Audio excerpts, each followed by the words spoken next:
One, and you're live. Good evening. Welcome again to another TCH Live from Dallas, Texas.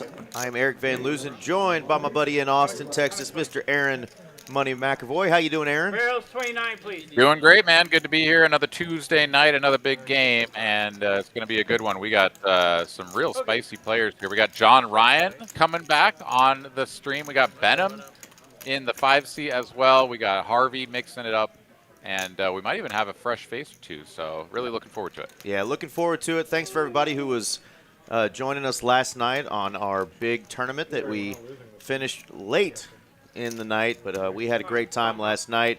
My co-commentator was RJ Dupree, who's dealing tonight. So shout out to RJ, who will be joining us towards the end of tonight in the booth as well.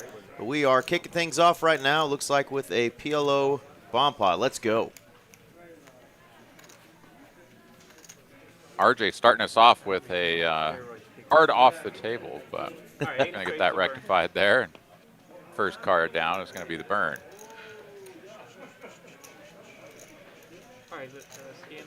Yeah, we got Slick Rick. We got our man Nick Skywalker that just came on stage. Hadn't even got his chips yet. He's got a stack of cash in front of him. This is our 1025 Tuesday night big game. So hopefully get some big action tonight.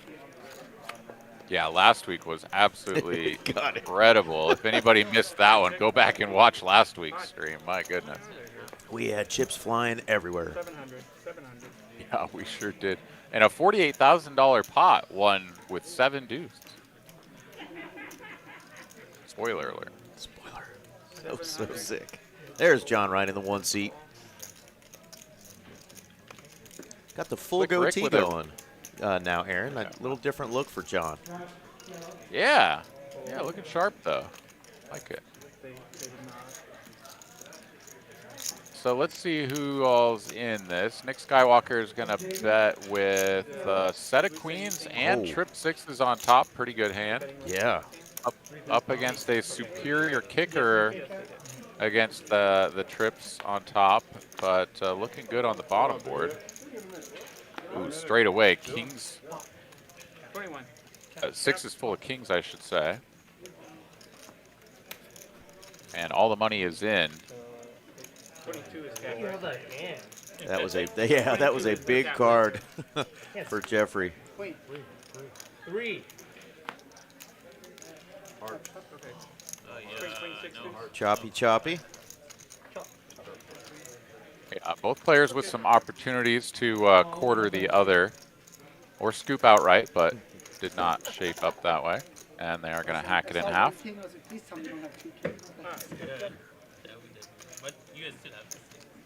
Barrels 29, please. Thank you. All right, so I got a little info on our new player Jeffrey in the 2 seat. He's played a lot out in LA at the Hustler. He was ready to play heads up at 5:30 while he waited to get on tonight. So was really excited to be here. So he's ready to play some cards. He's from San Diego, California. Beautiful, sunny San Diego. So welcome our seat 2, Mr. Jeffrey, to Texas. Well, I've heard about it. I've never heard it. And right on time, our friend Danny Gamble, Danny Chin, has joined us. Says he sees a couple Asian gamblers spotted. Well, So we're playing 1025. maybe we will have to have another join tonight, Mr. Danny. Hope you're doing well, brother. Yeah, that's RJ on stage there, Queen Spades. All right, 50 to go.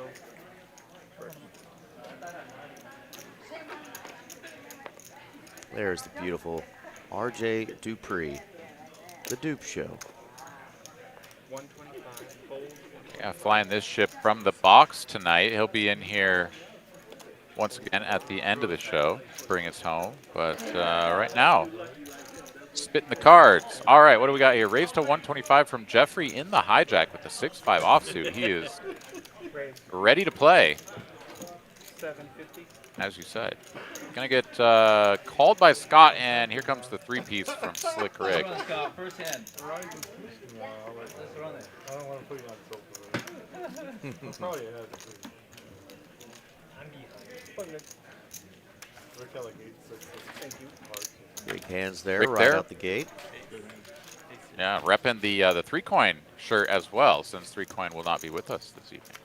He will not, but he just celebrated a big old birthday, so happy birthday to Mr. Randy. Randy 3 coins. Woo. Happy birthday. Is he 3 coins? Times a couple. Okay. Guess it depends on the denomination of the coin. Exactly. Perhaps. He is not 75, so he's not 3/4. He's not 3/4. No. What's going on, Poker Monkey? How you doing, buddy? And Drizzy up was the first in the chat. Meant to say hello to him. How you doing? How'd you fare out in Vegas there, Poker Monkey? Hopefully things treated you well. Oh, deck treating Slick Rick here well. Straight away, Oh. first 2 hands, ace, queen, and now aces up against the queens of Benham. And a queen is gone. Welcome back to the stream, Benham. Cutoff open here, and yeah, just gonna stuff it. Oh. We got our first ayah of the night. That was running back. Oh, what's up? I think I feel chocolate on this. I hope so. It's not fair. Second hand back. 1 queen is missing, Jack clubs. and now an ace is missing. A couple of clubs out there, maybe a backdoor funky wheel. No. No queen. Okay. He says, no queen. Don't waste my queen on the first board, at least. They are going to run it twice, but needs a lot of help.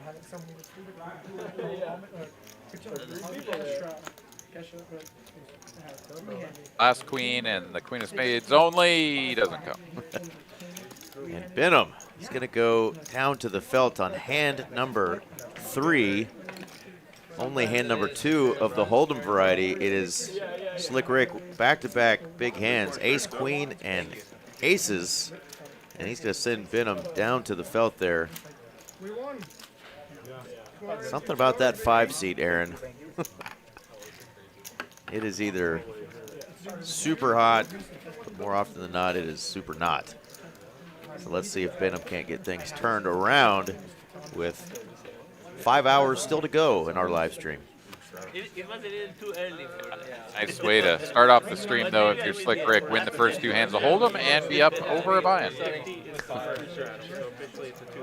Poker Monkey says had a lot of fun. And played the Colossus, plenty of poker, and some craps. All right. Well, hope that treated your bankroll well, or at least didn't do too much damage. Oftentimes, that's really what it's all about. You go out to Vegas and, like, yeah, you hope to win. You hope to come home with the bracelet and all the money, but more often than not, you're really just hoping to not come back completely broke. Amen to that. So this is our friend from last week. Changed his name up, and he's going to stick with that name. It's Maurice in the 3 seat. We thought he was going to go by Achilles, but we were told it's Maurice. Welcome back. 150. 150. 150 is the best. 5K of play. Castro, fresh off a deep run in the Super Turbo out in Vegas. Some folks might have seen him as well, playing a little heads-up poker with D. Niggs and some other famous poker folk out there. Of course, Harvey making quite the name for himself as well. We might be talking about Harvey Castro in the same area as we do our friend Daniel Negreanu one day, but that was cool to see him playing a little heads-up match against D. Niggs. Absolutely. Jeffrey here is, he's bringing the heat. So we already saw him open the 6-5 offsuit. Now he puts in a big 3-bet with Jack-3 suited, gets all of the dead money to fold out their hands, and he scoops up a nice little pot there with Jack-3. So I dare say we're going to see some action out of our 2 seat, our new new friend in the 2-seat, is going to be bringing it tonight. Yeah, I imagine coming in from San Diego. He didn't come in just to toot around. He's going to get after it tonight. I think everybody bought in for 5K. There was one player that bought in, I think, for 4,500. So pretty much full buy-ins around the table so far, and it looks like we will have our 9-seat filled at some point tonight. I think there's a player that's going to come in just a little bit tardy.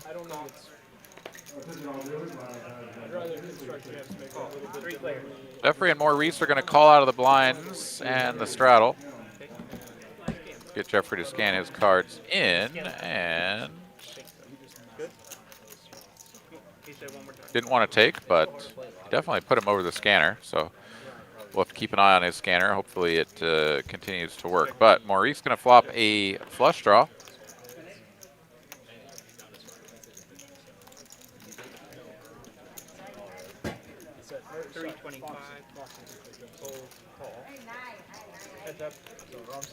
Jeffrey out of the way, and we'll go heads up to a turn.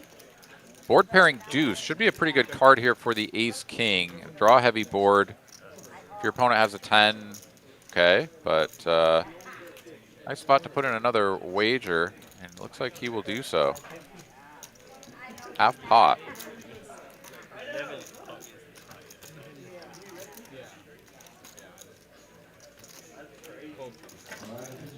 That will get Maurice to lay down his 38% equity. Nicely played here by Nick. He'll drag the pot. There you go.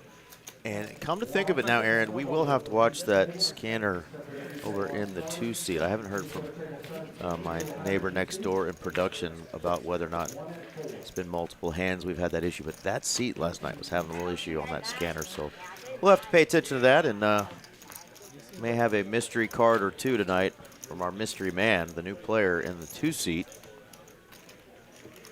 We will hope that gets cleaned up for y'all. Technology. Yeah, I know that. I know we got the first, the bomb pot scanned in. We had the first hold'em hand or two, scanned in. So certainly doesn't seem to be outright broken, but yeah, we'll watch and see. And he's got his eyes over there at the opener, Slick Rick, who's going to open up with another ace-queen. Deck kind of hitting our boy Slick in the face so far. John Ryan going to try to tune him up on the button with a suited 10-6, and he is going to flop the flush. Oh my gosh, what a flop. Everybody's got something here. Top two for Slick. Scott pairing a flush draw, and John Ryan has just flopped the goods here. It's like somebody start building this pot for me.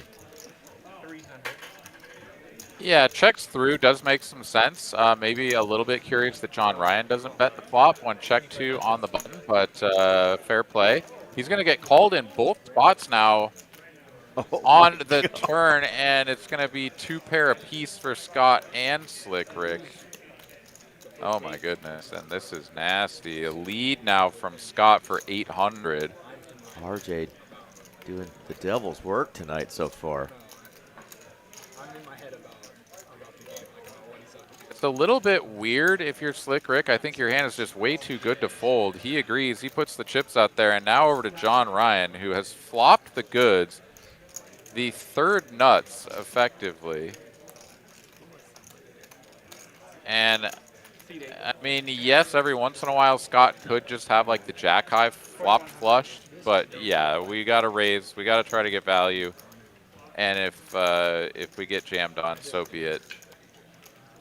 2,100 is the wager, and squirmies for Scott. Oh, Scott makes the call, and this could allow Slick Rick to get out of the way. He can't really believe it, but checks through on the flop, and now all of this action on the river. It feels like you're getting trapped. Yeah, the guy that showed no interest is now coming in for this raise. In position. Known to be an aggressive player. It's been a minute since he's been on our stream, but the name John Ryan is a familiar name on TCH live streams and in the poker community. Is he just trying to steal this? The nightmare scenario where John Ryan is up to no good here with just like pocket sixes or some nonsense, and you fold and Scott wins with his inferior 2-pair, but Slick Rick can also just see the writing on the wall here, which is top 2 is just not going to cut it given this action a lot of the time. Your opponents need to be up to a lot of no good.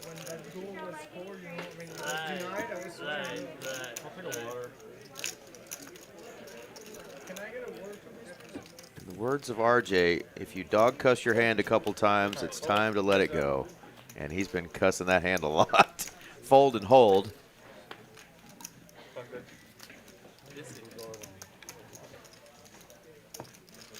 Yeah, a good fold there, and Scott really let him off the hook. If Scott folds, then for sure we're putting the chips in there with the ace-queen. So, yeah, saved himself $1,300 there. I think so. Jason, there will be no dealing for me. I don't deal the cards. I just do the commentator salad here. But RJ will probably be dealing. I'm hoping to be playing in the tournament on Saturday, which is our $250 buy-in, 50K Lone Star Showdown. 50 to go. You know, Aaron, forever we had the 30K guarantee on Saturday, and they started doing this Lone Star Showdown as kind of a special tournament. That's now just our Saturday tournament. $250 buy-in, 50K guarantee every Saturday. If you build it, they will come. And Right? I mean, they'll keep coming. Yeah. You know, it's been really big a few times where it's gotten up to close to 80,000 in total prize pool there with the 50K guarantee. But man, just that we hit it every time is phenomenal. 150. Top 2 here for Harvey. Opening from under the gun with this hand as well. Just called in 3 spots and nobody with a piece here. John Ryan is going to float this with the 8-3 of spades. The double backdoor? Or not even double backdoor. I'm like squinting at it, trying to find a way for him to make us straight. He can't even make us straight with this garbage. Stay away from the double backdoor, kids. Yeah, well, especially if it looks like a double backdoor and it isn't even at. It's a single backdoor. Yeah, goodness. John Ryan improves his hand and folds nonetheless.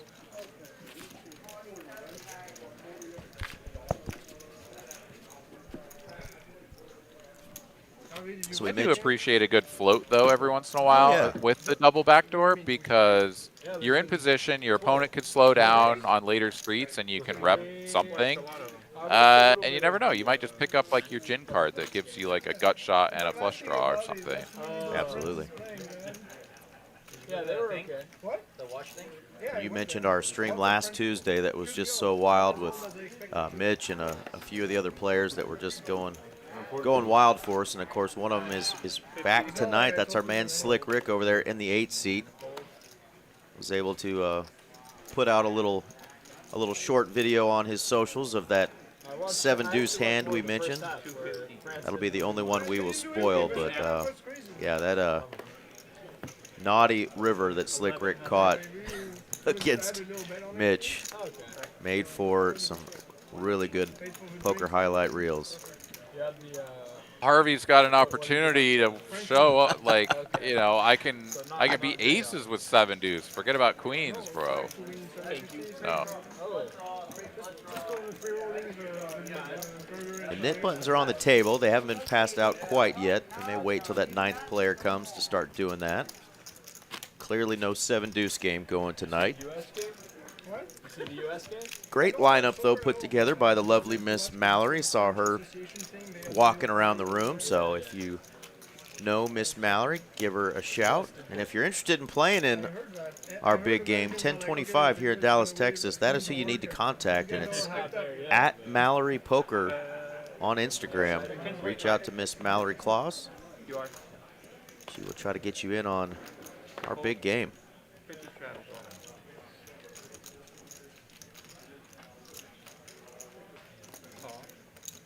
Raise. 300. John Ryan going to live.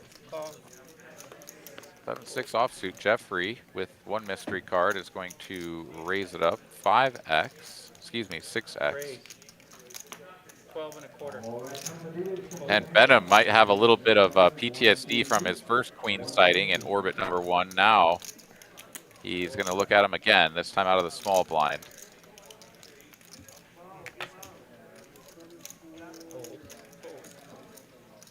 This time it'll go a little bit nicer for him, as he will win $725.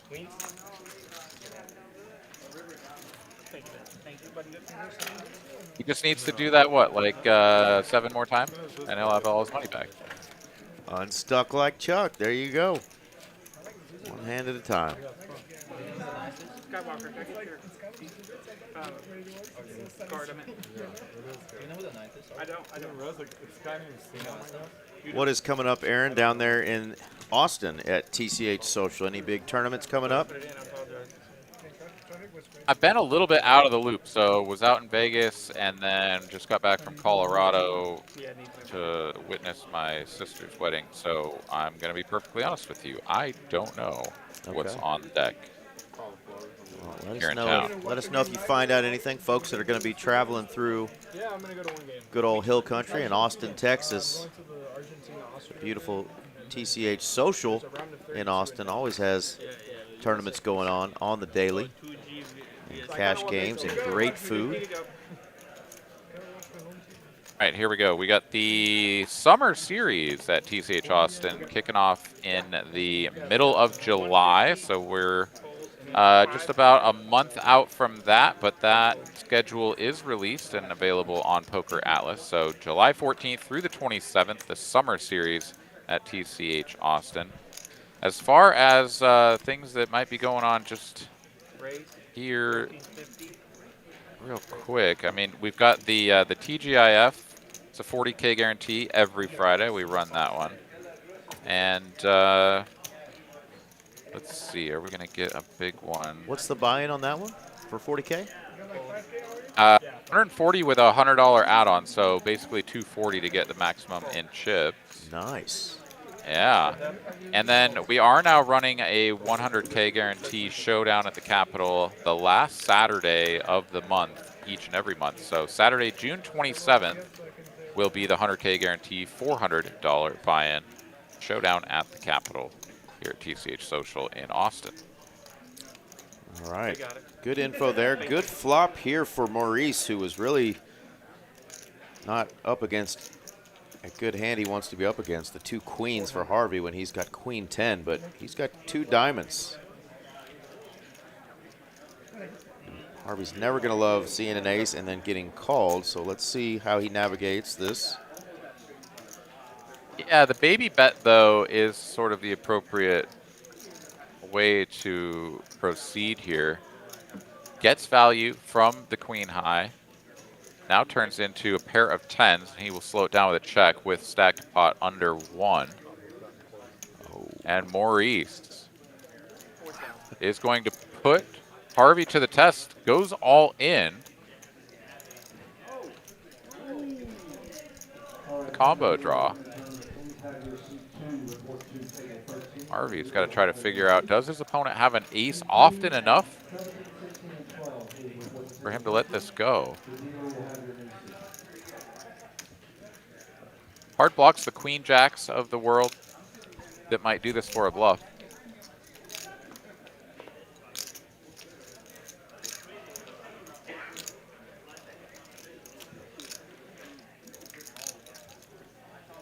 I mean, Always uncomfortable, as you say, that ace is out there, right? and it's just such a big bet. Is he going to show? Is he? Oh, he wants to. He wants to. Look at him. He wants to show so bad. And he's going to. So, Aaron, let's walk through that hand. Tell me about that play that we just witnessed from Maurice. We know why Harvey was so uncomfortable, but did he just pick up something from Harvey's behavior there, or did he just, was that just straight gamble? What do you think there? Why did he go 3K? Go for all of it right there, pretty much. Well, so Harvey's the 3-better pre-flop. He's going to have all of the strongest ace X, all the ace king, ace queen suited, whatever, right? Like, you would expect to see Maurice just jam ace king, maybe even ace queen suited there, if he gets 3-bet and is holding that hand. So when Harvey down bets the flop and then checks the turn, unless he's like trapping with those really strong made hands at a pretty reasonable rate, he's going to be kind of capped. And so the queen 10 suited there just recognizes like, all right, I either have the best hand or I have a real shot at improving to the best hand, and I might just win this right now by putting him all in. So Absolutely. yeah, it makes perfect sense to put all this. Yeah, You get your opponent off the pocket king, pocket queen, pocket jack there. It's amazing. Absolutely. Those 3 combos exactly, I think, what he was putting his opponent on. And like you said, if he does happen to get called, he's got a pretty strong chance to still pick up the pot if he can hit on the river. So that was a nice one. Cowboy Jake has joined us in the chat. What's going on, Cowboy Jake? Thank you much for the kind words. Very tilting. Very tilting. How much is it? 750. That's only something. All right, we're heads up. So Nick Skywalker here goes for the check raise to 750 with middle pair. John Ryan makes the call. Top pair, no kicker, and now it's top trips, no kicker. And Nick should probably like that card. It's kind of hard to see what your opponent is going to call the flop with, though. So, yeah, the bet of 1,000 here gets called. Nick's probably got to be a little bit concerned. And 3 pair on the river, it's not going to make much difference. Still trip kings. 1,500. And John Ryan goes for not all of it. Oh, my gosh. Yeah. 1/3 pot. Gimme, gimme. Come on. Dare you. I might be bluffing. What? Nick's not going to pay it off, though. It just doesn't matter. He says, if you can call me on the flop, call me on the turn, and then not even go all in on the river, you have to have it. Well played, Mr. John Ryan, who is up 5.3K to start our evening. Welcome back to the stream, my friend. I can't remember when it was, Aaron, but I know you were in the booth with me that night, and we were having a good night, and John Ryan showed up in the chat, and he hit us up with a big super chat and said he was going to be back. And so not sure where he's been all this time, but I did remember that, and kind gesture for him to drop us with a nice little super chat and some monies. And here he is back on our stream, putting in work. Heck yeah, I love watching him play. He does things that are just a little bit confusing from time to time. You know, he'll play very strong, sort of like just aggressive, you know, what you would call maybe GTO, whatever you want to say about it. It's just, you know, the main line. And then he'll throw in these kind of funky little things where he'll float you in a spot or he'll check raise you in a spot. You just don't really expect it. And he's showing so far tonight that he's also got this arsenal of small bets trying to get paid. He got one of them paid a few hands ago. That last one, not so much. But I would love to see him put in a bluff for a small size after he's already sort of, you know, shown this tendency of like value betting for the small sizes. Start bluffing with the small sizes. If you can get somebody to lay it down for 1/3 pot on the river, why not give it a try? Absolutely. Our boy Scott there turning all the equity.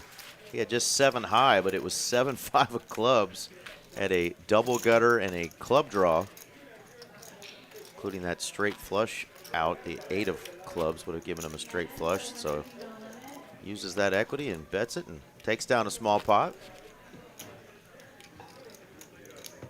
That was the McAvoy special on that flop, the 9-9 Triz. Triz, baby, let's go. Well, I'm ready to get the 9 seed in here so we can get some Nick game action going. Not that we've really seen a dearth of action, but it is always fun. We've got a full table.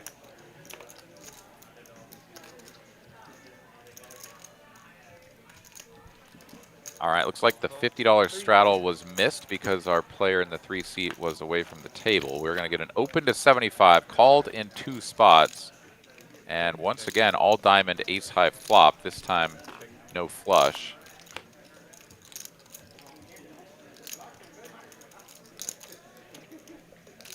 There you go, John Ryan probing at this board when he has no pair, no draw. And it's his 2 opponents that both have landed the ace. Harvey, better kicker, and only diamond. Jeffrey putting in this very small raise there, presumably with the intention of just kind of squeezing Harvey out if Harvey had some kind of middling diamond.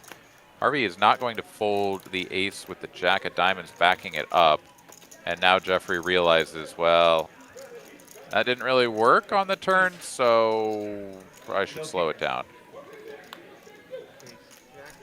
Harvey, though, will not go for value here on the end. 800 in profit is all he'll get.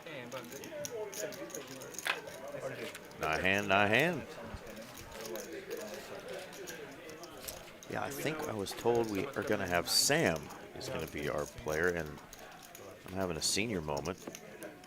I'm not sure the face that goes with the name Sam that's going to be showing up supposedly at 6:30, but it's 6:49 already Central Standard Time. So we will see who sits in that 9 seat.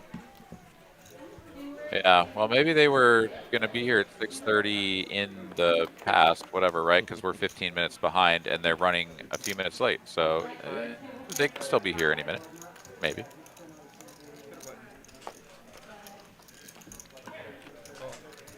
All right, a couple of 4s here for John Ryan on the button, facing this open from Harvey. He'll make the call. 3 players.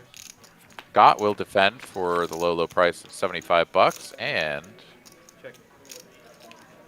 completely brick this with the 5-4 offsuit. Yeah, if we had a 4 on that flop, we were going to be in a little trouble. 5.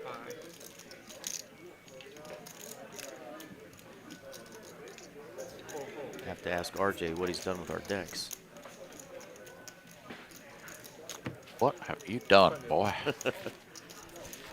Well, I think we've got a little promo going on I need to mention. If you are a cash game player every day in the month of June, from 7 a.m. to 7 p.m., you can purchase the 9 for 99 special. So come on out. You can buy 1 at TCH Social and 1 just down the road at TCH Dallas, right where we are.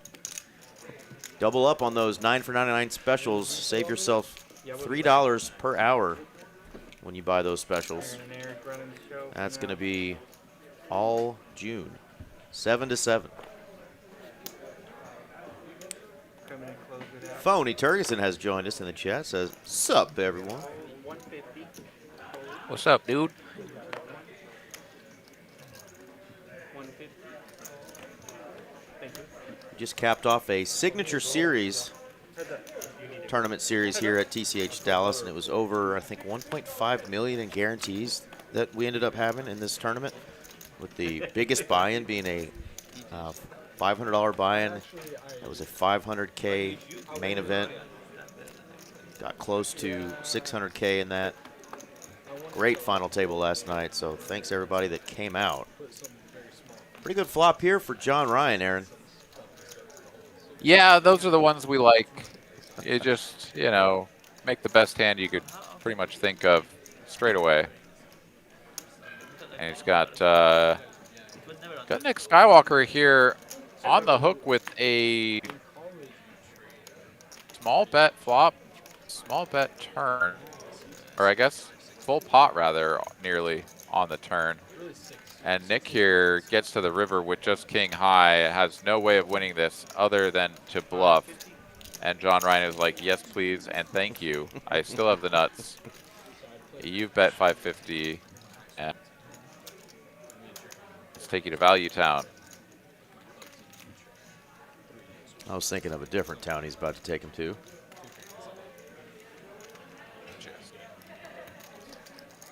Pound Town? That's right. He's going to do it right there. And a beautiful little blue chip there. 1775. White chip's not in play, so he can't go the full America. 1776.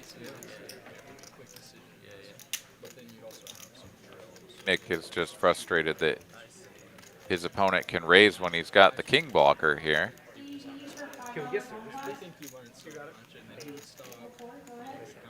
Unless you feel like going real YOLO and 3-betting it all in there. That's, I literally got choked up laughing just thinking about what his facial expression would have looked like had he gone YOLO and seen John Ryan do just a nonchalant John Ryan thing and flip in that calling chip. Because yeah, that would have really been Pound Town. He would have been taken to there. But he thinks better of it. But yeah, he did look like he may have been contemplating that that free fall. So John Ryan here really doing work, and another small raise there on the river. He's really got a recipe that is working. I hope once again that we get to see him bluff with that small size at some point here tonight.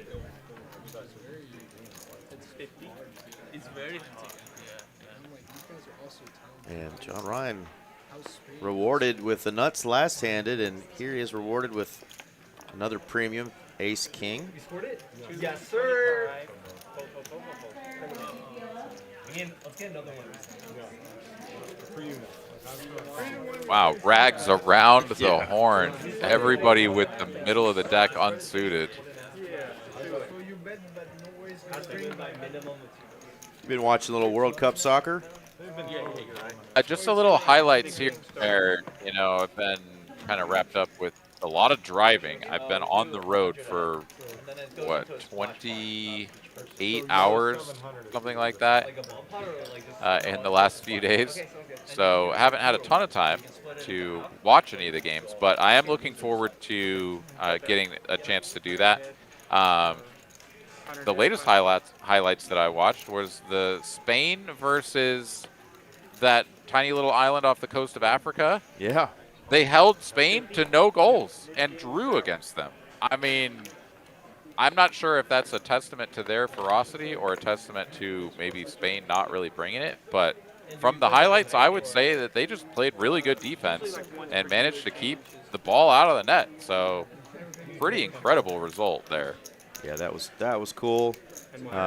Seeing the big celebrations here in Arlington, Texas, which World Cup being played here, Jerry World. Seeing the Netherlands, the Dutch folk out there dancing, having a good time, and then the Japanese team. And we'll get to that here in a second after we get through this hand. Kind of gutty here for Slick Rick. Gives the best of it. He'll wager 100 because we had a limped pot pre-flop.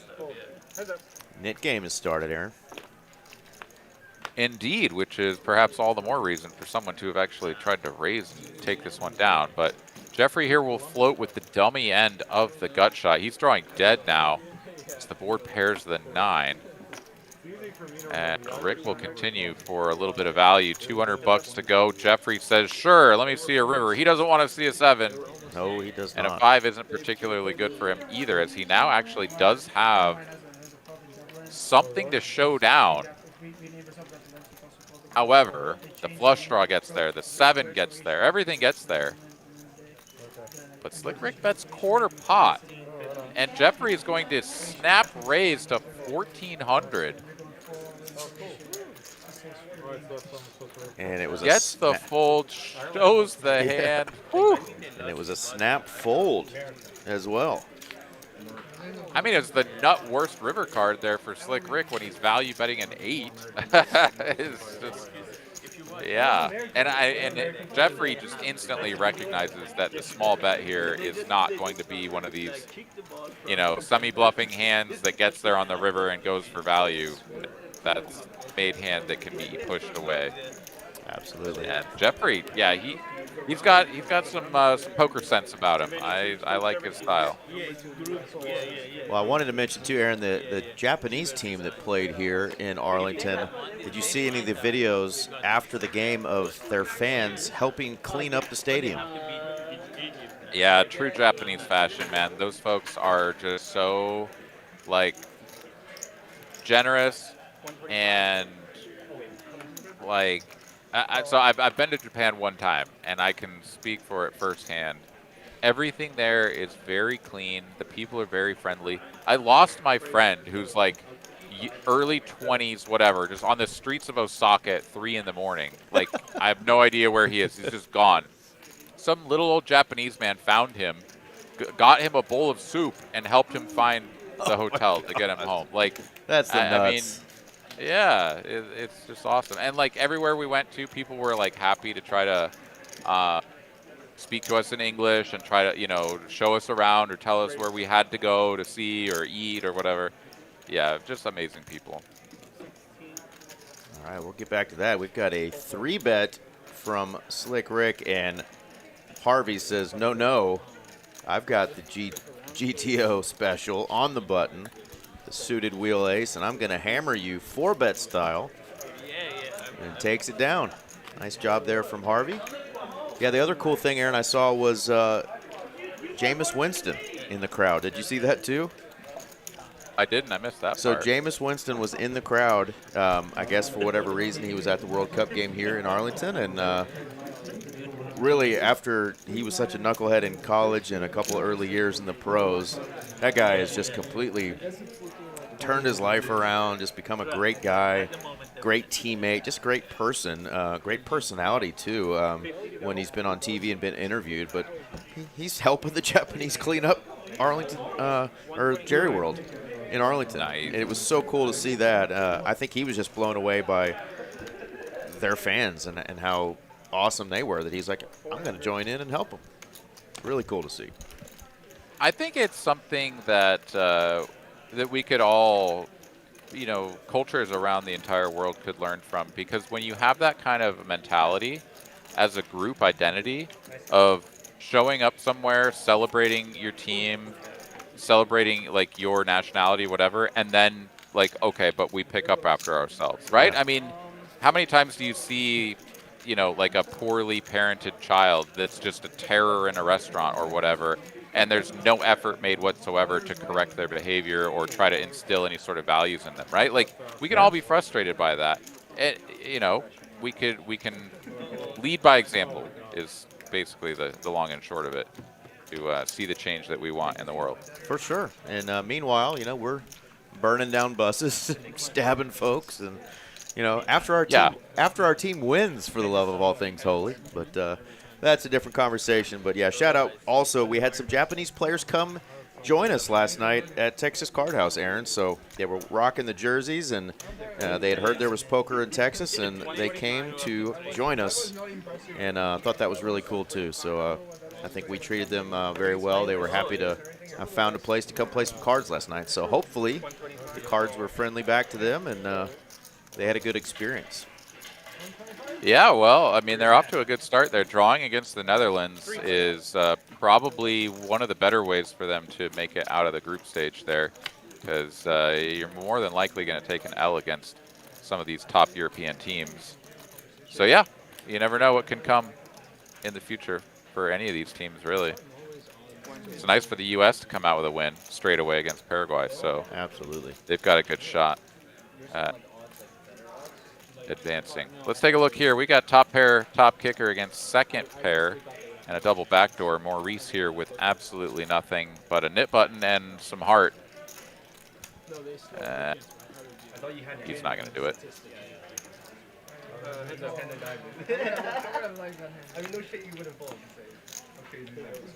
We now on the turn. That Gut shot comes in for both players. Excuse me, up and down rather for John Ryan.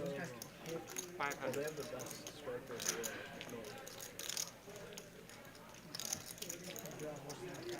A little bit of a tricky card here. You need your opponent to have a 10 or maybe a 9 to not just be behind now against any of those other Broadway combinations. Oh, John Ryan is going to put in the raise, makes it 1,300 to go. He says, well, let's just kind of see what you do when I raise. Venom says, I ain't folding this. Needs So a brick. 3,300 in the middle. That is a good card. And that's a really good card. Still does lose to the King Jack and the King Queen, but those hands are quite unlikely. Venom checks it over, and John will go for it. 22 into 33 for 2/3 pot. Not quite the small size that I was anticipating we might see as a bluff, but Venom shrugs, makes the call, and he is headed right back to break even almost. I think he's down $1,000. Benham takes the L's and takes the W's about the same. One of the classiest dudes you'll ever play cards with. Great guy. We love having him on the stream. And we also love having our man Zach Barron on the stream. He's joined us in the chat. Aaron says he misses the Tuesday night homies. We miss you too, brother. And nice runs out there in Vegas, my friend. We were bragging on you last night. RJ and I were during the tournament we finished last night. We were talking about one of the coolest pictures, poker pictures we'd ever seen, and that was Zach chilling at the pool outside of the win, holding up his trophy from the win from the tournament he won. So well done, young man. Apparently out of the loop, my time in Colorado has led me astray. So congratulations. What did you win? What was the tournament? Tell us all about it, Zachariah. Well, then he ran pretty deep in an event just yesterday or the day before, I think, as well. So didn't get the full dub in that one, but he did come away. It was like a win classic or something. Am I right, Zach? But it was cool because like the trophy was actually a little small version, a replica of the win, and he was holding that up with the win in the background. So that was really cool. Hell yeah.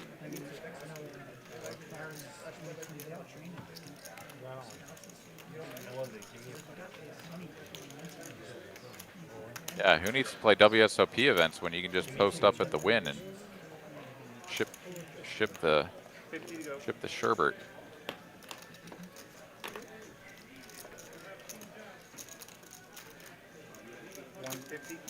All right, so it looks like we do have a player confirmed for the 9th seed. It's going to be Jay. He'll be joining us here before too long. Okay. As John Ryan is going to play this ace-king in the cutoff as a call of the original open, which is going to invite in half of the table. I mean, I guess he still has the best hand, but not going to feel like it. Still, ace-king is best. Spades coming in for our new player, Jeffrey. 700. He'll pot it when it checks to him. He's like, all right, nobody has anything. If they would have bet a 10 by now. John Ryan, though, is going to call. And if he can fade, which he does, and picks up top pair, he's going to win this hand. 2,000 now in the middle, and John Ryan will check it over. Jeffrey is all in. Oh, my goodness. The John Ryan effect. And he calls. Oh, look at the look on his face. Jeffrey can't understand it. Oh. He's like, what is that? Welcome to Texas, San Diego. Oh, my God. Wow. Wow. Can I get chips? I mean, so this is exactly what I was saying earlier, where he will do some stuff that's confusing. And you can see it on Jeffrey's face there. It's certainly in his play. That play that he made, potting the turn and then overbet jamming the river when the king comes in and he blocks queen jack, like that's going to work. I don't even know what percentage of the time. Almost all. Yeah. Almost always. And his opponent is never going to have like a hand that can really defend that often. It's just pretty incredible that he has ace king there and it's like, yeah, sure, 2x pot. Yeah, I call. Well, he's going to reload on chips, and I think he just put in about 6 Zen pouches to get himself right after that hand. That hurt a little bit. Yeah, absolutely way north. That hurt. 2 in the cheek pouch on the left, 2 in the cheek pouch on the right, and 1 in each eyelid. You just tuck them in there. That'll sort you out. Wrong opponent indeed. And Joey Walker Foodie says Randy turned 80. I thought he was 29, Joey. My goodness, I had it wrong. Well, happy birthday either way to our man Randy Sadler, a.k.a. 3Coin. If that's true, looking good. I hope I look good and have that kind of energy at 80. Kidding. We can all hope. All right, limped pot here once again. Only Scott has a knit button amongst all of these limpers.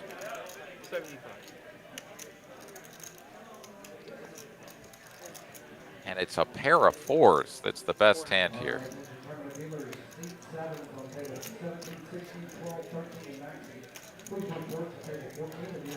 Scott getting after it, though. He goes for the check raise after limping the flop and shows the queen high. Let's go, Scott. There we go. There's the lovely Miss Mallory in the background, right behind Jeffrey. And Raina has joined us in the chat. Howdy there. She says, go Benham. Do we need a chip runner? I think we're good on it. Yeah, Benham's climbing back up after getting in an early hole. Ran into the aces when he had queens on hand. Hold'em hand number 2. It was just hand number 3 after the PLO bomb pot they did. But yeah, that took him all the way down to the felt for 5K. And now he's back within $985 breaking even. It looked like Nick Skywalker lost the knit game there and is going to have to sponsor the splash pot. All 700 going into one pot here. There we go. I see it now, Aaron. 700 in the splash. Already a pretty cool play there from Scott with the queen 5, but all the more so to just end the knit game there for himself as well. Little extra juice in there. Ace 5, Jack 10, and Nick trying to get his money back with the 4-3, and Slick Rick closing the action with the Jack 8. So we got some pretty raggy contenders with 2,600 in the middle. And what do you know? Top and bottom pair here for Maurice. Drills it. Couple of gut shots, though. Scott and Nick both have a chance. Yeah, didn't even see the gut shot with the 4-3 there. If the price is right, he could get called in 2 spots. Scott's going to play it conservative. I didn't see what, okay, the bet was 600. So the wheel draw will make the call. He's got 700 of his own dollars to fight for. And it's a deuce! Let's go! Oh, he just nails it. I could feel it coming. I was like, he's defending because it's his $700. It has to come. Just might come. Oh, it's so gross for Maurice. Oh my God. 1,800. I think we just check jam it all in right now. There's no real other move, right? I like it, yeah. You can tell the player's got something over there. He's betting 1,800. Go after it, baby. Oh my God, it's so dirty. The deuce, like, it shouldn't change anything ever. Maurice is like, wait, what? Wait, the You're guy that check just raising me? the guy that just leaned forward to look at what was on the board just ripped it in my face? What? I got 2 pair. I have to call, and he does. There's no world within which you fold this. Like, your opponent can have some, like, inferior value, Heads up, bro. but this hand is insane. One time, ace or 5. Nope. Oh, and the wheel gets her done. Reinvented the wheel. Big pot going over to Nick Skywalker, Aaron, 8,100 in profit. He's like, I don't need to win a game, win a hand during the Nick game. I'll just wait till I have to make this splash pot, and then I'll double up right away. Oh my God, that was so dirty. Jeez. No waiting, just bink. I think Jeffrey is like, I'm either in heaven or I'm in hell. I don't know which one it is, but look at what these guys are doing here. Are his Maybe cards, I can get a piece of this. I think his cards are buried underneath that pile of chips. There they are. Get rid. You don't want the 3 foe. What a hand. Joey Walker Foodie asking, do you guys play PLO streams anymore? If so, when? We have not here in the Dallas location in a while, and it's really just been because we haven't had a demand or a player group that's asked for it. You see Mallory walking around there. If you'd like to get a PLO game going, we just need players. She'll put them on. PLO is definitely popular in the Dallas-Fort Worth area. Let Mallory know at Mallory Poker on Instagram. We would be more than happy to host a PLO game. We're doing 2 nights a week now of live stream cash games. This Tuesday night's typically always going to be our big game Hold'em, but we do a 2-5 game on Fridays, and there's always opportunities. If we get a group of players wanting to play a different game, let us know. Mallory Poker on Instagram.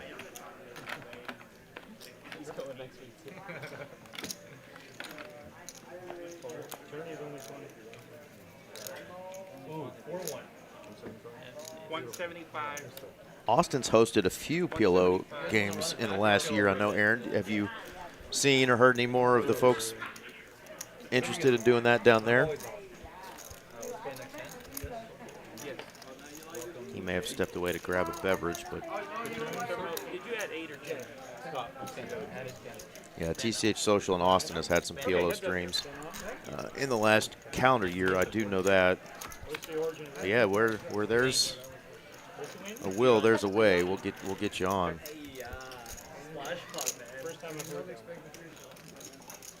Kiwi Bird has joined us. Howdy, Kiwi, our favorite Kiwi from Wellington, New Zealand. Hey, what's up, Kiwi?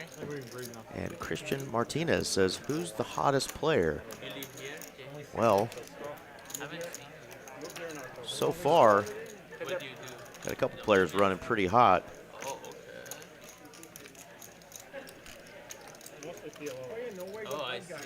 And if we're talking about the gentleman at the table, I dare say we better add RJ into the mix there. You know? That sexy dealer in the blue shirt right there. Don't count him out. On Ryan here, one-liner on board. He's got a pocket pair of 3s, and he says, in my pot, gimme. Yeah, there's a look at our leaderboard. If you want to know who the hottest players are running right now, it's John Ryan and the 7 seed after that big hit there, Nick Skywalker. We are just an hour into our stream, and we've got 2 players up 4.7K and 7.3K. That's Nick and John, respectively. Kiwi, let's hear some great news.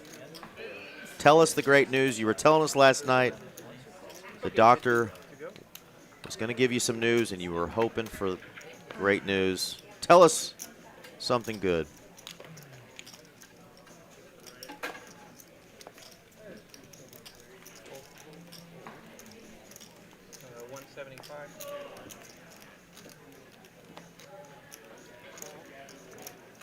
game back in effect. Scott here will raise from early position. Suited connector. Going to get called by Harvey on the button with superior clubs, and Jay out of the straddle is going to let his hand go. So a battle of the clubs, and top and bottom pair versus a gut shot.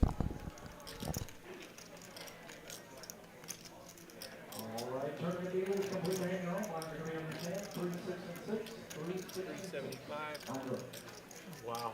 Smash. Harvey, I had 7-6 of clubs. That was in bad shape. Definitely in bad shape there. Well, welcome to the table. 9 seat there. That is Jay. Played on our 2-5 stream before. Also catch him in the room playing tournaments, playing PLO, and playing Hold'em. Found out we had an open seat, and here is Mr. J playing in the big game. So welcome now, full table, folks.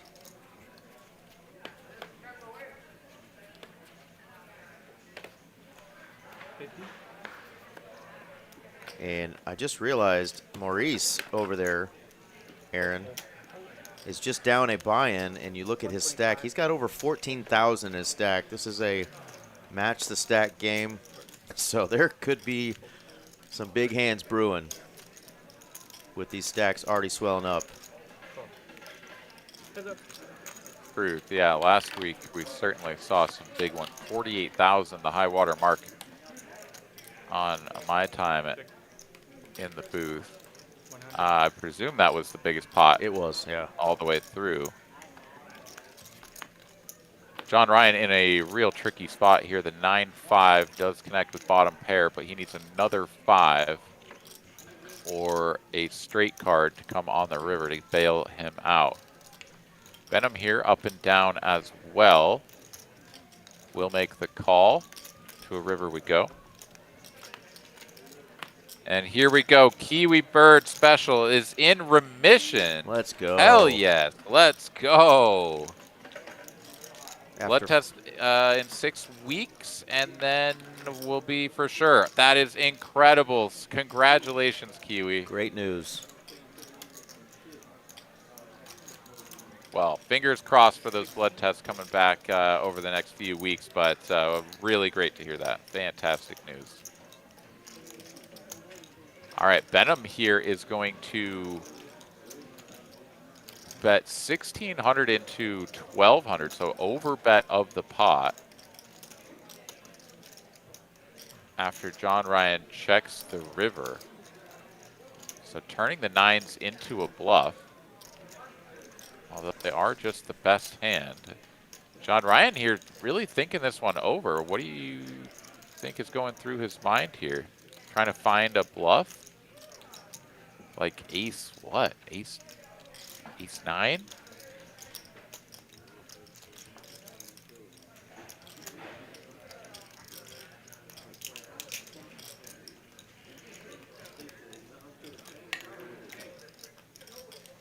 mean, the big wager is just kind of out of the blue, so it's like you have to have a real big hand to be doing this, or you're bluffing.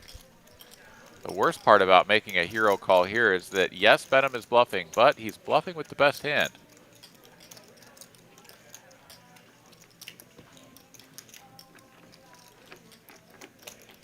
And the one hand he's not thinking about is 2 9s, because he's got 1 in his hand. So he's like, if he didn't hit the board, 9s is probably not a hand he has, but and would he really do this with 7s, 8s? Probably not, but he just doesn't like the size. Well, that is the danger, though, because these are the sorts of hands that Benham is going to end up on the river with an opportunity to turn them into a bluff, something like the 7s and 8s in addition to these 9s. Like, it's not an unreasonable spot to go for it, right? No, John not has at all. checked the river, and the jack is going to be, like, pretty good for Benham. He can have plenty of trips here. Although for this size, he's probably going to have a full house and not just trip jacks. He is really staring Benham down here.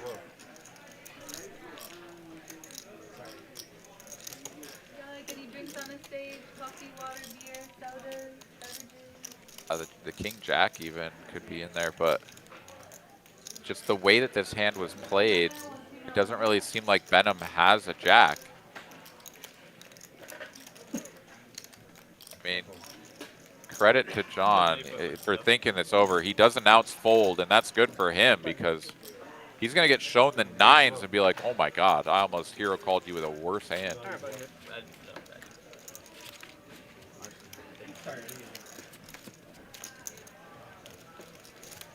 Yeah, look at that. Benham is just a 1987 car payment away from being even. Or at least that's what I imagine car payments were back then. Who knows? The 300, That was a really nice car in 1987. It really was. $385 a month? Oh my God. maybe 97. That was a good car payment still. I don't know. Yeah, that was like $385 is a car payment now for like a pretty reasonable car. Is it? I don't know what you're driving, man. You got a 100K. I thought it was truck like or a. something? I thought 600 was like the minimum you could get away with now. What world are you living in, bro? Well, I'm not driving a Fiat, man. I thought you were too tall to drive a Fiat, Aaron.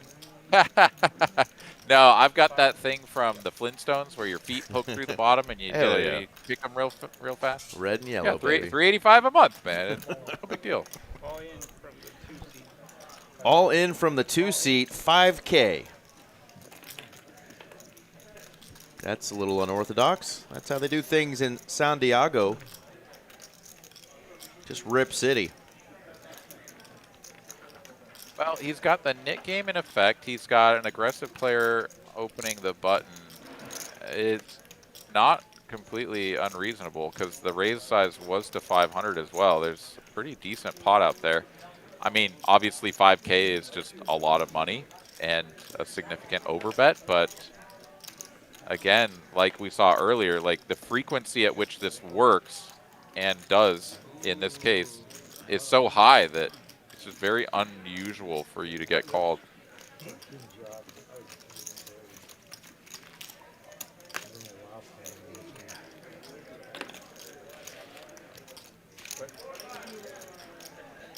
We've got a doctor join us who also thinks 600 is crazy for a car payment. I mean, 600 is like not unheard of, but you're getting a pretty damn nice car or like a big ass truck for that amount. Or your credit is so bad that they're like, bro, you got to pay 600 a month because that Pinto ain't going to pay for itself, man. Congratulations on your $11,000 vehicle used. You got to pay $600 a month. Yeah, I am fortunate to not have a car payment at the moment and haven't had one for a couple of years now, but I know my last one was a good chunk. Eric, Mr. 350 credit rating Van Loosen over here. No, I got a 1.9% back then.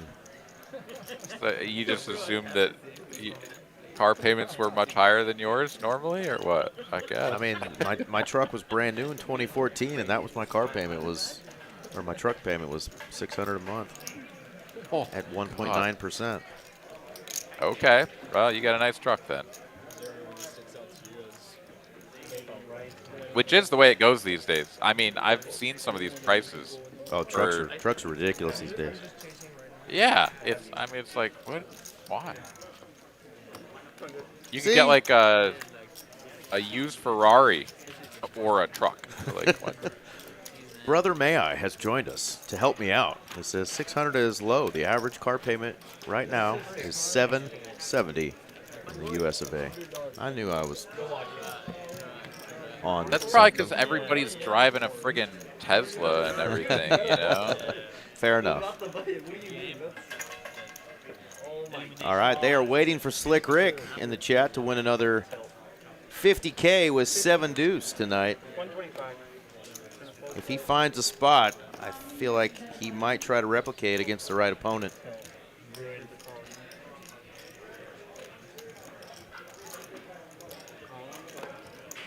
And got a question for Mr. McAvoy in the chat from Hi, my name is 44. Oh, yo, what's going on? I playing any WSOP events this summer? I went out there. I played the Mystery Millions and the Deuce 7 single draw $1,500 event. I also took a shot in the 10K Mega Satellite for the Deuce 7 event. I bricked them all. Bricked them to the maximum. So that was an unpleasant experience. I am going to hopefully have a good couple of weeks here on the cash grind, get my spirits up, get myself focused back in the game, and be out there for the main event. But we shall see. Haven't booked any flight or rooms yet, so I'm gonna know pretty much by the weekend here, you know, which direction we're headed. If we're headed up or we're headed down, and we'll go from there.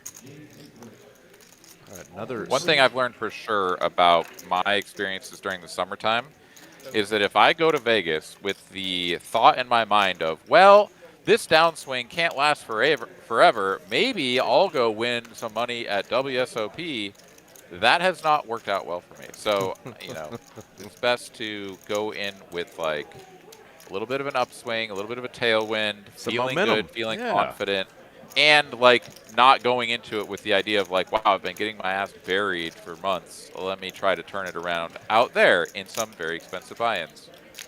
So I'm not going to do that. Uh-oh. Playing with his chips, and he dropped them. He says, I'll just fold. I was thinking of a play, and now's not the time, as Slick did have a big hand there, ace-queen. Big turn card, though, for both. Jeffrey with the diamonds, but he got the ultimate brick there on the river. And we've got Scott, Jay, John Ryan, and Skywalker. Our last four holding knit buttons. Welcome, everybody, to the chat. Thank y'all for joining Aaron McAvoy and myself. I'm Eric Van Loozen. We are streaming live here in Dallas, Texas at TCH. Love for you guys and gals to subscribe to TCH Live and get even more content from some of our sister clubs down there in Austin, Houston, and the Rio Grande Valley. Damn right. Hi, my name is. Are you playing any events out there? Oh, what did you say? Hopefully get it back playing cash. Yeah, thank you so much. I appreciate that. The plan is to spin it up real quick. Just get some momentum. Just, you know, like I said, get that little bit of tailwind, get some positive energy flowing, and hopefully make it out there. Are you going to be out there? Are you going to get to play anything here in the coming weeks? Let me know. 3 ways to a flop. King 7-4 two-tone. Harvey has the best of it with his second pair effective. Turned gut shot for John Ryan. A whole lot of not much here for Nick. But he'll take a stab.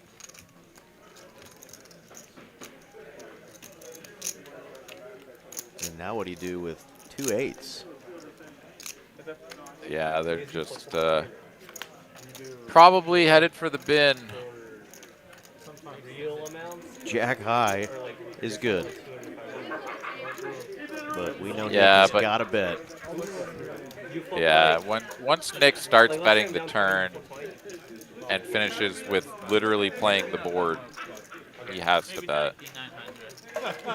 He goes kind of small though. Look at this, 475, so like half pot.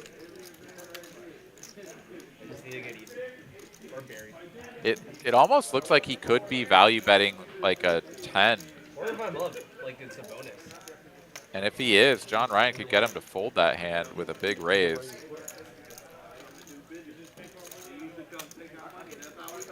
The wheels are turning up there.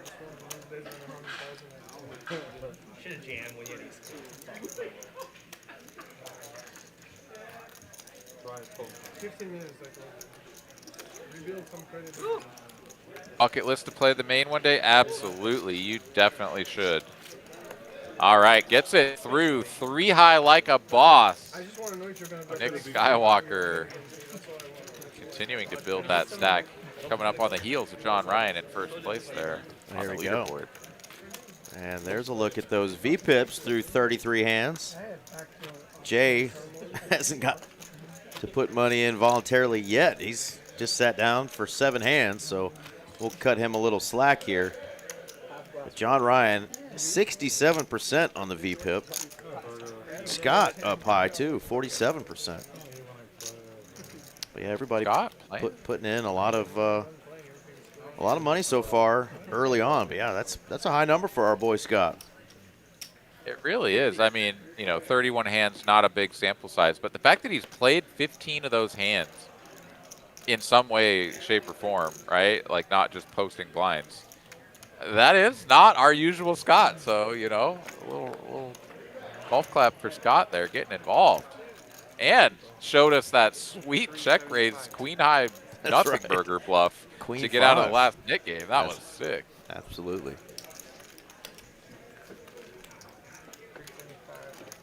Heads up. And this is the second time we've seen the Octo Crab from John Ryan, the 8 Triz. And he's gotten called by not only an inferior hand pre, but he has flopped a pair. Don't worry, you old. Heads up. You read?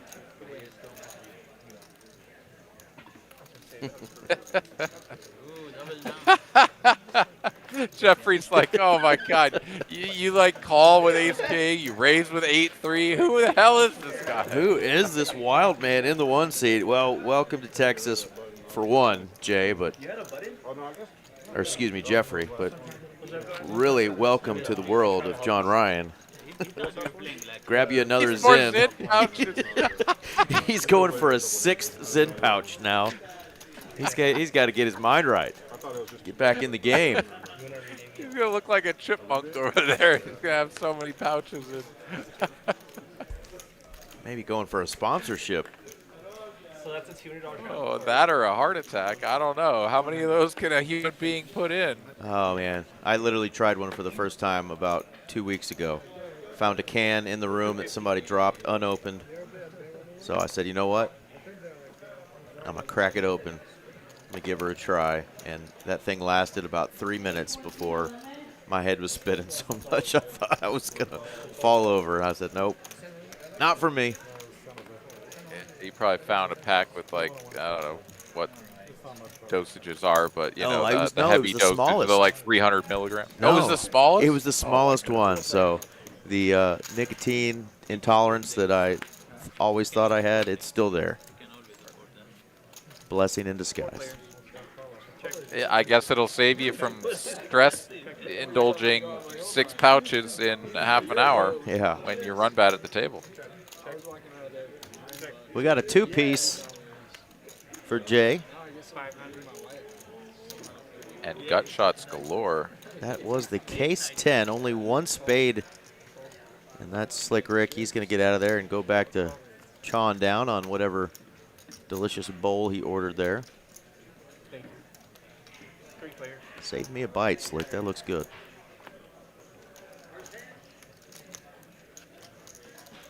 Who wants? The remaining has a spade. Who wants the pot, Aaron?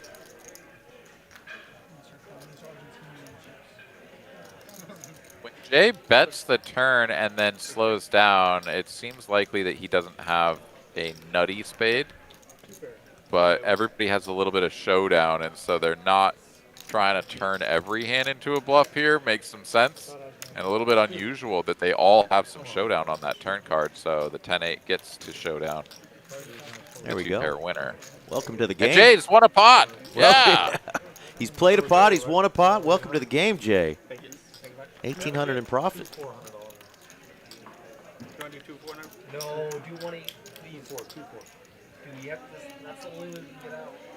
We're gonna do 2 $400 splash pots. We should do a 5 or 1 8. Who is that courtesy of? Scott. Scott. No. Oh, yes. I was like, he won. Oh, that was the last time around. Okay, $400 splash pot next to me. So hand 35 and hand 36 will have 2 $400 splash pots.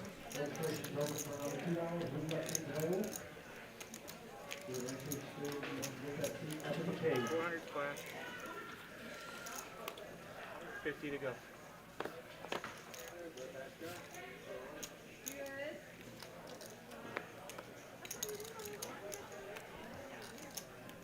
the limpening here from Jeffrey. 400 the bet. Scott says, nah. Those are my babies out there, and I got ace queen suited. I'm coming for that. And Venom looks at a hand that could get him in a little bit of trouble. 1,000. He's going to isolate 3-bet up to 1,000, and he is dominated. Everyone else going to be out of the way. Yeah, he does play something. I play with him randomly in Florida. Okay, heads up. And, oh, Scott's just going to call. He's not going to jam. Oh, no. Okay, ace in the window. I was going to say, well, it's even worse this way, though. Well, not even worse. Never mind. Venom puts them all in. I was going to say he misses the value of, like, getting it all in and then seeing this flop, but it doesn't matter because Venom tries to rep the ace himself and is drawing dead on the turn. Wow, there you go. Big old profit for Scott there. 37.85 in profit, and gets back the $400 that he put in via the knit game.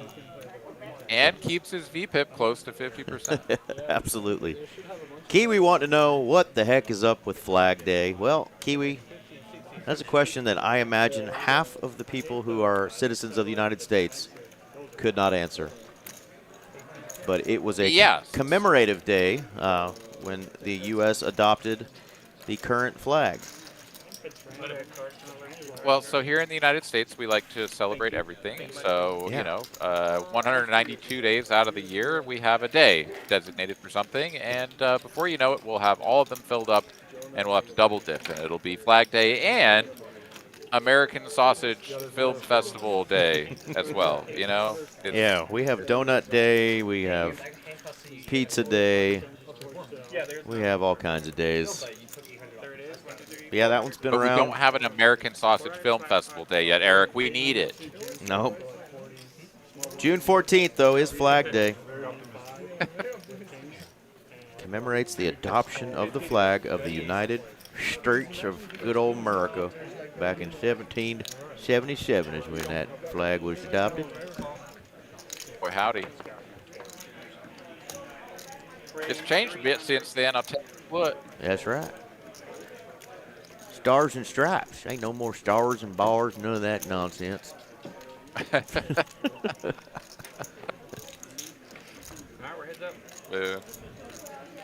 One of these nights, we're gonna do a Zin challenge and have to speak in Southern accent the whole time, and start to finish.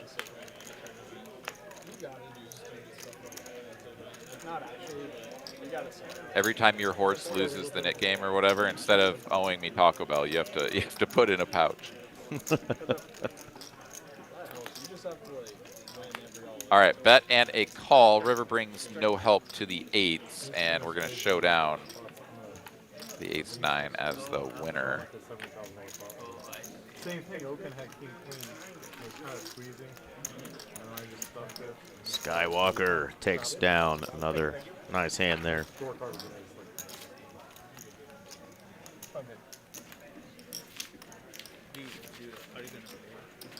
Yeah, but I think most of the country just considers it another day of the year that we all get to be a little patriotic and celebrate good old America, the land we live in. And then, of course, right around the corner is the big celebration that we all get all geeked up for, wearing that red, white, and blue, setting off fireworks, and hopefully not blowing up your fingers in the process. That's around the corner. Yeah. It is. I do love me some fireworks, but I will say that I am baffled by the number of injuries and just like the capacity that people can have for, like, here's a thing that I know blows up and makes a lot of noise and stuff. Like, this is a dangerous item, and they just still somehow light the thing on fire and, like, don't do the right thing with it and hurt themselves. Yeah. I can't comprehend not being concerned about my safety when I initially conceive of the act of lighting the thing on fire. Like, how are people still doing this to themselves? I don't get it. Five lane. It's hard. It's a timing issue. They were fucking long. Ooh, Oh, look at this flop for John Ryan. spicy little enchilada. He has 5 high and 46% equity. Slick Rick does not want a set of sixes unless it's the club. And that would still be trouble for him because he would still need the board to pair. John Ryan loving this flop. Yeah, he's just calling, which is going to bring these other players in as well because they all have pairs. Nick Skywalker folds the best of it with the 2 9s. And, well, the 6s now are just like 2/3 favorites. We had a little bit of a 3-card Monty go on there. I was like, wait, what happened to the fact that he's way ahead? Check, check, check. 8 of spades. Make it flush.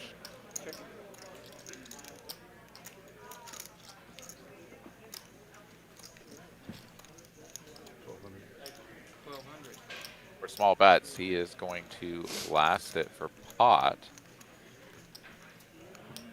And the pair of 3s hit the muck. Pair of 6s not too far behind.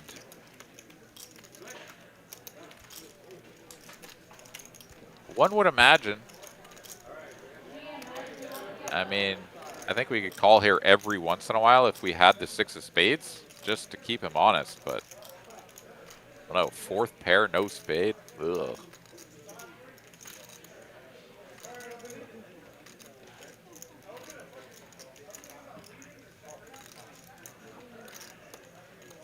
There has been a bit of a story here, though, from John Ryan tonight, which has been small bets with value. And what does he do when he has a bluff? Maybe he goes big.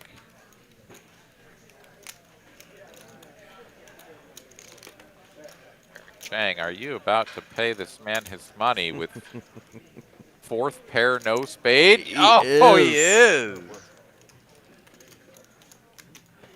He's gonna sting. Eric's gonna look back at that one and be like, yeah, I knew that was a bad idea.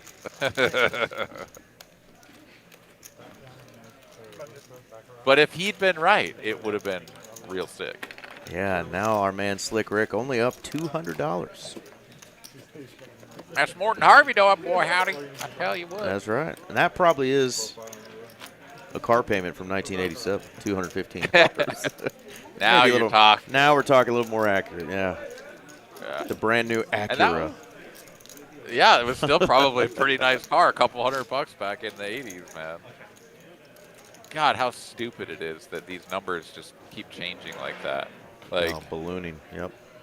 Yeah, people used to talk about what you could get for $1. Now it's what you could get for $10.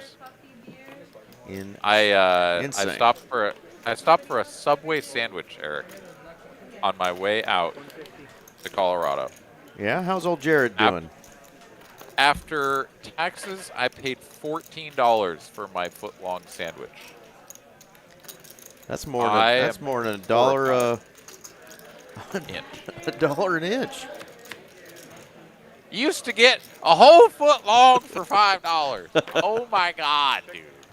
Well, it hurt me. It hurt me. Jared's getting footlongs for free, and the rest of us are paying $14. Times are tough, Aaron. Oh man, I'm fine with that arrangement. I don't even get no free footlongs like he getting. Oh man, it was not pleasant paying those mountain gas prices either. We have it so good in Texas.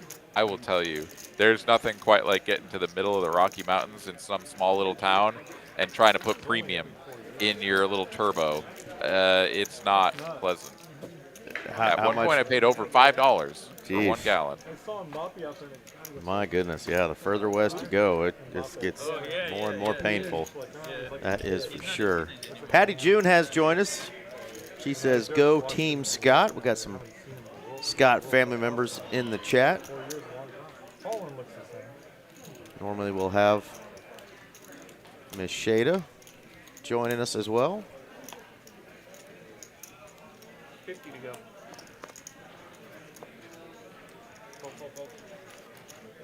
She might be out there in the room Raise splashing around tonight. Not quite sure if she's playing today or not, but shout out to Shada. raise 500.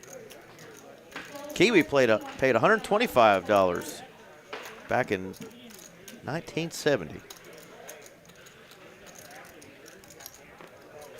Raise. That was way back when. Payment. Like, okay, you get what I'm saying? Like, All right, 4-bet here from Jay on the button with the suited connector, and he's found a good time for it because the open from Nick Skywalker is just, yeah, not quite strong enough to continue, and Slick Rick here is on the nothing burger.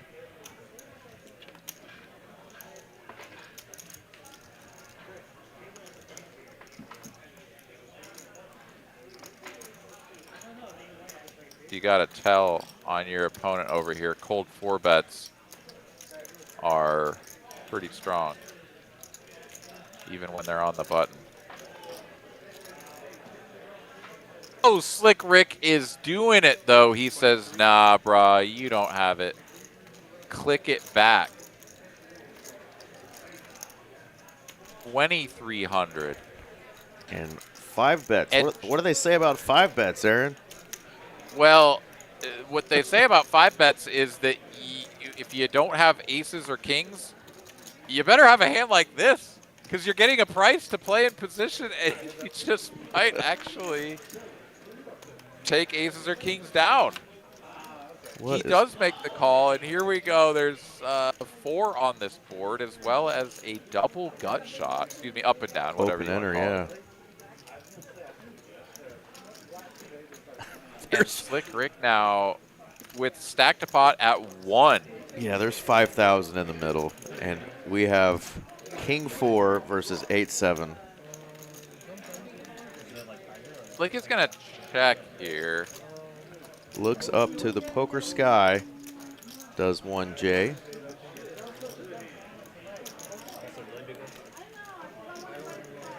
I don't think it's unreasonable to jam here because if he does have pocket 10s, pocket jacks, pocket queens, which are very reasonable hands for him to have in a cutoff versus button 5-bet pot, yeah, just stuff it.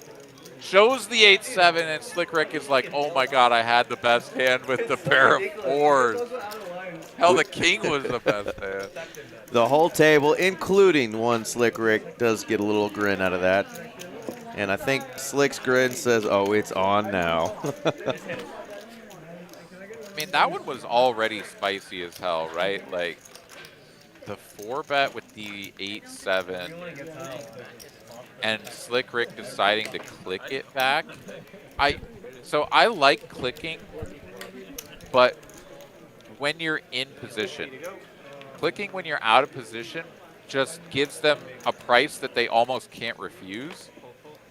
And then the fact that Slick has stack to pot at 1, flops a pair and a backdoor flush, and then folds to 1 all in, like 1 pot size bet. It's like it's sort of like a confluence of the worst possible outcomes. Your opponent calls your 5-bet, and you don't get to realize your equity for 1 SPR. Like, being out of position just sucks. It just sucks. Absolutely. Jeffrey is doing Jeffrey things. Which are very much the opposite of Carlos things. He's just like all in. He's like, how much did you make it? $400? I'm all in. And last time we saw him do this, he did turn over the king queen. So John Ryan's like, well, I got an ace. How much money you got over there, young man?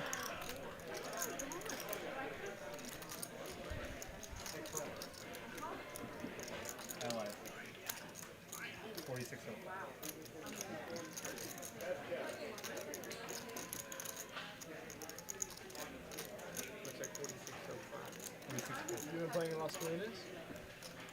No? I think I've been there like 3 times in the past 4 months. Me too. I haven't been there in months. Where have you been? Where have I been? I've been traveling around. Okay. When I'm here, I haven't been playing. All right. Really thinking this one over. I paid you last week. It's a big bet with the blinds left to act. Vegas Yeah. I went there for a little bit for a week. And then, Yeah. And you win the budget. Thank you guys. RJ inadvertently pushing his tip back into the pot. You guys have fun. Good luck. Did he really? I mean, Yeah, and I don't think Jeffrey noticed. I was hoping Jeffrey would notice it, but he didn't. So, unfortunate missed Redbird there for our buddy RJ. RJ's not running hot, man. I'll have to tell him. At least it was a red bird, not a green or a black bird. All right, that is going to do it for the aforementioned RJ Dupree, the Dupe Show. He'll be joining me right around 10 o'clock for the last hour of the live stream right here in the booth, as we will send our man Aaron McAvoy off to go crush some poker tables, possibly, or crush some dreams, either way. Crush some tacos, baby. Oh, yeah. Tuesday night. This is our man Glenn. Glenn dealt the entire tournament last night, final table. I think he took one little two-hand break, I think, and then came back and finished it up. And I just want to put it up real quick. This was the payouts last night, Aaron, for our final table. If you guys get a chance to go back, if you have some time to watch the final table from last night, want to watch some clips of it or whatever, it was a great signature series that we had, capped off by this main event. It was a little over 500,000. That was the guarantee. I think it got up to 599 or 569, something like that. But first place, 87,920 last night for a $500 buy-in. Man, it was awesome. Nice. And no deals were made? Those were the original No deals payout? were made, yeah. there's a cap. 3K cap. Great heads-up battle. Pot, 900. Yeah, one of several Dallas legendary Simons. That's Simon right. Webster coming in second place. Congratulations for your deep run and coming in oh so close to the big money and the trophy, but still a damn good score. I believe I saw him post on socials that was his biggest score yet, so Yeah. 60K was a good high water mark for Mr. Simon. Congratulations, man.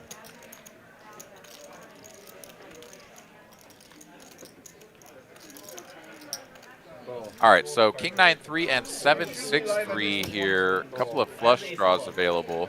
Maurice going to take a shot here with the hearts and 2 pair.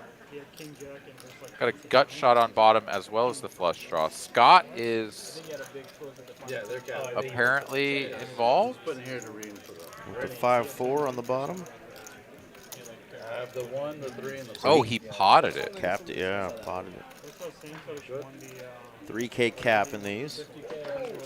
Wow, that is spicy. So he's got a whole lot of nothing on the top board and is indeed going to brick it out up there. Had to fade some stuff as... He's praying nobody has clubs. King 9. Yeah, John Ryan was in there as well. No, I think King 10. King 10 and 4-5 straight. So wow, the super live actually on my the 5-4 holds. Nobody has clubs, Okay, there we go. and Maurice gets the top board. So John Ryan chopped in half with 2-pair, 2-pair. Well, really 3-pair, 2-pair. Blocked all of his own boat outs, and that's oftentimes the recipe for exactly this, getting chopped up. There we go. Yeah, card reader had a little bit of a nightmare reading all of those cards there in that one, but got it situated, and we're back to Hold'em, hand number 42, and we've got one of our favorites joining us, Mr. Spooky, the man that can make you fold quads and question your life. There he is. What's going up, on? Spooky? Welcome in, man. We should just play ball. Fuck this. And then we've got a friend of Jay in the chat. Dude, you're like A Zinxtony? 2300. I don't know how the hell to say that, but welcome. It says Jay is a sicko. That was a great play by Jay earlier with that 7-8 on the button. I think the AZN is Asian. So Asian Tony. What's the X? Just a fun placeholder. Asian Tony. It's a silent X, Eric. Silent It's X. Silent. Right, fair enough. Xylophone. Asian Tony, we'll call him. All right. 700. Heads up. To Or Arizonan Tony. There you go.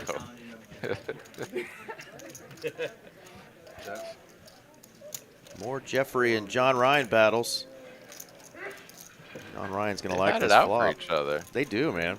Seen some fist bumps back and forth, I thought about folding, but then I was like, but man, the chips are also Jeffrey. flying. Jeffrey doing the betting here. If he's got a 10 with that jack, he's got some chances, but right now, not looking good. Check call for 400.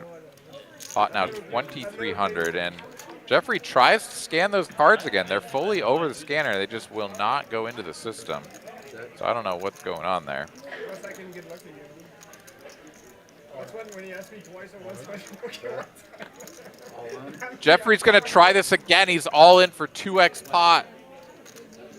And if he has the jack of clubs, he is at least behind, at most chopping.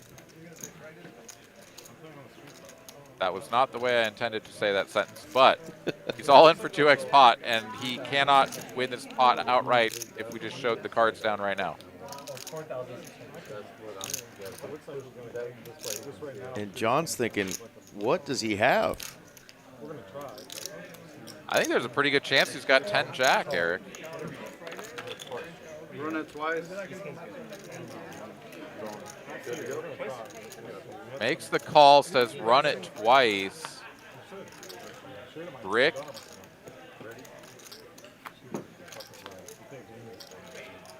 Jack 10 does not get there if that's what Jeffrey has.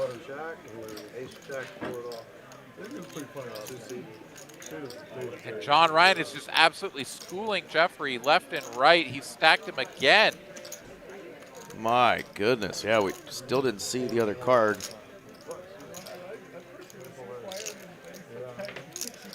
I think it had to be Jack 10. I know.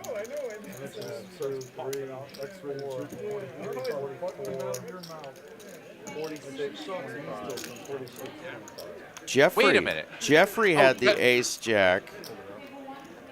John No, he's got a got misread. ace queen. I think he's got ace queen, Eric. He's getting paid. He's doubling up here. Yeah. That's a queen of spades there, which is why he announced to John ace king is good. He has ace queen. So this is a double up, not ace stacking, and Jeffrey is going to get a good piece back. So he had flopped top two pair and ripped it on the turn for 2x pot. Gets the call, drawing to only... No, Yes. drawing dead. Jack drawing dead. So the hand I saw tabled was an ace jack of clubs, and I just talked to production. He doesn't know what John Ryan had, so it was ace jack for Jeffrey of clubs. Somehow that jack of clubs or ace of clubs got read in John's hand, so we don't know what John had there. But either way, those chips went back to Jeffrey. So the battle between those two continues. A little confusing on what John had there, but it was ace jack of clubs for Jeffrey. Top pair, good kicker that held. Yeah, so then John Ryan is probably going to have like ace rag, where the cards got sort of swapped between the two readers on the pitch. Yep. Because I don't know how you make that call with queen anything, because you probably block the straight draws. So yeah, I'm guessing ace rag. Well, a nice little get right spot there. Absolutely. Then for our man in the 2 seat, because he was he was getting wrecked earlier, and that's a big chunk back. In fact, he might be unstuck after that. Call 500. All right, top 2 pair here for Nick Skywalker. At least we believe that's the case. Combo Diamonds. draw, though, for Scott.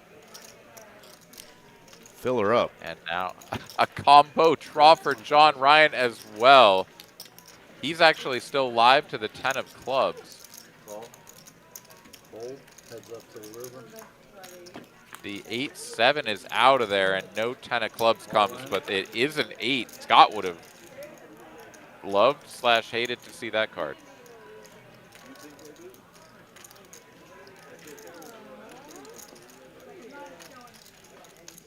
Nick Skywalker is all in, trying to get paid the max by a queen. I had 8, 7 of diamonds. I almost check raise big. I had 8, 7 of diamonds. Nice hand for one young Skywalker. Well, Spooky Aaron says in Vegas he could not get anyone to fold quads.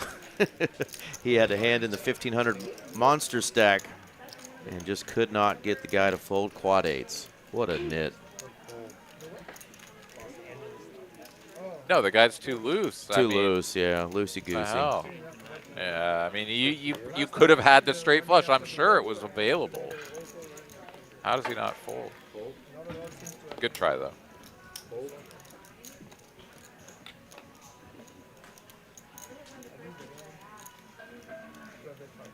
Well, we aren't quite getting the same show that we had last week with Mitch, but we are getting one hell of an entertaining game with these gentlemen.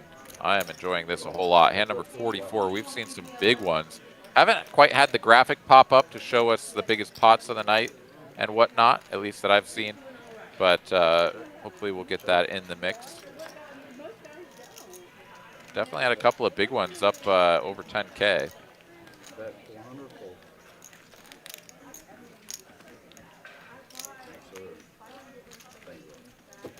So Aaron, our friend and poker crusher, Miss Lala, just shared a picture with me. She shared actually a picture of us in our pickleball practice the other day, and it got a lot of views, and she made 98 cents off of that picture. Wow. As a content creator, and I'm thinking that I need to demand some NIL money now for my name, image, and likeness, because she made 98 cents off a picture of she and I playing pickleball. I didn't know that was possible. You're going to need to draw up a contract, Eric, because if she's your pickleball partner, there's going to be more photos in the future. Royalties are, you're going to need to get that locked down, man. I need a raise. Even if she's the main draw, like just you being an extra is at least like 15 cents there. Compound that and get a few more in the future. Bro, you could have $1 before you know it. All right, Aaron nailed it. It was Asian X Tony. There we go. Welcome, my friend. Spicy pot brewing here. Balls 9. The biggest of slicks from Slick Rick. Heads up to flop. John Ryan makes the call. Benham got out of there. His 8-6.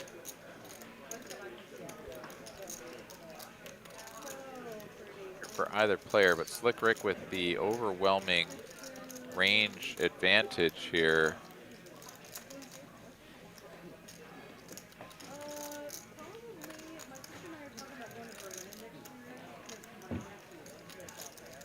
Bet 700. Third pot. And if we had a club on board, Eric, I'd say floating here is perfectly reasonable at this stack depth, just in case you pick something up and your opponent slows down on a turn. But yeah, no club out there. No chance to continue. And Rick will take it down. Harvey is up a couple of tacos. $5 profit for Mr. Harvey Castro. Yeah, just don't try to go to frickin' Subway with those $5. No. I'll tell you what. You'll only get a Dude, couple I was inches. looking at the menu. You couldn't even get a 6-inch for $5 anymore. Not even a 6-inch. It really diminishes my value then. Bro. Telling you what, man. When they can get you for $5, I mean, it's, yeah. Things have gone downhill. And then when I win back 50, it's like, can we roll it? And it's like, what? Ace King for Jay. Raised to 300. Says limpers be gone.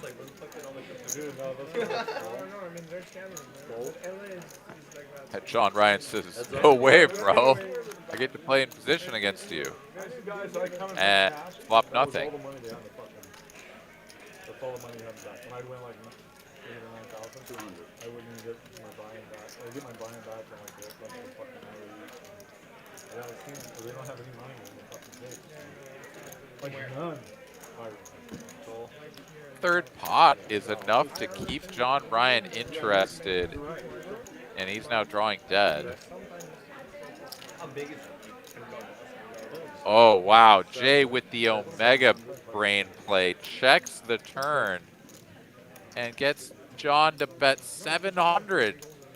3/4 pot with absolute dust. Thank you, sir. May I have another, he says. He's just going to call. Yeah, and we're checking every river and just being like, yeah, pay us our money. And John Ryan finishes with Jack high. He has to bet.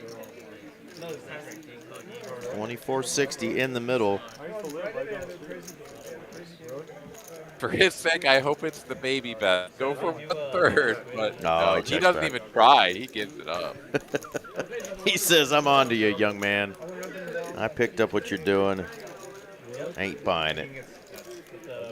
You hate to get shown the ace-X of spades there. You hate it, but yeah. Getting shown ace-king, you pat yourself on the back for not going for it. That's for damn sure. Absolutely. All right, so uppers and downers here. I mean, Maurice is the only player stuck more than a buy-in, and it's barely so. We got Nick Skywalker up 8,100, Jay up 5K, and then on down from there. Not quite as big of swings as we saw last week, but the chips are finding their way into the middle. They're just kind of getting pushed around from player to player. Same as you, I had 7-6. Same situation, he had aces, and I felt the pair, and I removed the flush, and I stacked it. He was so mad at 125 folds around. Yeah, but it's just like, why it takes so long? Dude, I went to an LA game one time. It's a like a week. It took me months to get it. All right, ace-10, 5-2 tone here. Top pair, no kick for Harvey, but who needs a kicker when your opponent has total dust? I knew the guy that was running from other stuff, and I knew he has a lot of money, so I asked him. Picks up a wheel draw on the turn, and we'll go for the delayed c-bet. John Ryan is out of there. Second day I lose. So overall I'm down like 100 something, I paid everything. Fourth day I win like 5K, and then I try to get paid, and I actually fucking fall in and yell at him on the phone. How much did you win? 5. No, Well, I asked Malpal, who's best buds with Mr. Randy 3Coin, how old he indeed turned. Because I wasn't sure. I believed the person in the chat who said he turned 80. She corrected him. He turned 21 years old.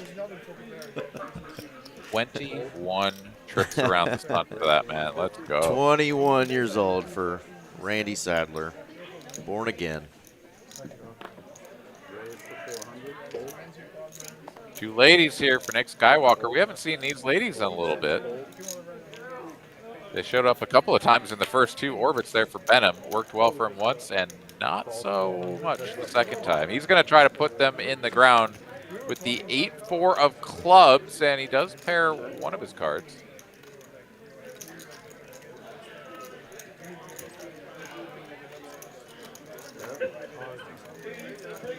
He's going to have to withstand a pretty large wager here, 650 on this flop. He will make the call. Good value here for Nick.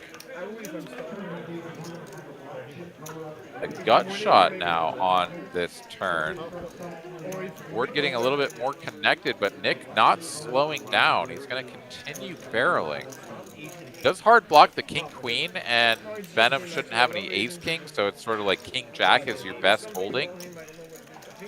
Seems like a reasonable spot to just barrel and bluff with the queens. On the river, so far so good. He's getting value with this play, but no longer. The river 2-pair for Venom with less than pot remaining. Also a one-liner out there, a little bit funky, but honestly, if he ever gets here with just some like busted spades, maybe he decides to just like donk jam it as a bluff anyways. Feels bad, but he's not even going to put it all out there. He's going to grab a fistful of black chips for 2K. Half pot it. And Nick is like, this hand sucks. That's the face I would be making too. That's exactly what he's thinking, Aaron. This hand sucks. Like that card, no fun. I mean, you already take a line that's like, I'm borderline bluffing my queens. It's very much a merge with every intention of like, let's evaluate the river. If it's a card that favors us to bluff, great. If it's a card that favors us to check back, so be it. And then your opponent just donk leads for a half pot? Like, oh, it's so annoying. Nice laydown there. Right fold, though. Ugh. All right, Spooky knows. Spooky's letting us know in the chat. Randy is officially a 6'4" Impala. 64 years old. Young man. That's just a reverse of my age, Aaron, if you flop those numbers, the 6 and the 4. And again, I hope I still have that kind of energy when I'm 64. 64, that's a good one. God dang, that's 18 years away, Aaron. That's not that's not making me happy right now.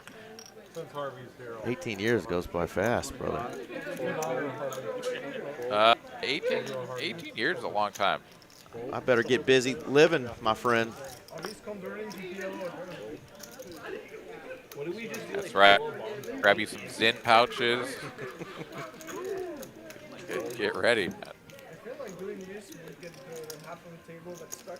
How the app's been treating you lately? You got any ladies lined up? All around the corner. Uh-oh, you're getting them on the corner, Eric. We need to have a I said I got a line wrapped around the corner. You know. Oh, it's excuse a me, I long line of misunderstood. them. Okay. Yeah, none of them. None of them I want. That gave him your address. Perfect. Send them over. We'll have a pool party. Hello. Yeah, who needs just a pair of sixes at Showdown? How about a straight for Scott? John Ryan here with a pretty reasonable bluffing candidate. He doesn't execute it first to bet, and then facing the over bet is like, okay, I give up. Are we starting Nick game, guys? Let's do it. Thank you, Scott. All right. I love it. Glenn says, are we starting a net game, guys? Let's do it. Way to go, dealer. That's why we love Glenn. Influencing action.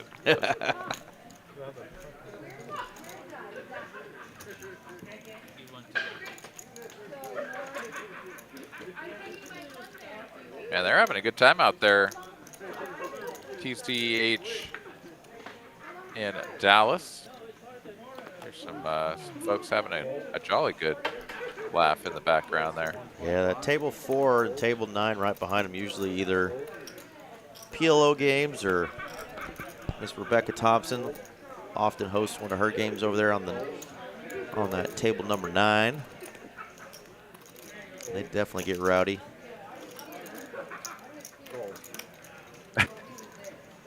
Guys, just getting after it. All right, Nick game. In effect, Harvey makes it 125. Everyone calls, and by everyone, I mean these three players. Pens are still best, but no longer. John Ryan. has 2 pair. That is not a 10 of hearts on the turn. That is a 6, Bet 500. giving John Ryan 2 pair. Call. Fold. Heads up to the river. Check. Diamonds for Jeffrey as 3 pair is no good. Jeffrey snap checked the river, the back door coming in, and says, oh, this is the guy that will bluff. Oh, wait, he's not bluffing. Therefore, I don't get any more money.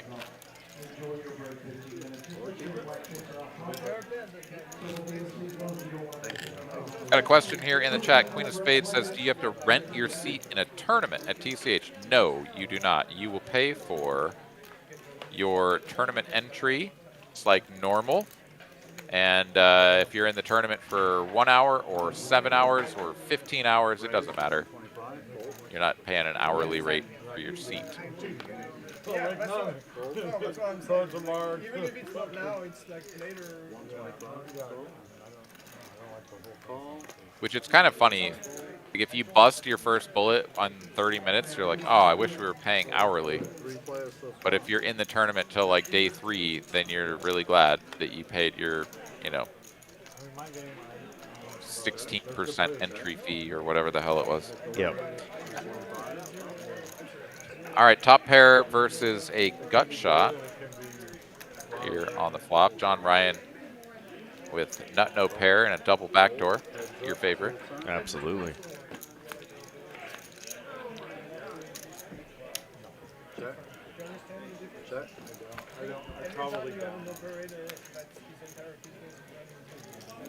Ace Jack makes 2 pair on the river for Harvey. Jeffrey here finishing with 7 high. Literally mine is because all my family plays, and I just go to a really cool place where you can Jeffrey announces fold. Harvey shows the hand to get rid of the nit button. For a second there, I thought we got a call. I was like, because Harvey just like snap turned over his hand, but of course the nit came in effect. You have to show your hand to get rid of the button. Made me do a little double take. Like, I've seen some big hero calls, but 7 high, Eric, never seen that one. I think I've accidentally won a hand with 7 high before, but not intentionally via the hero call. Maybe a jack high. I have made a pretty big jack high hero call that in retrospect, like watching it back, wasn't that hard to make. I honestly kind of fucked up the hand to not have just bluffed the hand, but it worked out for me. But other than that, most of the hands that I've tried to hero call less than ace high, I've been shown a better hand. And at least half the time, I've been pipped. Someone bluffing with a slightly better hand. Like, it's been miserable. So I don't really do it much. Now I've decided if I think somebody's up to no good and I have like king high, I'm gonna raise instead of call. Try to avoid that scenario altogether. 100%. Gut shot and an overcard here. Nick Skywalker will check and call. And there's a pair of aces for Jay. Has the club to back it up as well.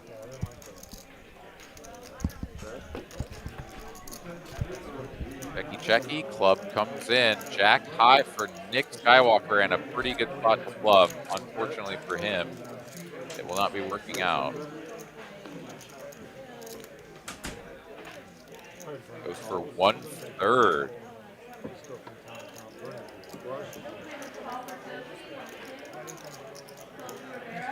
I think I'd go a little bit bigger than 1/3 there. I suppose if your opponent only has a 10, maybe 1/3 is enough, but I don't know. I might call with a 10 for 1/3 pot. Not so sure. It's always tricky to pick the right price, right? Like when you decide, I'm going to bluff, give this guy the business, put him to the test. How much do I bet? Do I pot it? Do I overbet it? Do I bet 1/3? Like, fuck, man. You got to try to figure out exactly what you're targeting and what you think they'll fold. If you make it too big, then it looks too bluffy, right? God, it's tough. 1/3 clearly not enough to get an ace to fold, or the jack of clubs rather. I was gonna say, do you think they're gonna kill?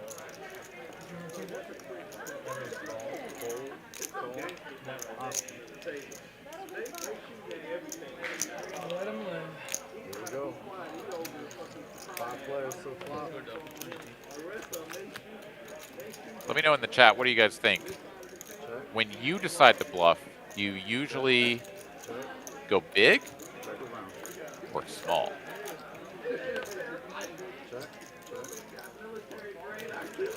Two pair 5s and 4s. John Ryan with the bottom 2 here.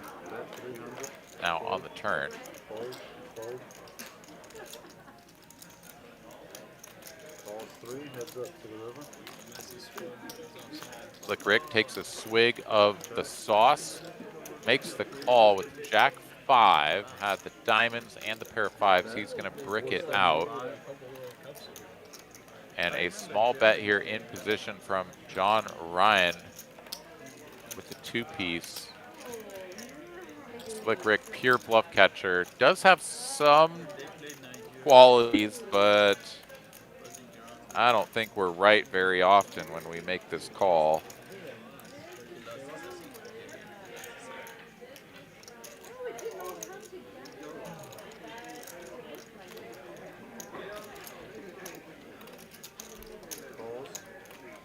Does keep his man honest and will get shown the 2-piece. 1,200 in profit for John Ryan, and the net game dwindles a little bit more. Still about half the field with a red button. We look at the profit and loss here. Maurice down the most, still down 5,500, a little over a buy-in. Jay, the biggest winner at the moment. Nick Skywalker has drifted a little bit down, still up 4,400, but no longer at the top of the totem pole. And Venom, who got stacked on hand number 3, worked his way all the way back to, I believe it was almost even. Down 2K at the moment, but feels a lot better than down 51 and 50 or whatever it was. Straight out of the gate. All right, Aaron, did I miss anything crazy? Oh my God, we had an 8-way all-in, Eric. It was insane. And everybody's still here. He must have put a straight flush on the board. Yeah, 8-way chop. You're exactly right. So welcome back. No, really, nothing happened. We had some small ball. And that was about it. Second pair versus the super nut low. Check. Check.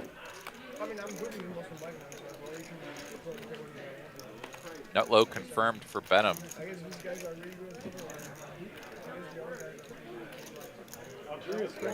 Rick will tickle for value at the low price of $300, but gets no takers. Did he show the hand or did he muck the hand? He must have shown it. I presume he's not going to ever make that mistake, but didn't actually see the cards on their back. We haven't seen that in a while. We normally get one person forget. The person receiving the pass can't be past the last defender, like closer to the goal. You can't become me in front of the goal. Harvey, the former stud soccer player at the collegiate level, explaining the soccer offsides rules to folks. Both he and his young bro, Mr. Z World, a couple of stud poker players growing up in the DFW area. Shout out to Z World. Haven't seen him in a hot minute. Hope he's out there running good somewhere. Yeah, maybe out in Vegas or something, right? All right, limp pot here, Eric. We got 6 players involved. Maybe a 7th off screen. We'll see if it wraps around, but I think it's 6 players. 2 overs and a gut shot here for Nick Skywalker, but it's Slick Rick betting his pair and up and downer. Thins the field down to just Nick, and he'll brick the turn. Check. For 2 pair for Slick Rick. Gonna get a bet out of Nick. And yeah, another one of these spots where Nick is like, I have a mandatory bluff spot, and you guys just always have a calling hand. What the fuck? Thank you, Rick. Jay, you lost your fund? So who's chipped up here the most here? So Rick has added on quite a bit. He's got 19K in his stack. Maurice over 14K. So our 2 biggest stacks are actually players that are down quite a bit. Fold.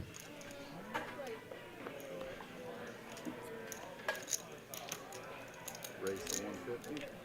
Yeah, it was like earlier we had the 2 players with the highest VPIPs still had nip buttons with 3 players remaining.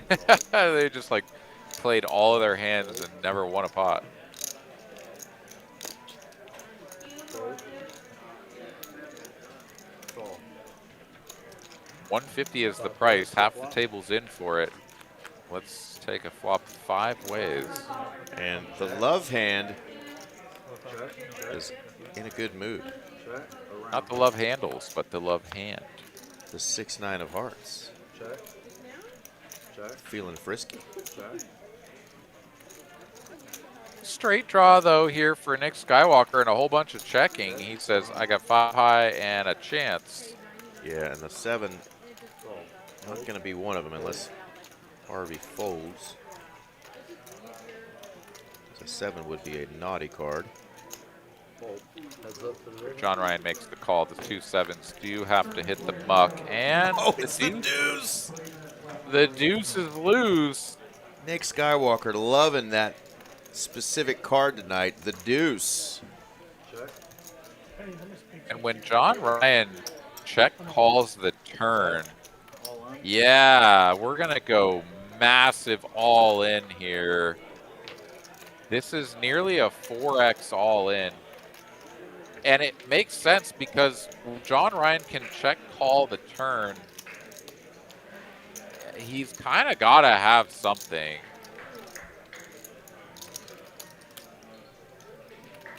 There, like, I guess it could just be like some dusty diamonds, like 9-10 of diamonds. This is just gonna. Oh my God, he makes the call. And this is another spot where John Ryan traps into getting stacked for heaps. Nick Skywalker dragging the biggest pot of the night, 13,000 and change, up over 20K in front of that man now. Wow. That is nasty. I mean, a runner that you're just not going to see coming ever.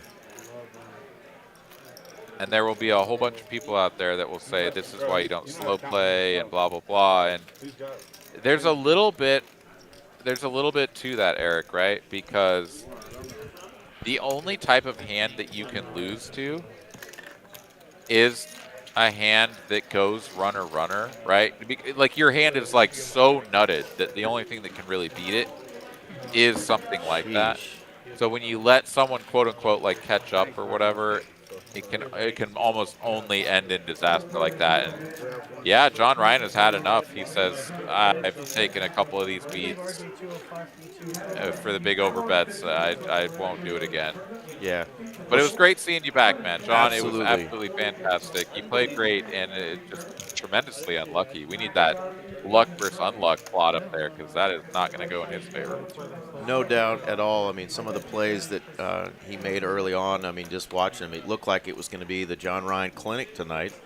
And he was just going to have players not knowing what's going on all night because he had them confused early on, and the cards just did not work out in his favor. But we definitely glazed him up a bit as he got on the stage early on in the night. We were really glad to have him back and hope to have you back again, John. Definitely a pleasure to see that familiar face.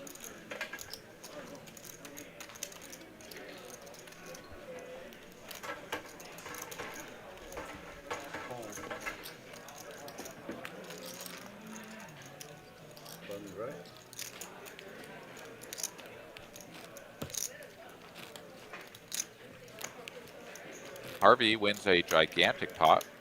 2 kings pre-flop. All right, tournament players, welcome back from your break. With lines at 1,015.50, dealers, let's start on the deal. Fold, fold.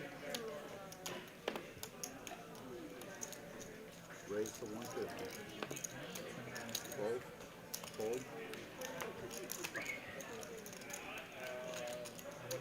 Calls.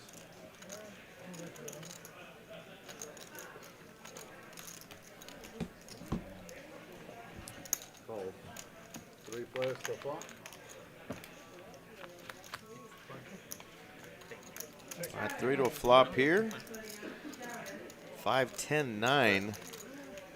Nobody really landing much of anything here. Ace deuce Fold. is good, but first to put money in pot, we'll drag that one. Thanks, sir. Yeah, the fatty gut shot there for Slick Rick. All he needs. The fatty. And we've got Maurice and Scott still holding the knit button, as well as Benham. Can't see it under his hand. There it is, hiding. Who's your horse? I am going to go with, well, it's too late to pick Harvey now because he's opening a pot. So I'll go Maurice. I got Benham. 400. Fold. Fold. Fold. Fold. Fold. Fold. Wait, Harvey doesn't even, he's not even in there. What are you Harvey's not talking in there, about? yeah.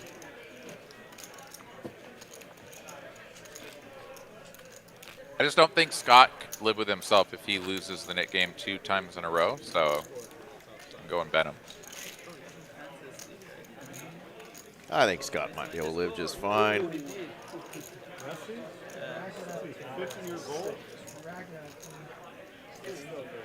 Yeah, too easy. But I do know that we're going to have another splash pot situation that leads me to believe that it might indeed be 1 seat 4.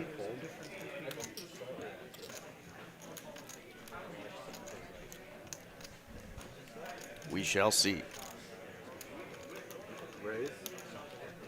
Harvey with my favorite 1 gapper there, the old 7-9 suited. Button's right. The year yours truly was born. On the 18th day of December, and they were playing Joy to the World in the hospital. And my mom still thinks that that song was played specifically for me.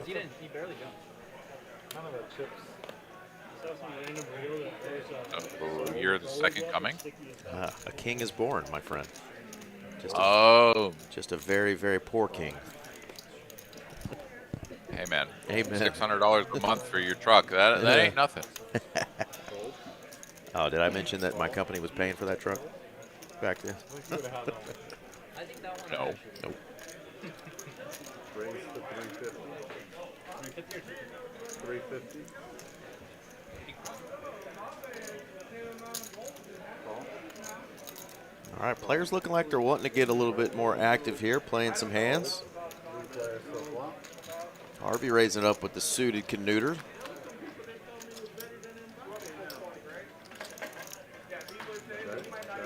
Check around.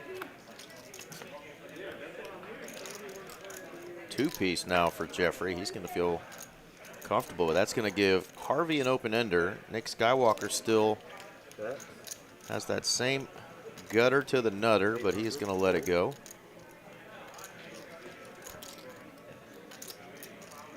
Calls 8. Heads up to the river.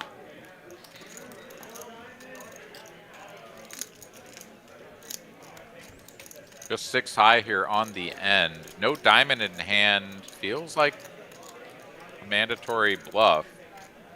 And of course, Mr. Skywalker Okay. would have smashed that. 3,400 calls. Wow. Yeah, over there. That was a $3,400 bet from Harvey with 6 high. Yeah. Harvey pulling out all the stops tonight. We know he's got that move in the arsenal, but just picked the wrong time to do it right there. And what a pot for our man Jeffrey, who's now up 7.3K, right there on the heels, a couple grand shy of Nick Skywalker. First time And on for him. Nick Skywalker, he's up over 10K. He would have drilled the super nuts on that river. Yep. It would have cost him 800 to make the call. And it's unclear exactly how Jeffrey would have responded to a bet and a call.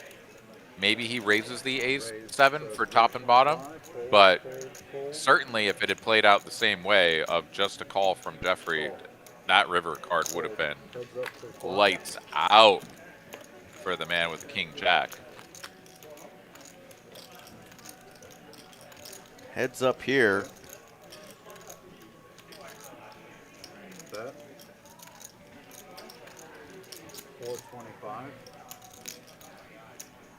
3/4 pot from Scott. Slick's open-ended backdoor diamond draw. He's got 60% of a straight flush already.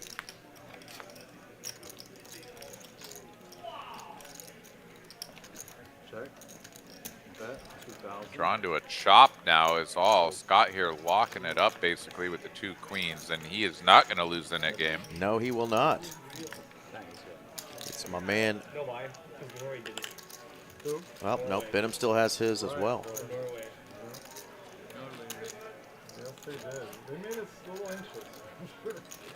And you didn't lay 5. What did you lay for the? That's me right now. You can barely see in the background, but I'm helping Maurice out. His collar was off. I said, man, if you're going to be up on my stage, I got to get your collar right for you, man.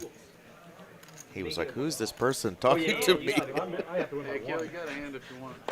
Good man, sorting him out, keeping Yeah. his fashion straight. But then he's in a net game, and he missed. Oh, he thought he was going to miss the damn hand. He's got ace-king suited, bro. That's your horse. He ain't going to lose this. That's right. After I fixed his collar, he's going to wake up with ace-king. Benham's out of there. Benham's still live, man. You're going to owe me some more Taco Bell, baby. Maybe. Harvey's got the goods. 2 jacks rolled up on the button. Harvey just punted away 3,400. Let's see what he's going to do here with these jiggities. Juicy little 4-bet, a little more than a click. And hello, we got a hand brewing here, Aaron. That we do. We've already got 4 bets before it gets to us in the straddle. Feels a little bit fishy. Low jack 3-bet, button 4-bet. Not exactly like button small blind into our big blind, but Jay didn't come here to pussyfoot around. He is going to put in the cold 5 to 2,500.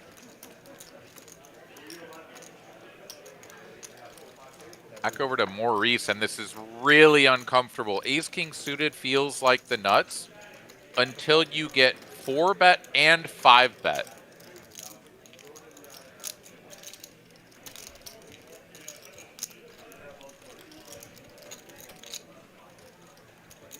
Arby over here is like, bro, I put in the 4-bet. How the hell are we getting 5 bets in this pot? Ace-king suited hits the muck, and it's not even a bad play from Maurice. The 2 jacks hit the muck, and Jay is a god for not pussying out. I think it's totally reasonable for him to look at ace-king and see 4 bets in the pot and be like, I'm going to be the guy that folds this hand. Maurice is the one who ends up having to do it. And it works out great for Jay. That's incredible. Yeah, that's You insane. just don't see that very often, right? It's so rare for the hands to sort of collide in such a way that you can even have that situation. What a play. Yeah, and this is the stuff that's possible in these bigger games. You're not going to see players deep enough in our 1-2 games to be putting in 5 and 6 bets very often, and hands play out like that. Jay plays. People want to get in for $2 anyways. Eric. Yeah. You're not even 5 bets in that game ever. Never. That's right, Kiwi. Ace King often called the Anna Kournikova, but that's the easiest way to win with it. Don't let it get to a flop. Just take all the money down. Well played by our man Jay. That's 300. The board is not Queen 3-7, all hearts. It is Queen 10-3. And how about another 10?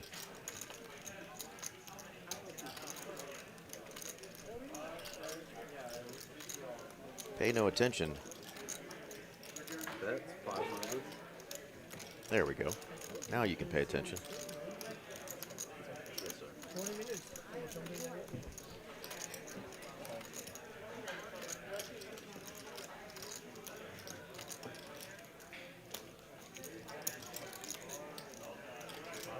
I just didn't think he had 7-6 suited this time, so One of these spots where Scott doesn't really need to get involved because he could be drawing dead. And oftentimes we've seen him sort of play these spots a little bit conservative. He does decide to make the call. Ace Jack high will be best if we get to showdown. And he probably had like 9. Slick Rick is like, okay, well, everything missed, but I lose to a queen. So let's check. And everything missed, so that includes Scott.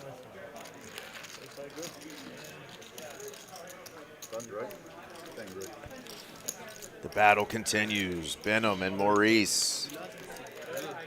Both players down a good chunk. Don't want to lose 800 bucks in a nit game.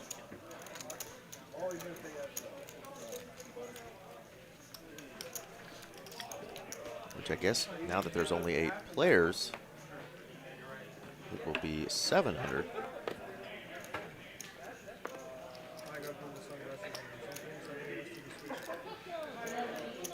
Raise to 125. Fold, When I lose fold, that, I fold, just like burn my entire fold. It's like, Like you put gas on it? no. I toss it away. So. Toss it away. Calls 125. Fold. I'm not saying I'm learning bad. I'm just not winning. Replay Either way, I'm flop. playing.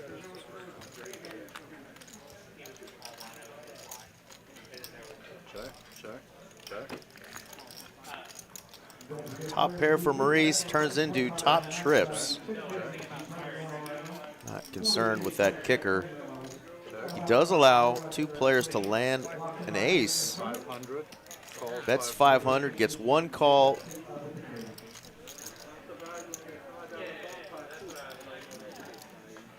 God, and how do you fold this if you're Jay?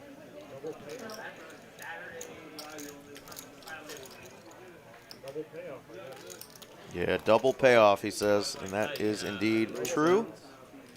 My man Maurice will not be losing the nit game. It's going to be Guys, I told you. Aaron's horse, Bing Bang Benham.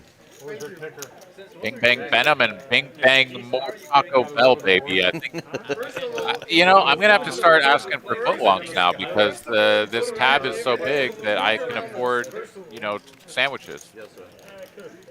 Oh, like I always say, Aaron, if you want a foot long, you're going to have to let me hit it twice. From what I've heard, it's like 3 or 4 times. You guys were splitting it between Oh, man. 400, 400. Good stuff. What have I done to you? I would have been upset with you if you didn't have some sort of a comeback there. One for the good guys. It's something I say when Pay no attention to the guys in the booth, folks.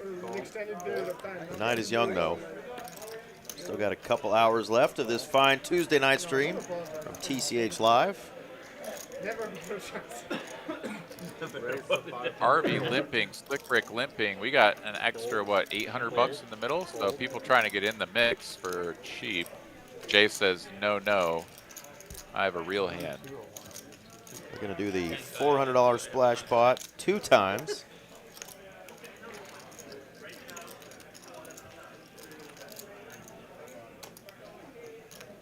And now we're going to go with the limp raise. 2400 total. This is not going to work out for my man Slick. question is, does Jay fire back? Another time in position. It's not a click this time from Slick, though. He's gone large. Jay's all. Let's go. Love seeing it. Jay came to play with the big boys tonight. I mentioned he's played on the 2-5 stream before. Plays a lot of tournaments, PLO. But he's showing with a couple of these plays he's made tonight that he can hang with the big boys. Not afraid to put chips in the middle. Nice play there from Jay. Yeah, I have seen some really good players employ a limp back raise strategy. I have seen it. And when I've seen it, I've been like, what the are you doing? Because it goes against everything that we learned. But it's counterintuitive. And you can actually create scenarios like what we just saw there, where you would have a player just like be like, no, you never have this, and just like stuff it in your face, and you actually do have it. All that being said, I don't think I've ever seen Slick Rick actually do that with a real hand. So I don't either. We'll have to ask him. I don't think he's trying. How that got in the arsenal there. I mean, I think he's just giving the guy the business, right? It's like, I'm limping, everyone's limping. Oh, and you're going to make it 500? 10x on the button? Oh, yeah, well, no. Let me give you this. Just pop it up a little bit. Didn't work out. No. Because the man woke up with pocket J's. When Jay's got J's, what is he going to do? Fold? No. Gonna J it up. Gonna juice it up. Are we gonna add a couple of chippies to his stack? Because he's seeing all these stacks swell around him.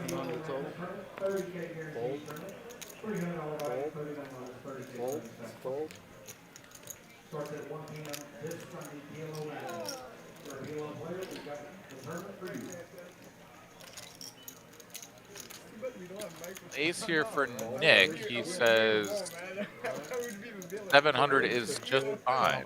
We make the call. That'll bring Jay along, and Jeffrey here gets to play in position with a dominating hand against at least one player.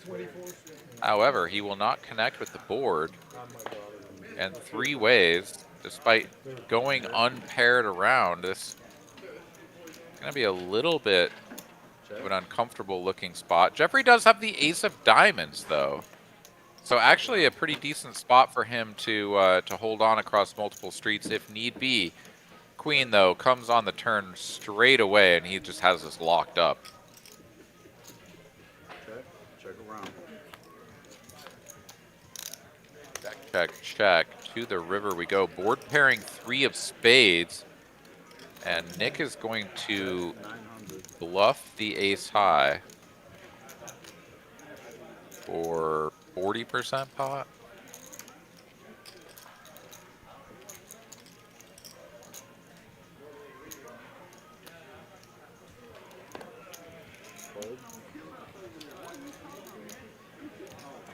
And Jeffrey here with a raise to 2,800. Lying in the weeds over here, and this has happened a couple of times tonight to Nick. He got most of his chips in one giant spot against John Ryan, and has had quite a few of these sorts of scenarios where he's gone for the bluff and it just hasn't worked out. Add another one to the list. Yeah. Jeffrey's night looked like it was not going to get off to a good start tonight. New player on our table here at TCH Live Dallas, Texas. Coming in all the way from San Diego. But boy, has he turned it around. He is up 9K. Yeah, I mean, he got stacked by John Ryan in like a very unconventional spot early on, going for the bluff where on river top pair top kicker with trapped ace king pre and across multiple streets, like with ace high call down. Very awkward. Seemingly, yeah, it was like stuff in pouches just to like keep his shit together. And then, what do you know? scored a couple of big payoffs, one in particular against John Ryan himself. And another good payday right there. He's up 9K in first position.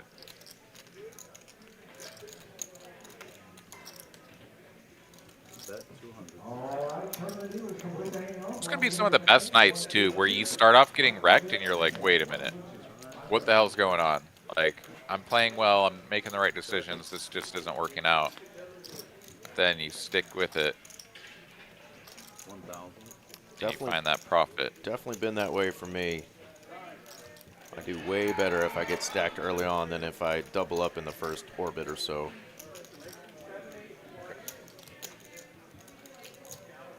Two pair now. River third pair here for Slick Rick.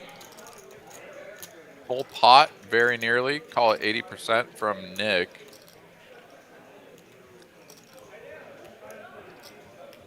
Eric has already paid off a couple of spots tonight, getting sticky. He's going to do it again.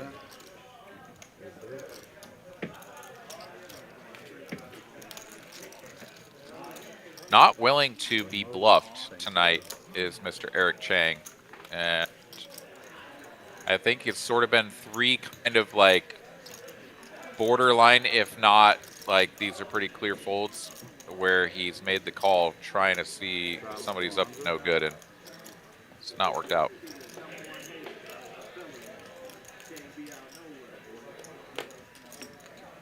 But there's a saying, it goes something like, if you don't get caught bluffing, you're not bluffing enough.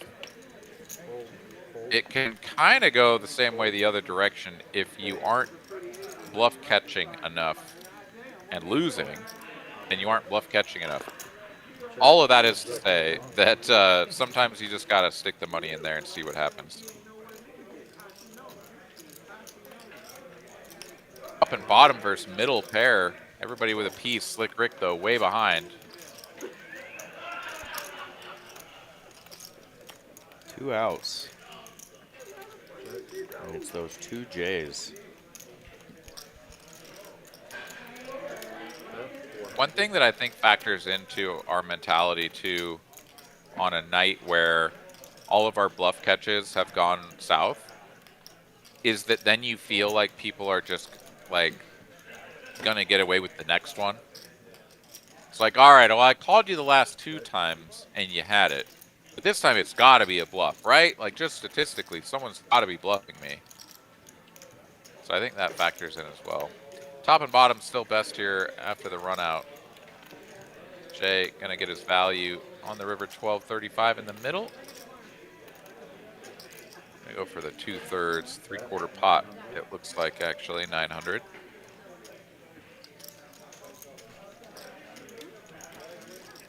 And will Eric pay off a fourth one is the real question.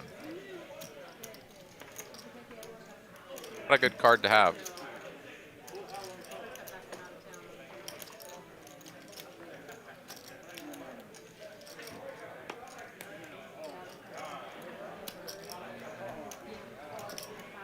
He's got to be bluffing. Somebody's got to be bluffing me at some point.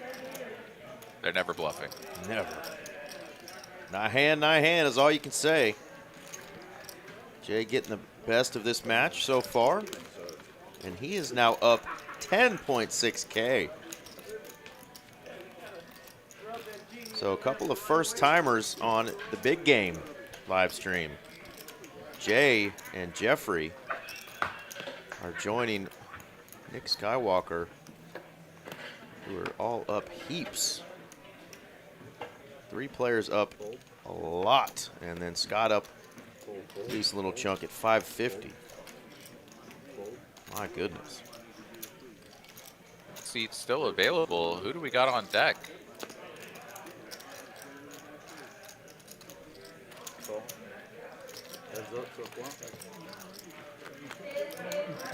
Another battle here between Slick Rick and Jay once again. This time, Slick Rick with the top and bottom pair, and Jay the gut shot backdoor spades. Yeah, got a call, right?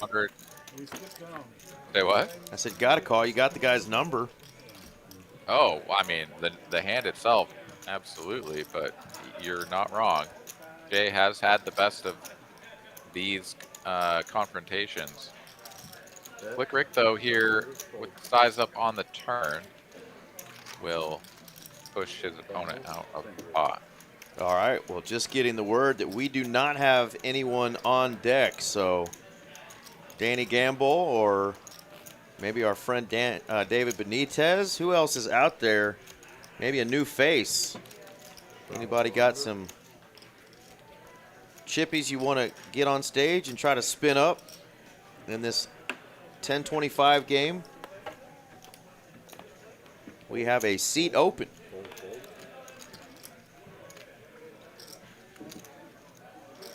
Raise to 400.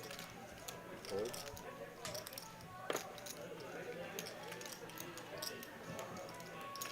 Raise to 1600. Jeffrey, this man shows no fear. Fold. 6 triz. He's like, I want to show it, but like, I'm gonna do it. Thanks. And it's been kind of an interesting night here. I mean, Slick Rick normally sort of gets to, I would say, exert the pressure that he's used to exerting. But with Jay and Jeffrey to his immediate left, he's faced some pretty significant pushback this evening. 125. Indeed. Call 125. Fold.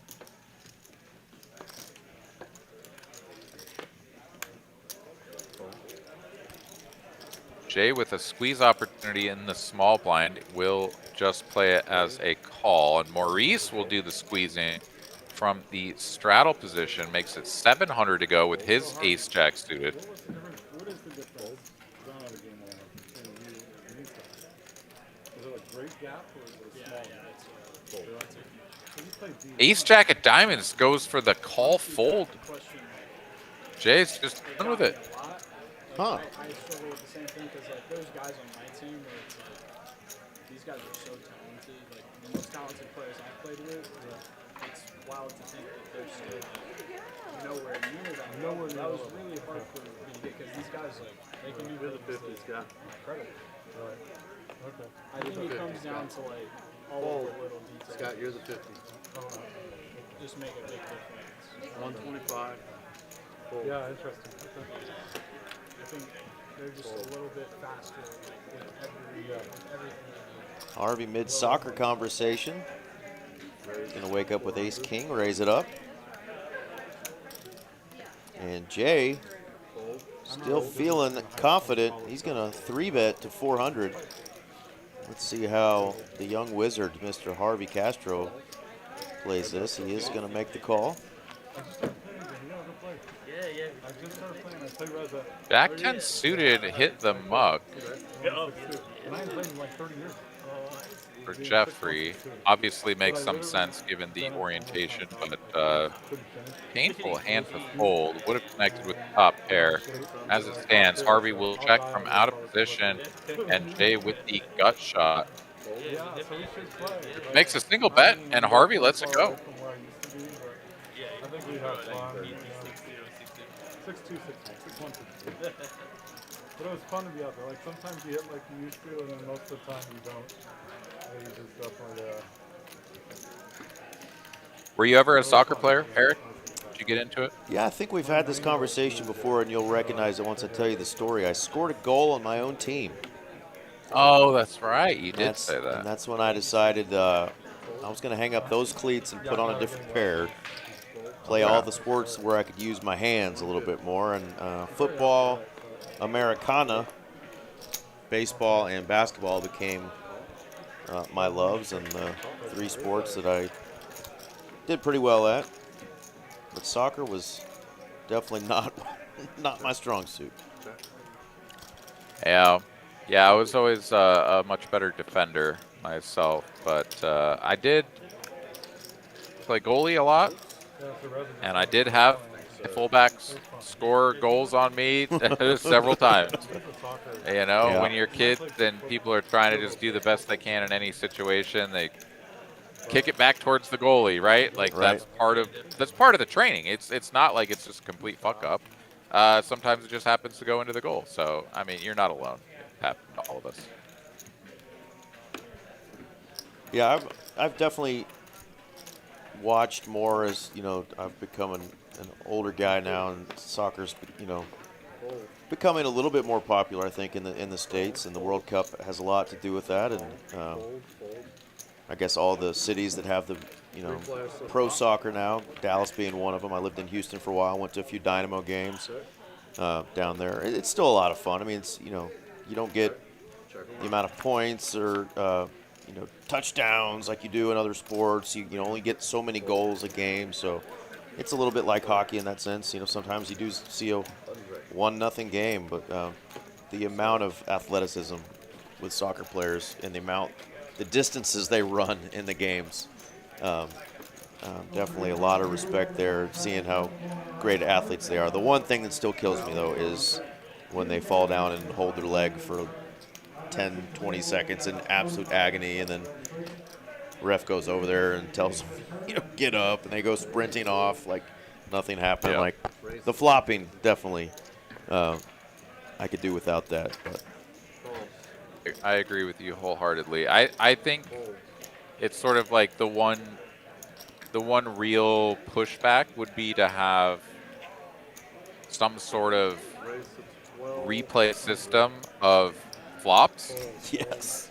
To where, like, you put it on the big jumbo screen in front of the entire stadium. Yes. And you show everybody that you didn't get hurt and that you're full of shit, and then you get sent off with a red card. Like, yes. Do that to a couple of big name pros that are known for, like, flopping, and that shit will go away. Absolutely. Sheer embarrassment on a public stage. I love it. Yeah. You heard it here first, Like, folks. Aaron McAvoy, brilliance. And I think they should red card them with a teddy bear. Like, here you go, you little baby. Go You little off biatch. of the pitch and hang out where the babies sit, because the real men are here on the pitch and playing this game. Amen. Amen. It should literally be a little teddy bear with a red card in his little hand, and they give that to the guy. I mean, that would be the Drop best. a deuce in the chat, folks, if you agree with my man Aaron McAvoy that we got to get these flops out of soccer, and the way to do it is to give the little sissies something to cry about for real. Well, Benham Embarrassment. has nothing to cry about. Gets it all in. 8s against ace-queen pre-flop, and Jeffrey here is going to pay off the maximum. Double that man up on 2 runouts. Yeah, surprised to see that all get in, but it got in. Playing back and forth at each other. And there's a look at our largest pots of the night so far. We got our first deuce in the chat. I'm going to get in there and drop a deuce as well. Because, again, it's not to say that soccer players aren't tough. Some of these guys are muscular as all get out. Great athletes, but God bless. Act it sometimes, you know. That's all we're asking for. The one that I find particularly egregious is that there will be a little bit of lower body contact in, like, a spot where it's maybe, like, you know, pretty borderline as to whether or not this is, like, the part of the field and the type of play and whatever, where you really need to have the scrutiny on it to whether or not that's like a yellow card or a red card or give them a penalty kick, whatever. But the guy that takes the lower body contact grabs his head as though he's been devastated in the face and is rolling on the ground with his arms over his head, acting like his eye has been gouged out. And you're like, bro, shut the up. Like, you didn't get hurt in the head. If anything, it's your foot or something, you know? Well, anyway, what we've that discovered flops the here joint, is whatever. while we talk about flops in soccer, Benham just smashes these boards and wins big pots. He is now in such a good spot against Maurice. Let Maurice hit his heart, for the love of God. I mean, to be fair, on the last 2 boards, he didn't really smash much, as well as just had a pocket pair of 8s that held. The so overpair, still. yeah. He smashed the pot as far as dragging it is what I meant. Yeah. You're not wrong about he that. is benefiting from us talking about anything but his hands. So there was that whole thing about royalties and our NIL money, right? So when Benham wins, we get a piece of the action, right? Yes. Benham, All we right. won't talk about poker when you have a monster. But we will talk about soccer. And flops. All right, King Jack versus King Jack. Yeah, Slick Rick looking to get his ship righted. Womp. Ooh. King Queen hits the muck. No cold 4 from Jay this time. Dr. K agreed with us, but he says he does like going to the live games. Yeah, it is a fun experience. The soccer fans really do get into it. It's a different vibe, different culture than you'll have at any other sport. It was definitely rowdy when I was in the few years I lived down in Houston. I actually got to see some brawls of the Dynamo fans fighting themselves, which was pretty wild. But they had like a live marching band with mostly percussion behind one of the goals. That was a lot of fun during the games, and they would just get loud and rowdy. So, but yeah, those guys are such great athletes. It is amazing to see just how fast they are, and like I said, the distances throughout, a full game that they run is pretty impressive. I'm with you, Dr. K.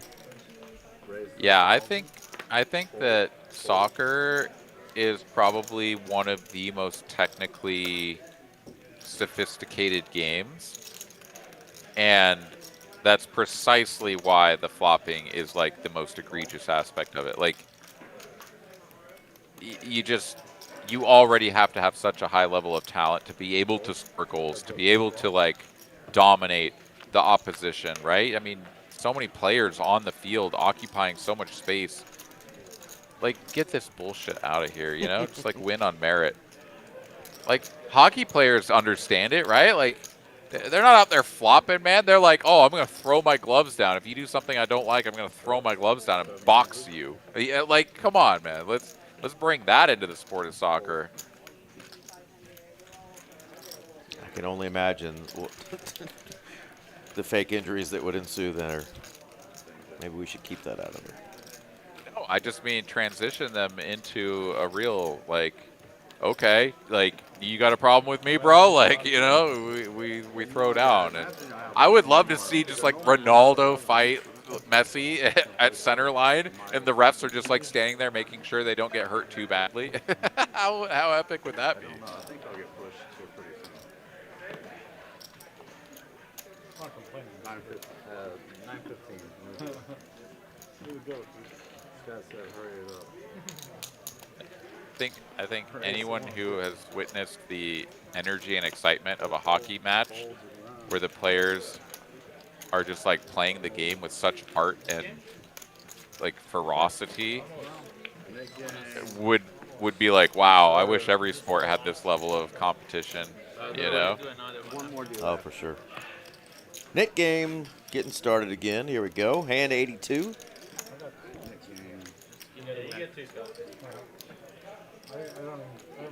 Jay Hey, up. Kiwi Bird, we'll see you back here if you can make it. Otherwise, we'll see you next time. But really excited to hear the news about your remission. We hope that stays true throughout the next couple of weeks. So you get more good news. And, yeah, let's get you back to living life the good way.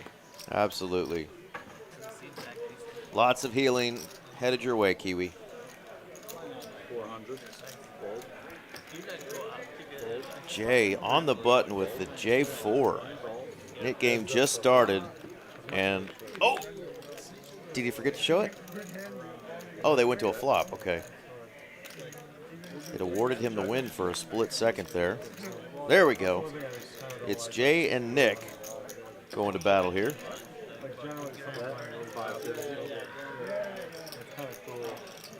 But the bouncing game is kind of like instead of like one guy getting coached by everybody, the table is going against that one guy coaching everybody. Jay is going to hit 2 pair on the river. Let's see what Nick does here. These guys are 16,000 effective. Bet 2,000. Goes check, bet. There we go. Now we're showing the J4. Table got silent real quick when they looked down at that hand. Jay putting on a little bit of a show tonight. Oh,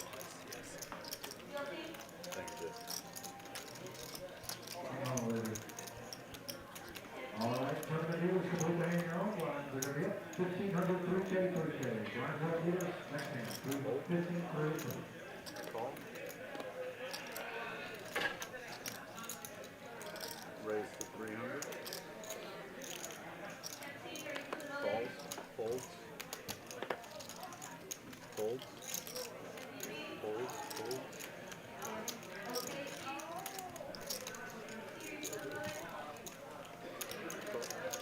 Change coming. 3 players still flop. 3 ways to a flop here. Strongest holding is going to be that Jack 10 of diamonds. Check. Check. oh yeah. Check around. Can't hear you. Jack 4 of hearts going to pick up a little equity here. As a heart draw comes in. Jay's going to have an open ender now.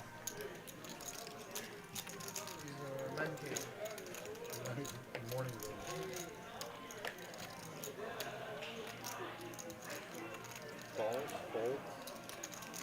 Heads up to the river. And now it is a Jack that's going to land. Check. Winner, And it's please. going to go to showdown. And unfortunately, the Jack 4 will not win this time. Not 2 hands in a row. This time, the Jack 10 wins, but it's the same player. It's Jay who stays hot. 14. Yeah, Rick has really struggled against Jay here tonight. And, I mean, Jay's been winning pots against multiple players, but it's gone particularly poorly for Slick Rick against him. Babbles on.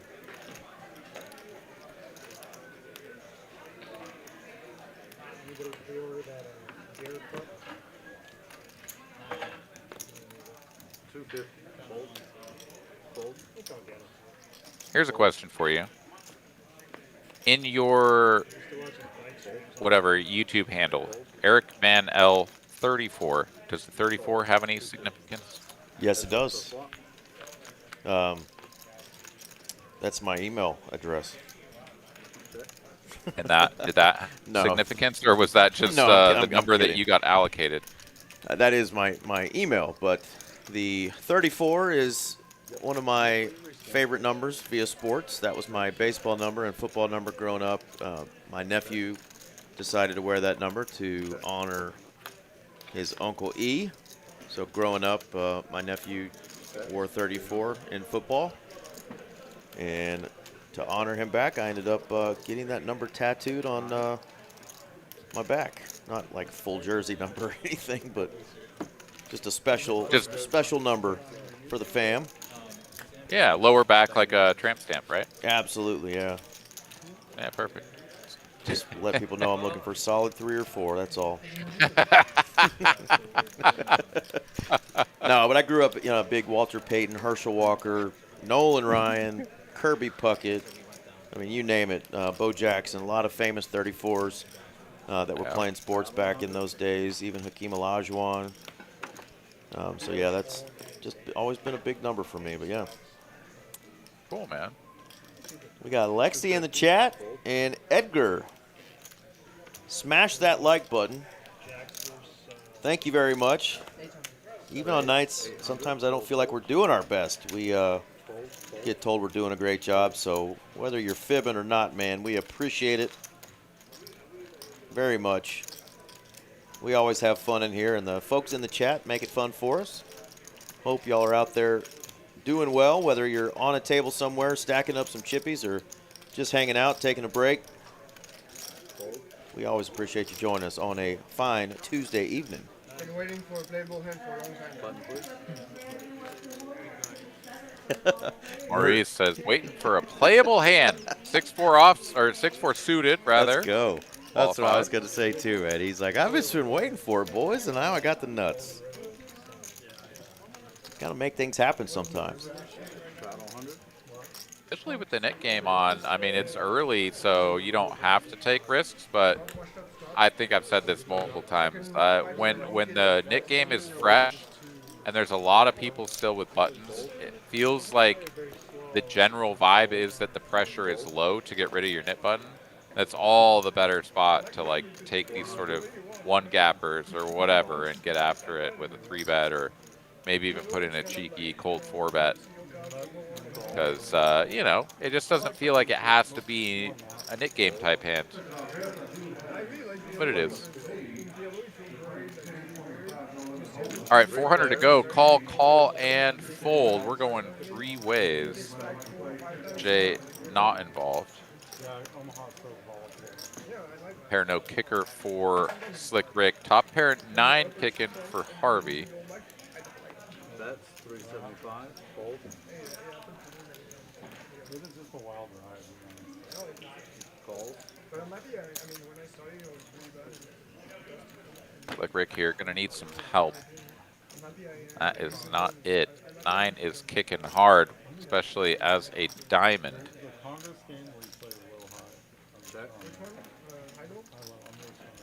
That's some good equity going to the river out of position. Harvey decides to check. And Slick Rick here may even bet his hand to get a sort of natural check on the river. Gonna bet half pot. Think I'd do the same. A bit of value ownage here as Harvey will make the call. 4K in the middle, and the board does pair. Chop it up when we get to showdown. That is a real big river card for Slick Rick, and he may still think his hand is worthy of value, but probably not now that he's upgraded to the jack kicker on board. Yeah. I mean, there's a world within which you will attack, but yeah, it's just too risky. Amy and I were literally like, I was just throwing her. Rick shaking his head. He's like, yeah, whatever, man. I got lucky. Had a good hand.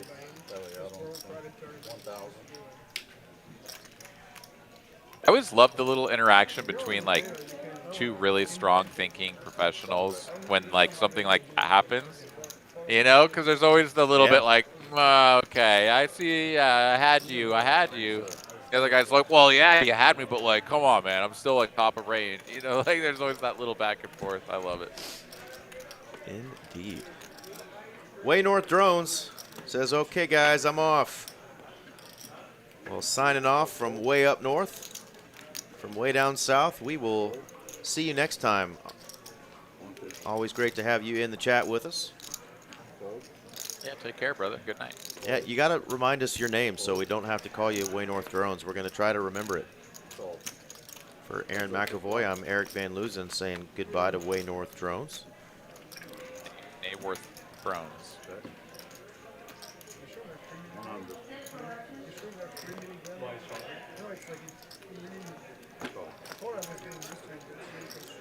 You know, it's like he's sitting And a call, Queen Jack high, still best.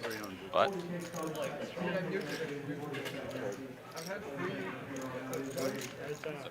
yeah, second shell comes.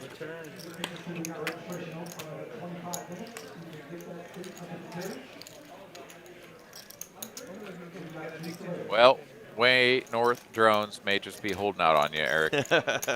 That's all right. Might have to wait till next week to find out. That may just be the Maybe he's a she. preferred name. Way North. Might be on the birth certificate. Way North Drones.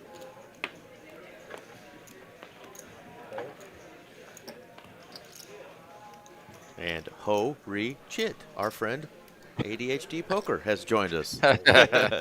Still looking for a Taco Bell sponsor. That is right. Sponsor of some sort.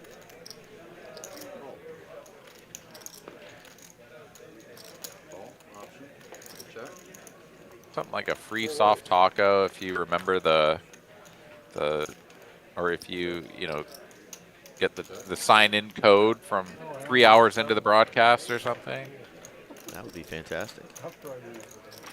Or, you know, they could do the things where it's like if for every field goal kicked, you know, we'll donate a certain amount of money to this charity, right? Yeah, for every pot over 15K or something. Exactly. You get a, you know, 10% off your next order or something.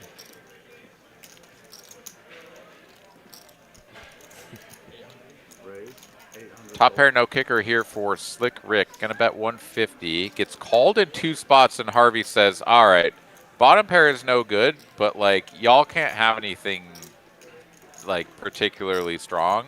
So GTFO my pot. Slick Rick says, nah, that ain't happening. I have top pair. These other guys can get out, but not me.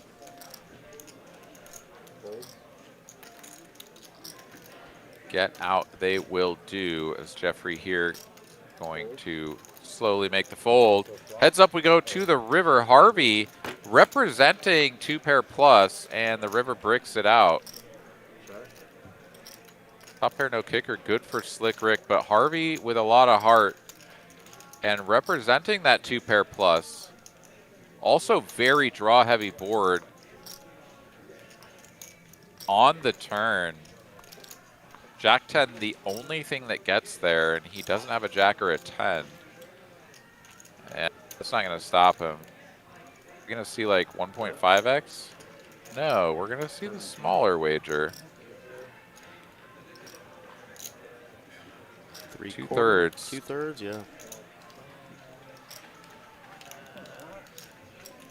17, 21. I guess it's, yeah, it's actually 3/4. Right, you are, Ken. Bad B equals 2 tacos, says Poker ADHD. Yeah. Wow, Slick Harvey Rick makes the call. gets caught with his hand in the cookie jar. Slick Rick has been paying off value bets all night, waiting for this spot to bluff catch someone, and it finally comes through against Harvey Castro. Yeah, the unlikely candidate to get his hand caught in a cookie jar does indeed on that one. Well, great job by our dealer, Mr. Bluffing master. Oh, yeah. Mr. Glenn, great job. He is off for the night, and now we've got our final dealer, Mr. Eliud. No stranger to final tables in our tournaments. He's now on this stream doing some dealing. He's going to be our final dealer of the night. 8 p.m. Looks like he's sporting some football attire here. It looks like it might be a little Team Mexico. That's right. He is from Monterrey. Shout out to all our friends who are rooting on their home country. Maybe rooting for a little Mexico Day or via versus whatever the word I'm looking for is. America. Spanglish in full force right there. You're doing really good work. Oh, the Lord's work. I mean, they beat the hell out of South Africa. Of course, a couple of red cards in that game. What a sort of shit show that was. But yeah, coming through round 2 should be interesting to see how they perform against South Korea. Of course, South Korea always somebody to potentially contend, and they did win their game against the Czech Republic. So that should be a good match against the 2 teams in that group that have a win. That one going to be coming up here shortly. In fact, that should be on the docket tomorrow. Oh, pardon me. That's going to be Thursday, excuse me. The rest of the Group 1s are tomorrow. What do we got here? We got Portugal and Democratic Republic of Congo. Then we got England, Croatia. That should actually be a quite good game. Ghana, Panama. Should be decent. And Uzbekistan, Colombia. Probably a pretty decent game as well. So rounding things out here on the tail end of Group 1. Norway beating Iraq 4-1. France over Senegal 3-1, and Argentina right now up 2-0 over Algeria with a little less than halftime remaining. Flush up top for Jeffrey. 22 max.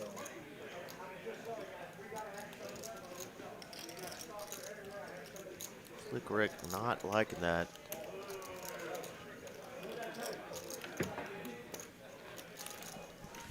Top set and one pair on bottom, just not worth it.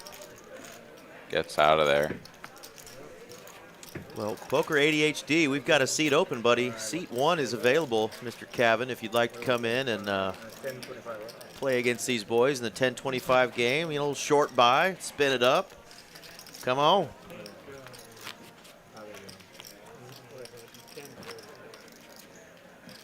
Got to have that 1-2 lottery ticket game, or the 2-5 lottery ticket step up in action, dude.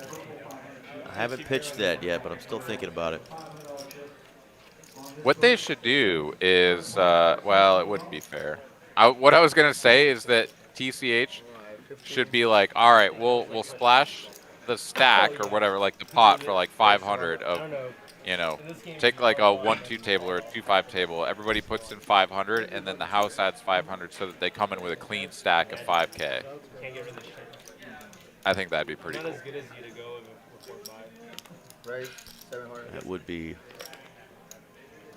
nice and clean. It would have to be a 2-5 game, though, right? Like, no 1-2 table is going to have everybody pony up 500 to go play this game.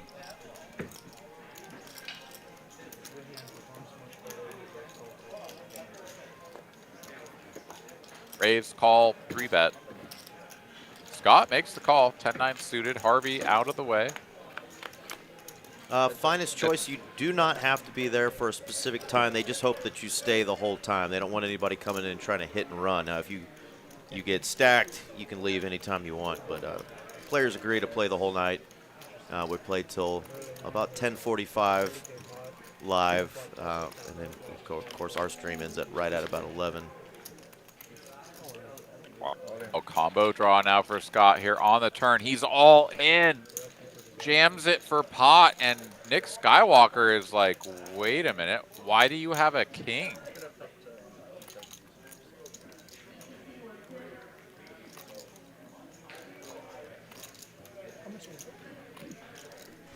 And I don't blame him for really considering this with 2 9s here. Not at all. I mean, any donk jam here from your opponent doesn't make a lot of sense. The 2 9s like hard block the 10-9 and like Jack 9, 6-9 of the world, but like you don't have a club, which means all of those 9x of clubs combos exist, and that's exactly what this man has. Because why does he ever have King X of something that then donk jams after pairing the turn? I mean, that was not a trivial bet on the flop either. It's not like he bet quarter pot in position or something and just got floated. Yeah, he just thinks this. Yeah, let's see if he can suss this out. I would love to see a call here. Says this just smells beyond fishy. And I've got a lot of chips over here. What if I pick off a player doing something a little squirrely?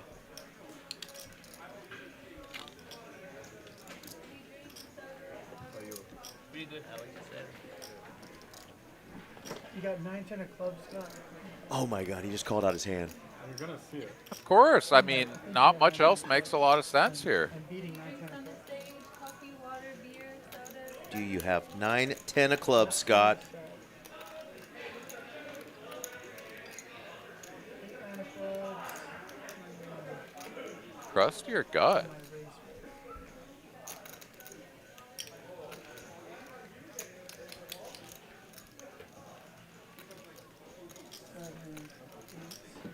Pocket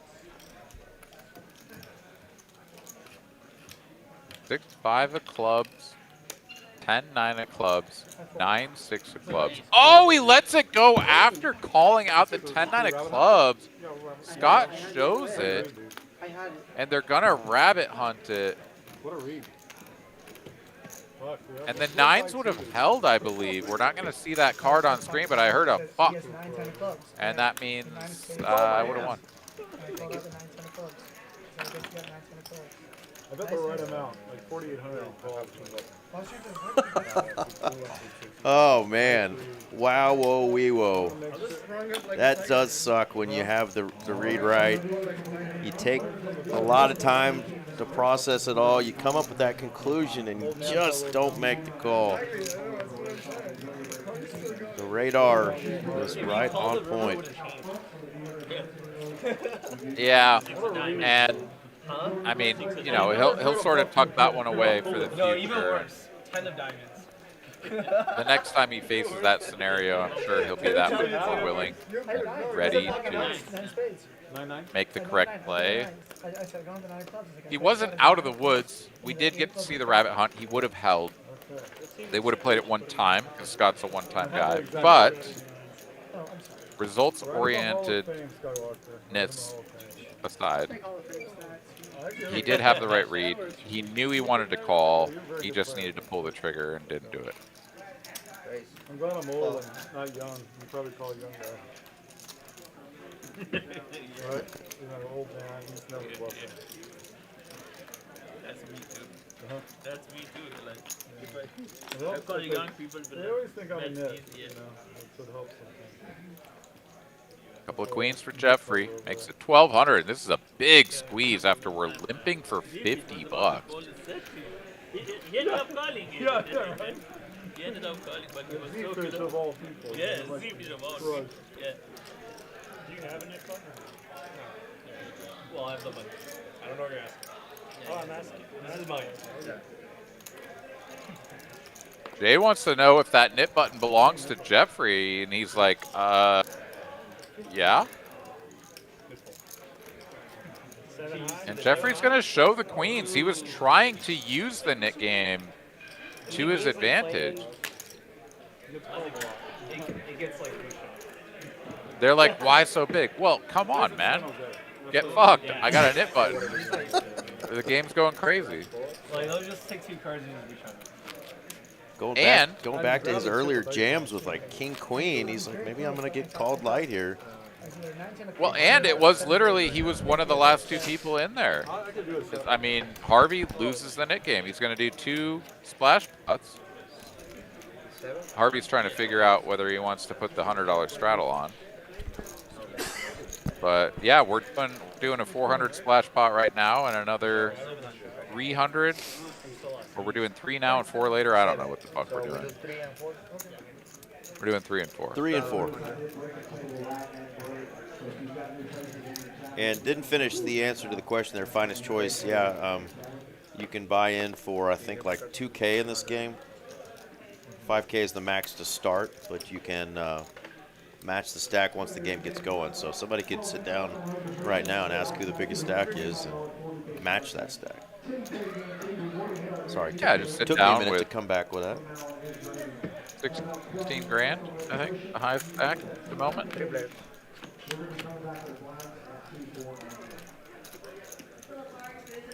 Top pair, no kicker here for Jeffrey. Spade flush draw for Nick, and Harvey has second pair and a couple of backdoors of his own. Bet call, excuse me, Harvey's out of there. And now it's a combo draw, pair and a flush draw for Nick. And he's going to win this pot. Jeffrey folds top pair, no kicker on the turn. Little extra cheddar on it with that $300 splash. Nick's going to have close to a 19K stack now. Well, just over 19K. There we go. So, yeah, come on in. You got an hour and a half left. Just sit down with anywhere from 2K to 19K.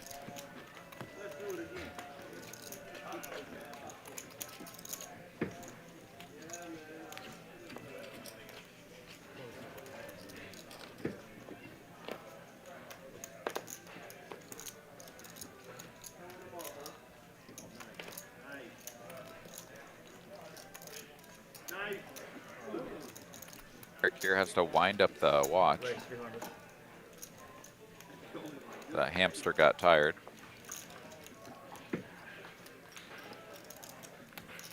Limp train all aboard. Jay says no more. Jack 10 suited means raise to 300. Back over to the man who started the limping, and he is going to come in for the limp back raise. We see the ace of spades. We don't know what he has with it, but 1,300 to go with the $400 splash pot in effect. And Jay with a hand that really wants to see a flop, but does he want to put in another 1,000 and invite Harvey to come along for the ride? He will get play in position. He says no. Jack 10 suited for 1,000, Eric, with the 400 bucks in the middle. I don't know, man. I think I have to see that flop. The degen inside of me wouldn't let me fold that one.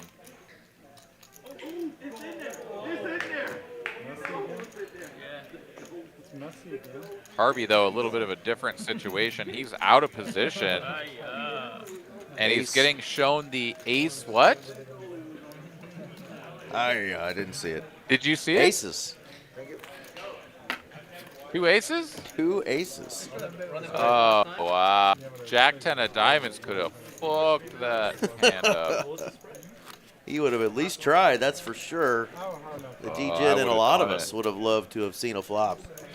And potentially would have been in there. coolered those aces. 7, 8, 9, you know? Like, just give him hell. I'm 10 behind. Can I get chips? That one's yours. Can you call for chips? Harvey needs Moss chips. Bring this man some nachos.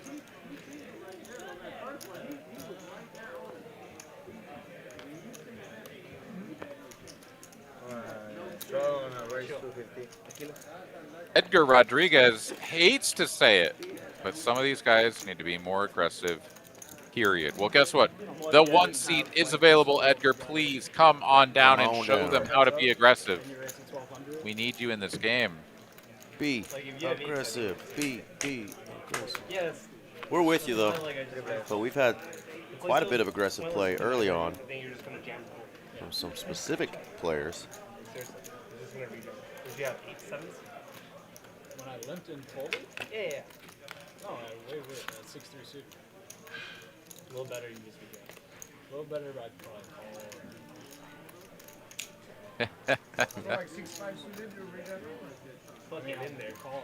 No, you said little rejam. better. I said a little better, I'd call. Yeah, but dude, there's not a single. Oh, trying to get a read on Mr. WPT Player of the Year Harvey Castro over here. So what exactly are you limp calling with? Yeah, good luck, buddy. Oh, I said that bad. I forgot the font size when you got 1100. Look, Rick, a little profit here. Make 1,000 thereabouts. Gets rid of the nip button. And let's look at some V-pips. Slick Rick here, well out in front of the rest of the field. Scott has drifted all the way down from second to just whatever that is, 6th or something. 31% though, still a respectable number for that man.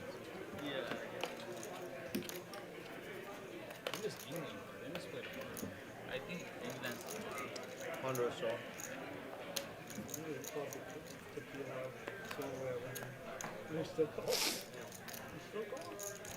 Boston, Massachusetts in the house. All right. Are you playing deeper or not? Definitely got some other self-proclaimed massholes that join us in the chat. And of course, we got a bunch of folks from that area that live down here and play in our room.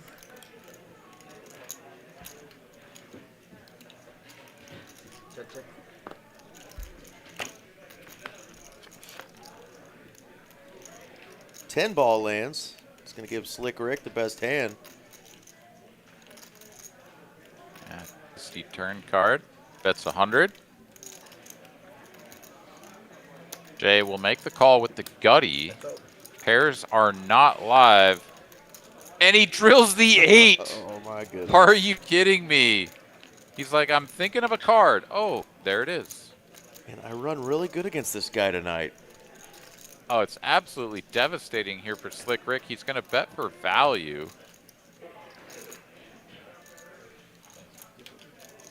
And when he gets raised, he's going to be like, what the fuck is wrong with this guy? It's an over bet of the pot as well. It's like a 1.2, 1.3x over bet. Getting raised here just doesn't happen.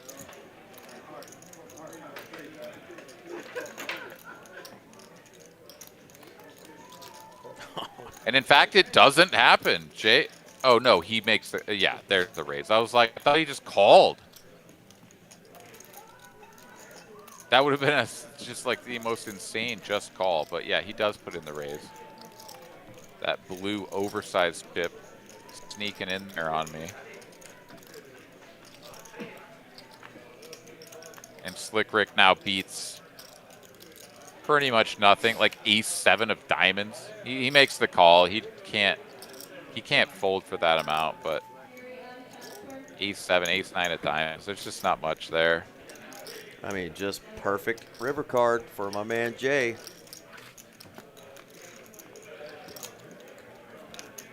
And even though I'm not even sure if those actually make it in there, they might have bet the flop. There we go. Jay up 14K. Quite the session for our man in the 9 seed over there. Harvey. Some uncharted waters here. Down 12K. I don't think we've ever seen that from our man Harvey Castro on our cash streams. But it happens. Oh, man. And let's play nice in the chat, guys. It's obviously like fine for people to chime in about their thoughts. We don't have to shame them. I was kind of poking fun about being like, please, if you want to be more aggressive than these guys, come get in the game. But like, you know, let's all just like laugh about it and have a good time here. Jeffries. We all want to play in this game. Like, let's be honest. If any of us could play in this game, like we would be in there. I want to be in a game where a guy's opening for 1800 under the gun 1 with queen deuce. Hello. I definitely want to be in there, but these are stakes I'm not comfortable playing in at the moment myself. That was my reaction. I would love to play this game, not because I think that I would be like a winning player in this game, but because I would just love to mix it up with them, right? Like every player at this table, you know that they're willing to give you the business in a spot that is going to make you think and like try to figure out what the hell is going on, right? Like Scott tends to be, you know, let's say a little bit more conservative than most of the other players in here. And he went all in against Nick Skywalker and put him in a tough spot and made him fold a better hand. Like, these guys are just playing at that level, and that's fun. Like, if the money didn't matter, it would be incredible to get in there and play just to have fun. But if you know that you go in there and you lose a couple buy-ins and now you can't pay rent, like, obviously you shouldn't be playing this game. Like, that goes without saying. All of that is just like, we all wish we could play this game. We all wish we could be in there. No doubt. Finest Choice. This is every Tuesday here in Dallas. And our friend Mallory puts together the lineup. I don't know if you have an Instagram account, but if you do, that's the easiest way to get a hold of her. At Mallory Poker, Mallory, at Mallory Poker on Instagram. She puts these lineups together every week. Every now and then we have a game that's a little different than this, but it's almost always the big game. This is a 10-25 game. More often than not, they have a $50 straddle on as well, so it does play big. Yeah, this is Texas 10 1/4. God, Texas 510 plays like 10 quarter everywhere else.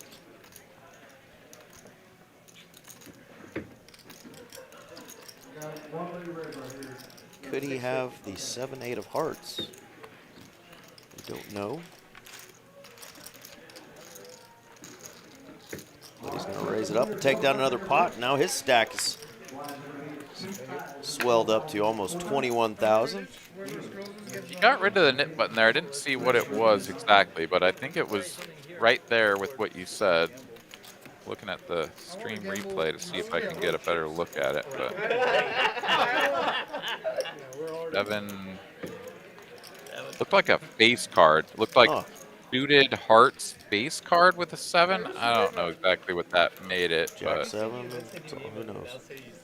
No, it's not the same. It was like a smaller target and stuff like that. It's the same. No, you're more than welcome to your opinion, Edgar. I'm all for it, man. Type it up. But also, love to see you on the stream, man. Anybody and everybody that wants to play and show us how it's really done, right? I mean, if I was in there, right, I'd like to think that I would be giving them the business, you know, dropping in some cold 4 bets, check raising. Oh, yeah. And a lot of players, you know, have come in here and taken shots at bigger games. And, of course, that happens in every town where there's big poker games. You know, players see it and like, hey, I want to take a shot. That's the dream, right? Play against some people playing for heaps. The 9s are good through to the river. Scott here, though, will check back. And no additional value. Wins a nice 1K pot, though. How about $25 chip range? I'll just try for free. Water, coffee, beer, I'm trying to go for this one. This one. This one? Which one? It's like I top was off or picking in the middle because it's equidistant, so it's like a challenge, you know?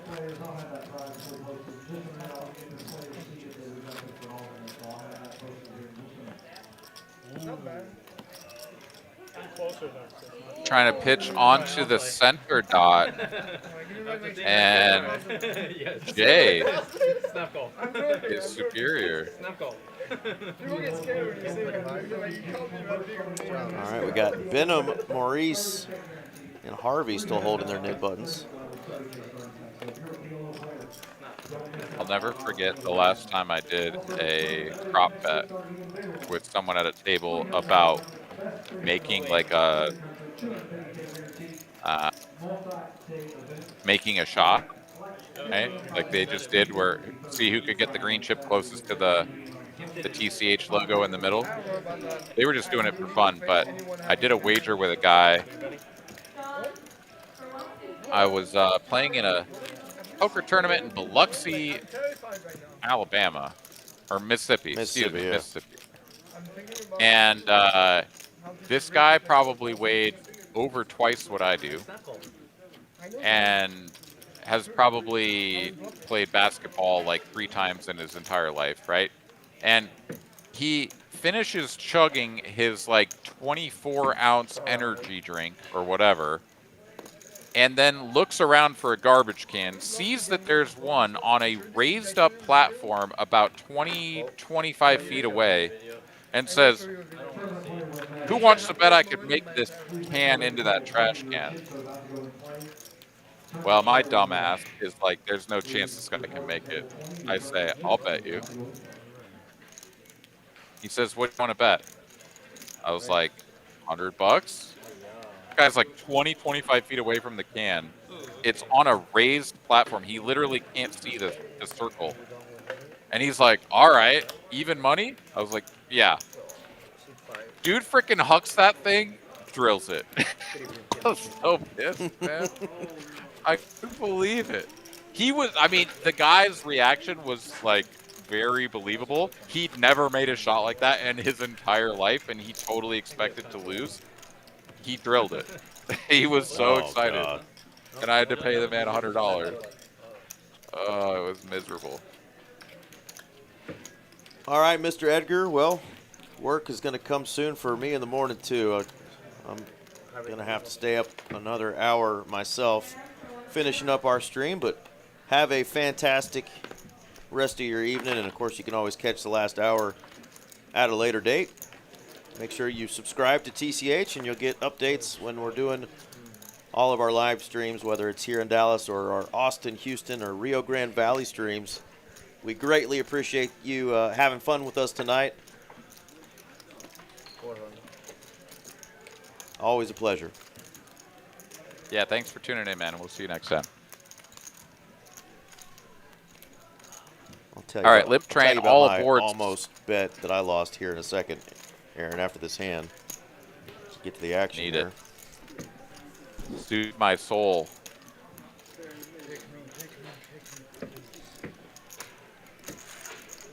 Squeeze to 400 here from Scott with apparently a deuce of diamonds in hand. However, the fact that the other cards are misread leads me to believe that maybe that's not true. Checks through nonetheless, and bottom, well, fourth pair rather for Slick Rick on the turn. Check, check, check again. Ace rolls off. Perhaps ace is up for Scott. He is going to bet.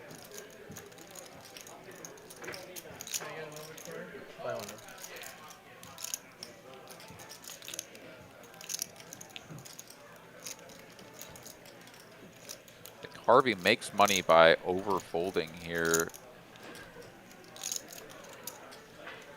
But that's just my guess. Quarter pot into two players. He's going to make the call.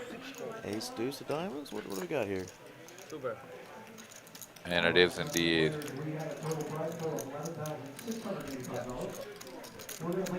Yeah, just a little bit too likely that it's the ace deuce of diamonds there.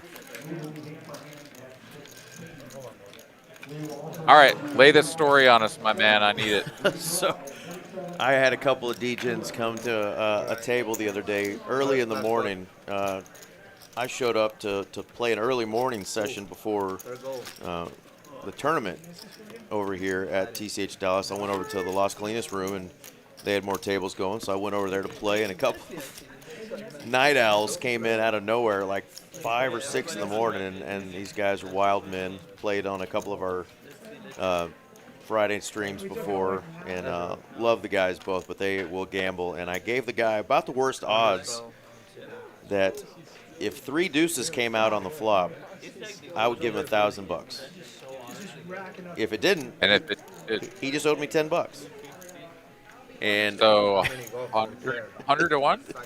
yeah, you know, which is, I mean, it's a lose for him, right? I mean, it's never going to happen. You're but printing. You're printing. yeah. However, after it missed, and thankfully it missed, and I didn't owe him $1,000, he just was like laughing, saying how he was just imagining what my face would have looked like if even 1 or 2 deuces had to come right there in the window, you know? Like, he just like gladly gave up the $10 just knowing that that was a chance that he knew my heart would be broken if it actually happened.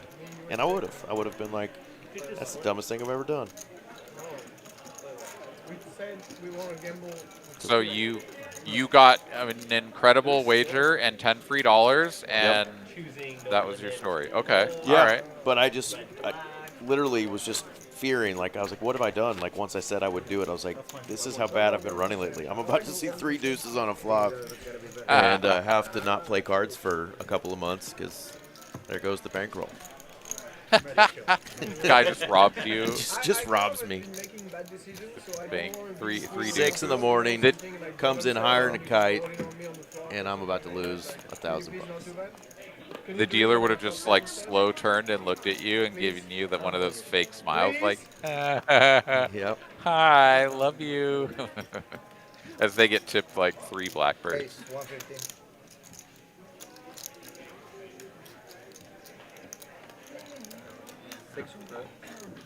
Yeah, there's a local Austin cat that used to give people props on.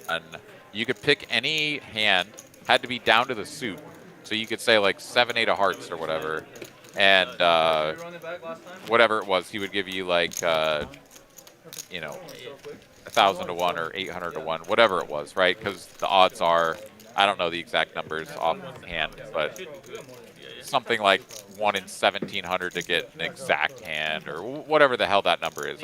Maybe I'm wrong. What, 52 times 51, whatever that is. So anyways, he would give people like 1,500 to 1 or something like that, to where he's making a pretty decent edge. And some people would just like bank it, right? They'd be like, all right, I want 20 hands in a row of 8-7 of hearts, right? You know, and like if they were wrong, then you just got like $20 or $200 or whatever it was, and you had to keep track. You know, fun little side game or whatever, but every once in a while he did have to pay it out. Printed plenty of money though, I'm sure. That's my fault. I didn't see it. Indeed. Okay. That looks like it. That's always how it goes too, right? It's like whenever you have a wager that's like 99 to 1, like you're just gonna win all the time, and then when you lose, it feels so bad because all of a sudden you had to pay a lot of money. Juicy flop here. No kidding. Gut shot, gut shot, gut shot, up and down, and Hearts. a flush draw. Let's get some money in here, folks. Hand 104. Net game just started back up, too. Right. Okay. Going to raise it. I'll get Jeffrey out of there. Benham. Not going to want to fold this hand. He'll make the call. And Nick Skywalker, who's like, okay, I'm out of position against 3 red cards, and I have 2 black cards. I just have to drill a perfect black queen on the turn. Doesn't come.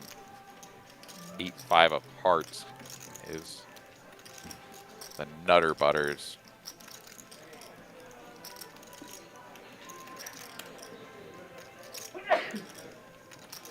Good sun type.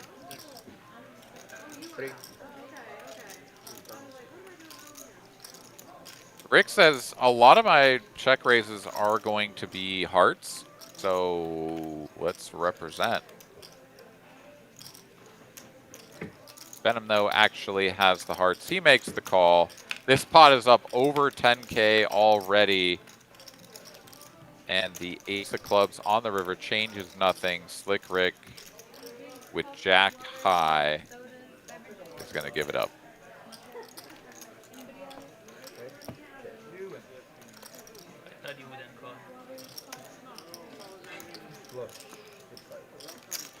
Yeah, Benham is correct. He would not call if he goes all in there. Probably only ever gets called by better. I'm not sure. 7x of hearts. Checks the river ever. Yeah. Good check back. Ended up being a healthy pot there for Benham, and he's up quite a bit. And, of course, Benham, one of the players that got stacked in hand number 3. Ran into Slick Rick and aces when he had queens. But he has really turned his night around, and he is up heaps now.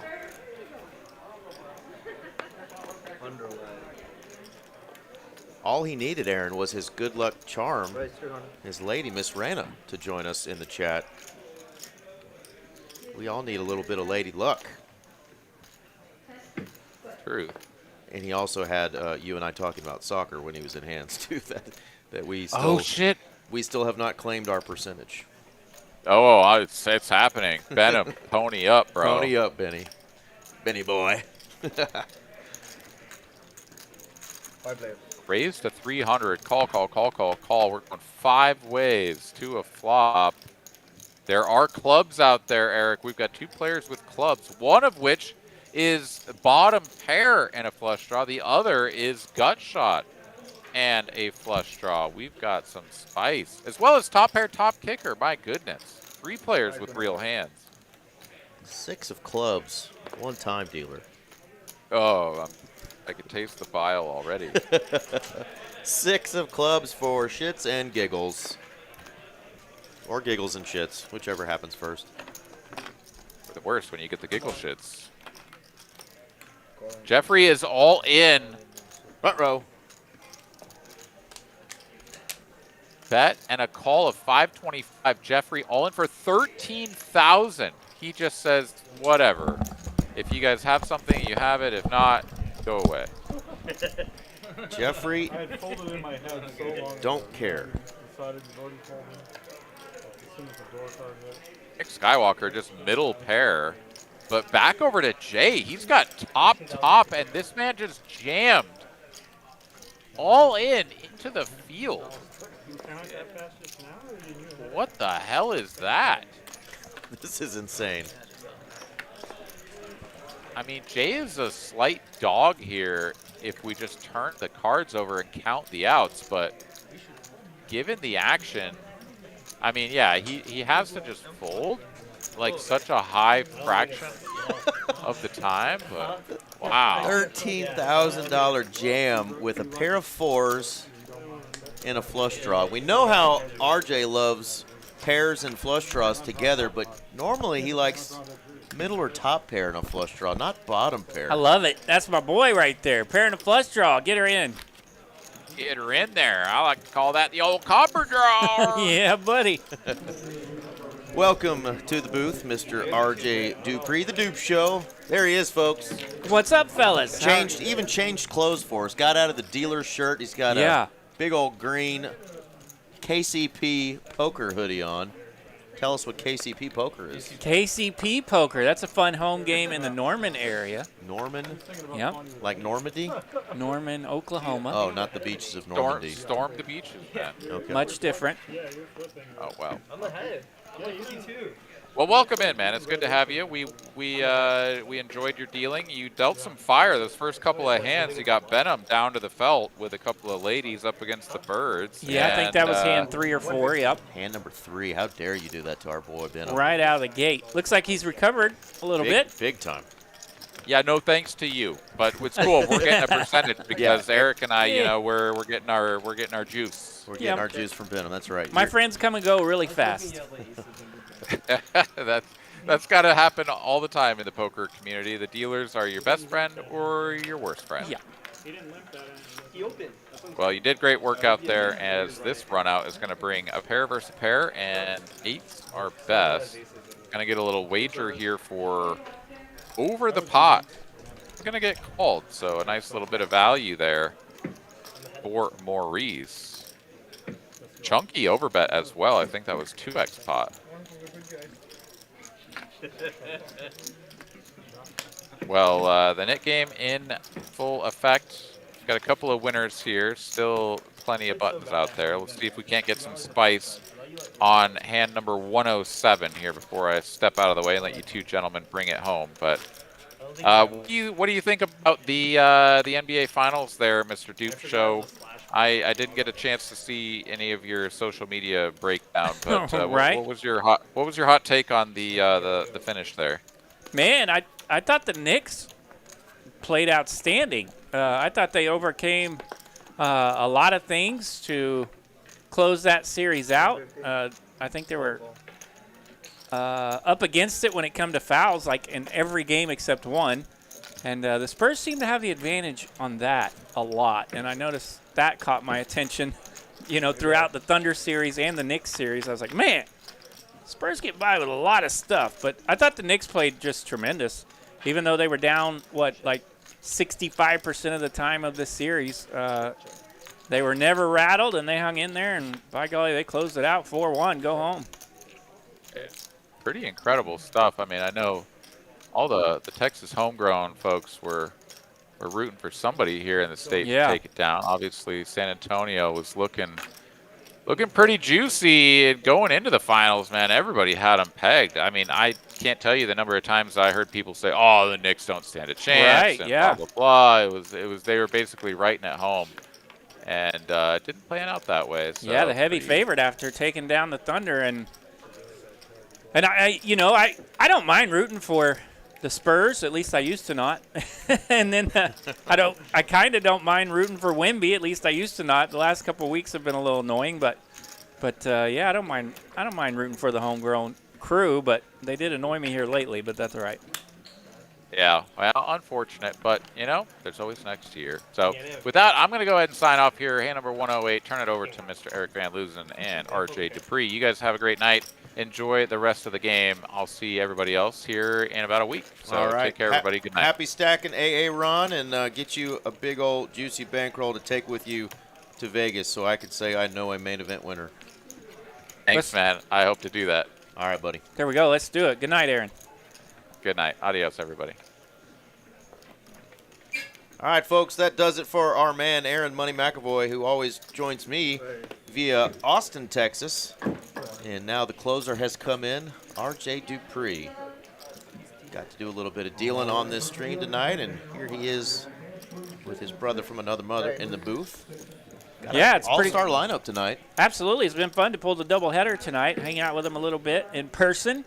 Some of these people, they know us a little bit, but we hardly ever get to see them. So it was fun to actually get to see them and hang out and watch them spice it up a little bit. Well, I must ask you a question. Sure. Since you brought the mustache back. It looks fantastic, by the way. Thank you. Little rapey, but that's okay. How did you feel up there on stage? Did you get a little nervous pitching those cards? We noticed you flipped one over in, I think, the very first hand. Yeah, and I didn't even see it. I think I bounced it off the chips. It flew off the table or some shit. I think I bounced it off the chips that were in front of him, and I didn't even see that thing skyrocket, but yeah, you I sure did. It was a goner. The power of the mustache. Steroids kick in sometimes, you know, and translates down into your hands. There it goes. Yep. Well, you did a great job tonight. We had a lot of fun watching you pitch the cards and control the game. I did. A pro's pro up there, RJ. Appreciate it. It was a good time. I did notice that my Morgan Wallen mullet is more of a Dana Holgerson mullet, but that's all right. You know? I can't even tell you the joke I said I was going to say. Oh, dear. King Jack, Pink City on the river. Jay finds what he needs. That was Oakland side, so Raiders. 1100 here from Nick Skywalker. There's only one person that's worse than me. I can't say who. Obviously. This game's tougher than mine. You got a bad lineup. You got a tough lineup. And who would have thought Slick Rick, Harvey, and Maurice throwing the party tonight? Indeed. That is a tough three to You got one of the worst lineups. to have a party with.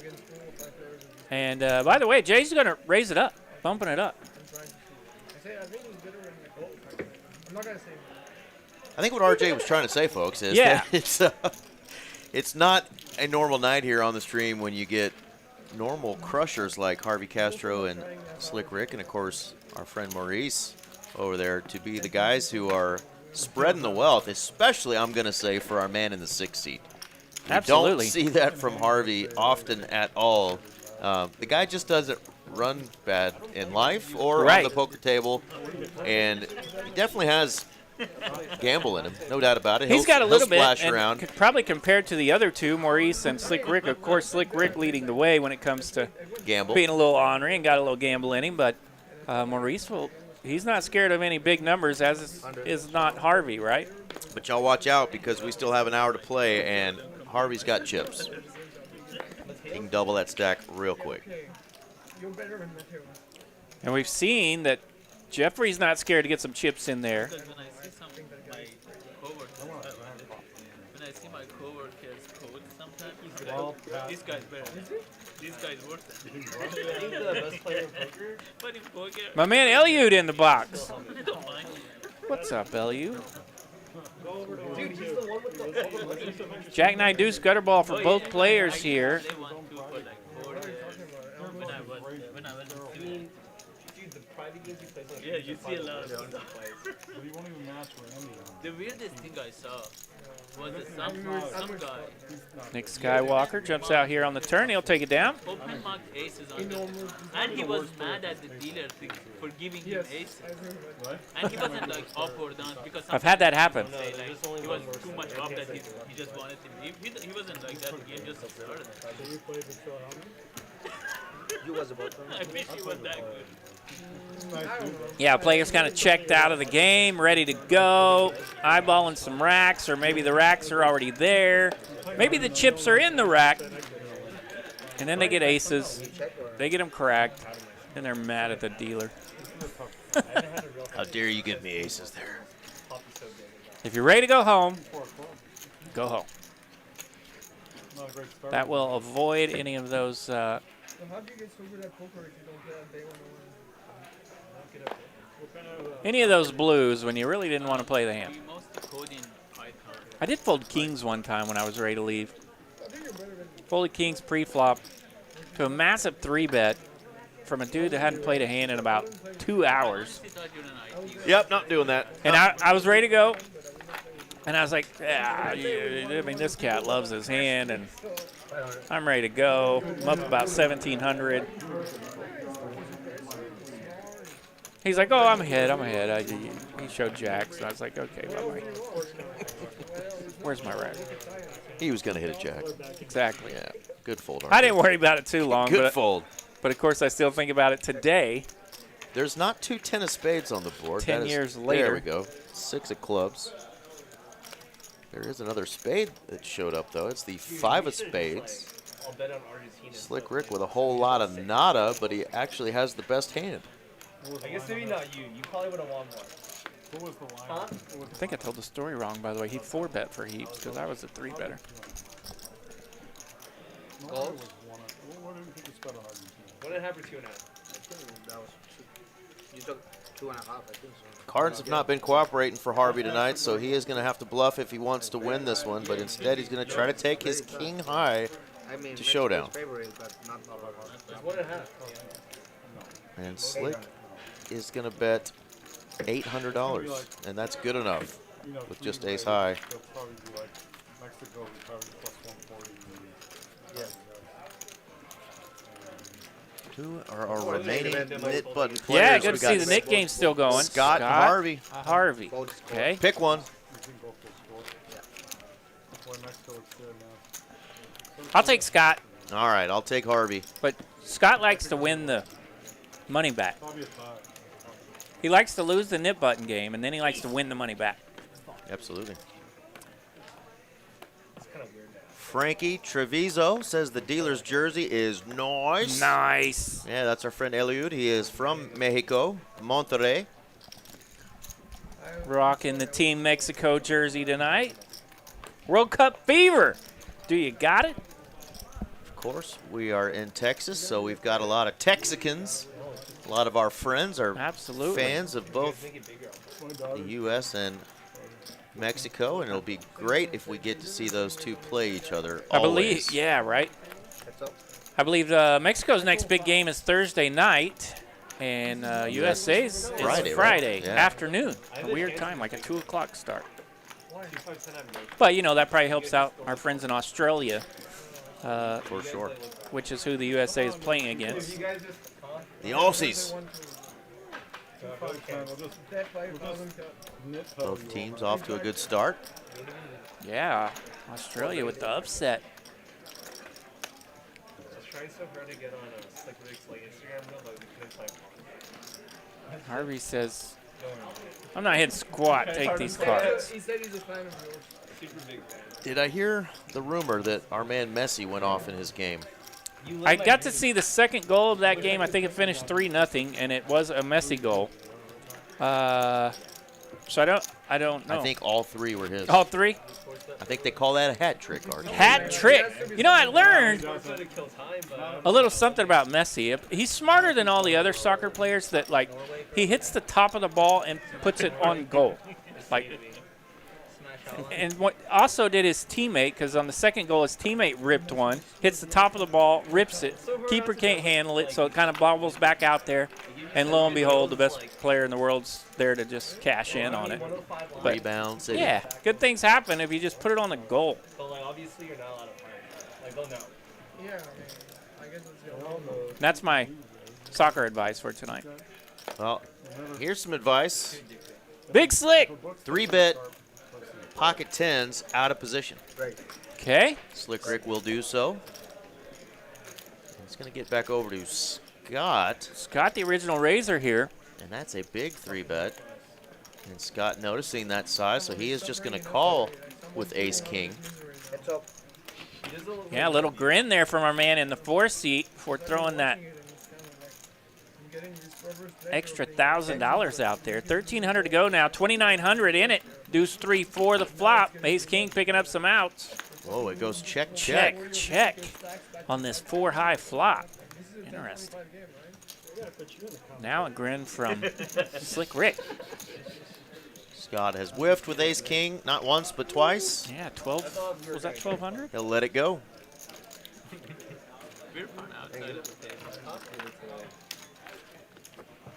Scott is up 3K. Like you said, our man Maurice, Slick Rick, and Harvey down a combined, was that 21? When people ask me that, I don't even know that. 30. 23 and 8. I'll go with 31. 31 plus. There we go. Almost 32,000 Matt between those checks 3 out. players. We did have John Ryan on tonight. He was putting on a little nice clinic there when you were He dealing was. He got him. off to a hot start. Well, and he was playing exceptionally well, doing things that Aaron and I were just like, these are not your normal plays, and that's why it's confusing some of these players. And his bet sizes were great. They were, not, stuff that you always are going to read in books about how to bet. I mean, he was really putting players in situations where they were like, what's this guy doing? And they were paying him off or bluffing into him with nothing. Right.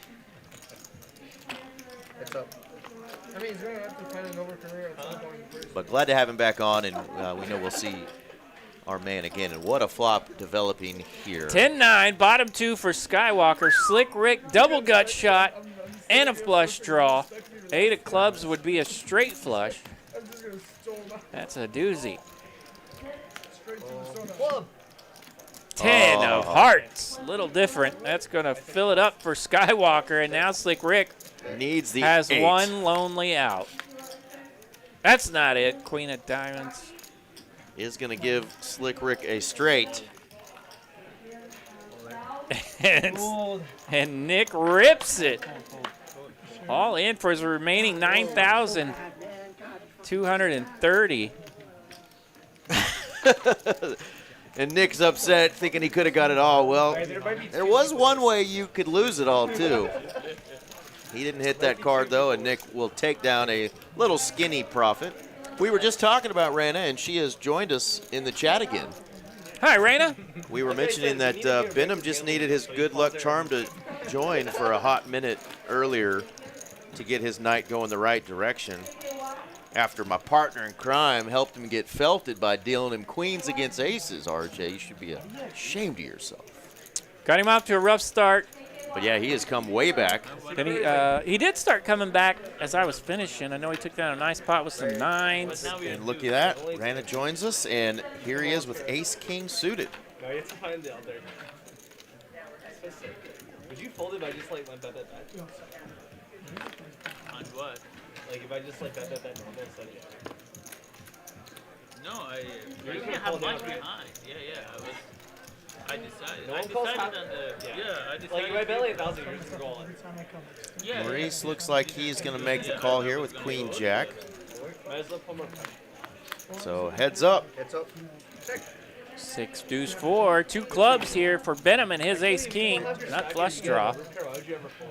Like really? Like why'd you Straight draw now, but that would be a straight for both. Very similar to a board we just had.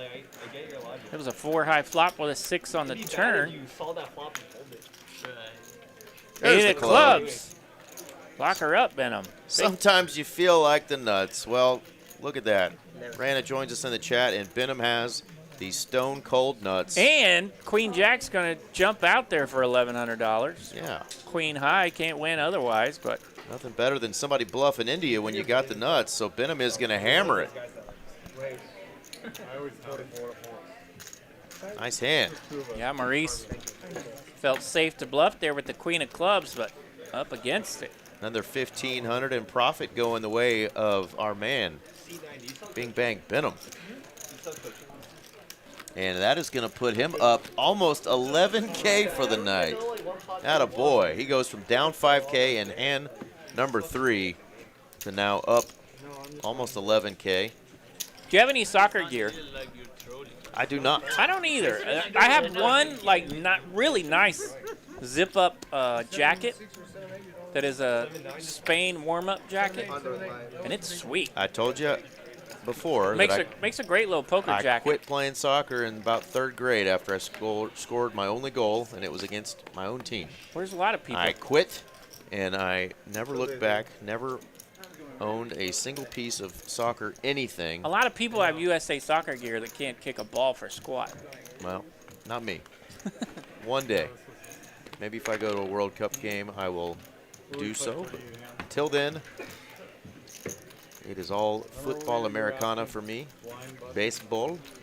My roommate in college was from Spain, so I managed to get that sweet jacket. Occasionally, I'll wear it at the poker table. Chumba 50 says, how we all doing tonight? We're doing excellent. What up, Chumba? Thank you for joining us. Big turn here for Nick. He's got a gut shot. King high hearts. And Scott is going to start betting with his 3s. That will get rid of the 8s here, so he does have the best pair, but Scott's got a bunch of outs. 4 of hearts flush for Skywalker. Check.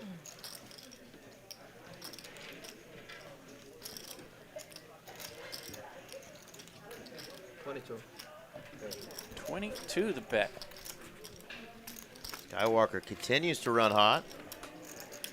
Yes, sir, Chumba 50, that did indeed happen. I was trying to play a little defense, and I kicked the ball, and it went the wrong direction and right into my own goalie's goal.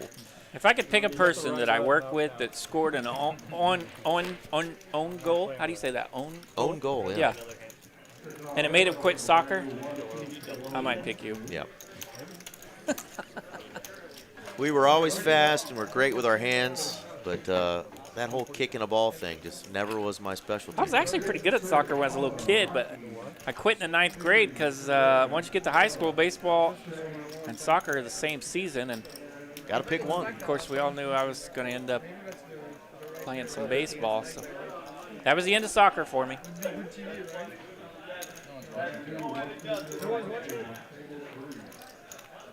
All right, Venom may be rooting for Spain to win the World Cup. All right. It's like all super pros.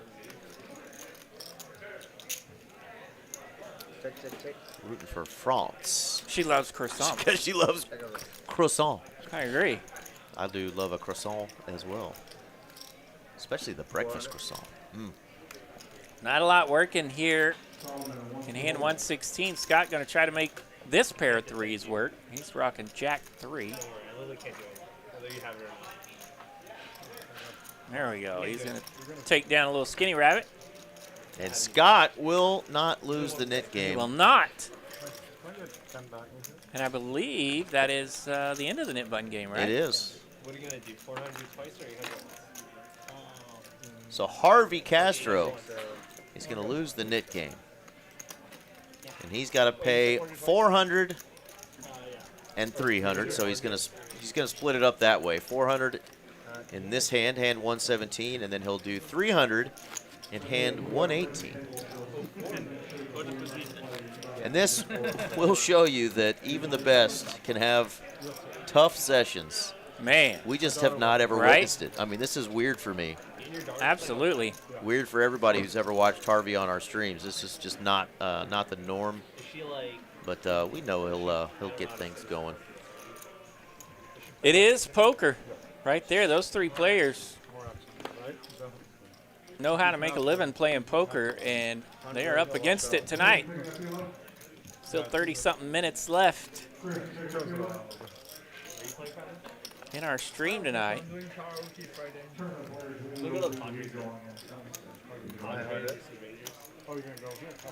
Chumba says, what are we doing? USA all the way. The USA absolutely is still in this dang thing. 1-0.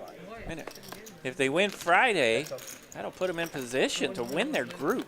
And I don't know that they've ever done that. And Queen 7-8. I mean, big flop here for Benham, Seti Maggette, but nothing working for Slick Rick. Take it down. Another 575 in profit. On that Queen 7-8, 2 spades, I'm okay with the lead out there. You know, you're running good. You got a player who's you know, maybe hit a little something, maybe a draw on that. I don't hate the bet there. Yeah, I think there are a lot of good spots you can lead out with sets. Obviously, you got to know your game a little bit, know who you're playing against, but that's what poker's all about. That's part of the fun. And especially little sets, especially in the 1-2 world. Playing against 5-6 random hands. This game almost plays a little 1-2-y the way everyone likes to see flops. And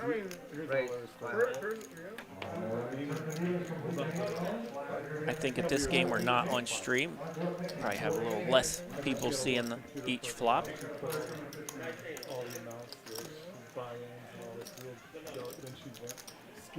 All right, this pot splash with $400 from the nip button penalty. 6, 7, 10. We are heads up here between Skywalker and Benham. 500 bet from Benham. Skywalker's got a nice hand. Ace Queen, definitely worthy of a float, and he will. Makes the call. Deuce of spades, big flop, big turn, pardon me, for Benham as he picks up a flush draw now.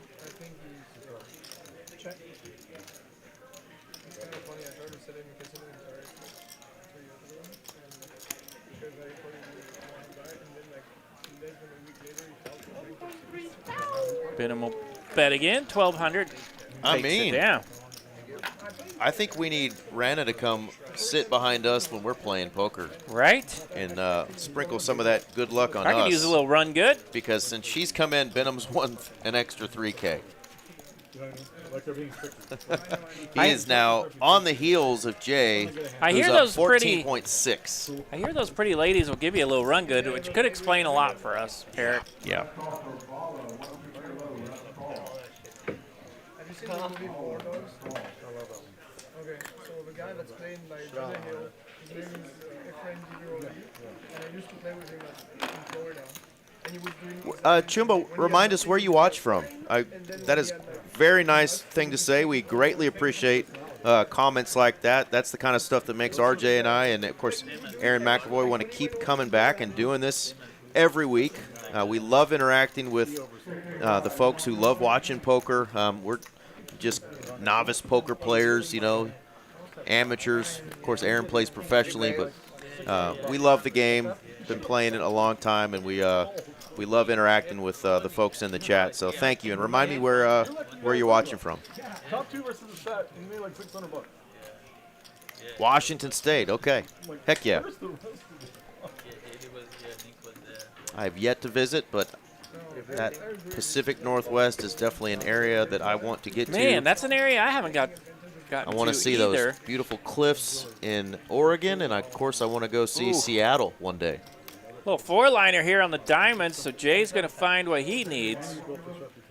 Now Jeffrey can't stand his hand and does check it. Jay's going to find a winner. 985 in profit. Yeah, I mean, obviously, big music fan. Grew up throughout the 80s and 90s, so Seattle always has a kind of a part of me that I am nostalgic about, wanting to go see some of that stuff that I grew up wanting to go back and visit back then. Of course, my Texas Rangers were so terrible a lot of the late 80s and 90s. They probably got whooped by Seattle all the time. They got whooped by a guy named Ken Griffey Jr. and a guy named Ichiro, and so Randy Johnson, all the guys. I always, at least, you know, even though I didn't like that team, I always, you know, kind of rooted for them. Really liked watching them play, especially the kid. I mean, my sister was in Alaska last week, or pardon me, in Seattle last week. She lives in Alaska. She was in Seattle last week, and I said, why don't you give me a shout? I'll meet you in Seattle one of these days. Yeah. Benham's got aces.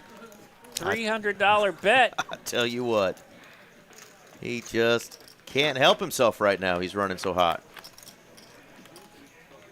Queen 5-5 the flop. Nothing working for Maurice and his 6-8. Benham's just like, guys, this is just too easy.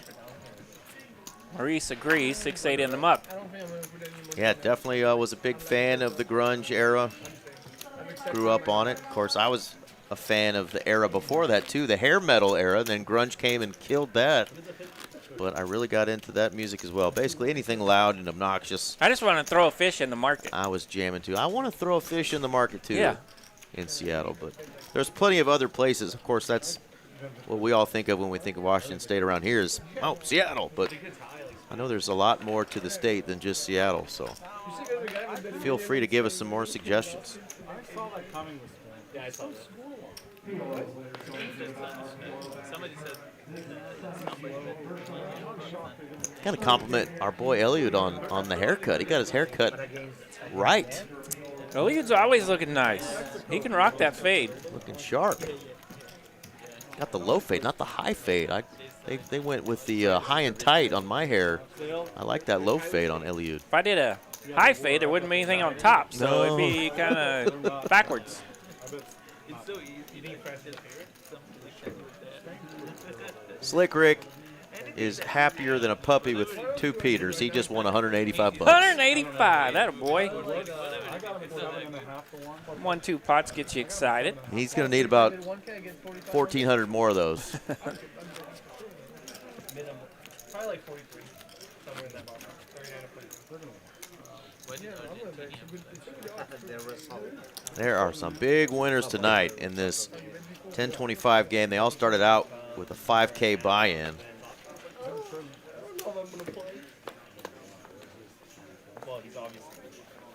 Leavenworth, okay. I'll check that out. Leavenworth and Oktoberfest. My sister loves Oktoberfest stuff, so that'd be good to know right there. She actually spent the holidays in Germany a couple of times. She's all about Oktoberfest life. Throwing back the beers? Yeah.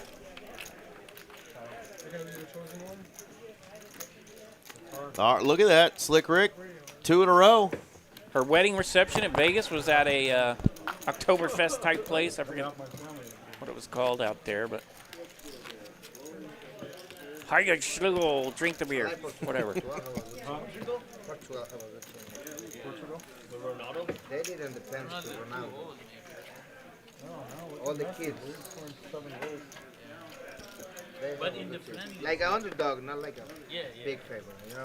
Some very good odds too before the game. Maybe I'll pick some money. I feel like Mexico better than Puerto Rico. That feels like that's about how my poker game's going lately. I just Even Colombia. opened my phone and Instagram was up, and it's a video of a squirrel eating the head off a lizard.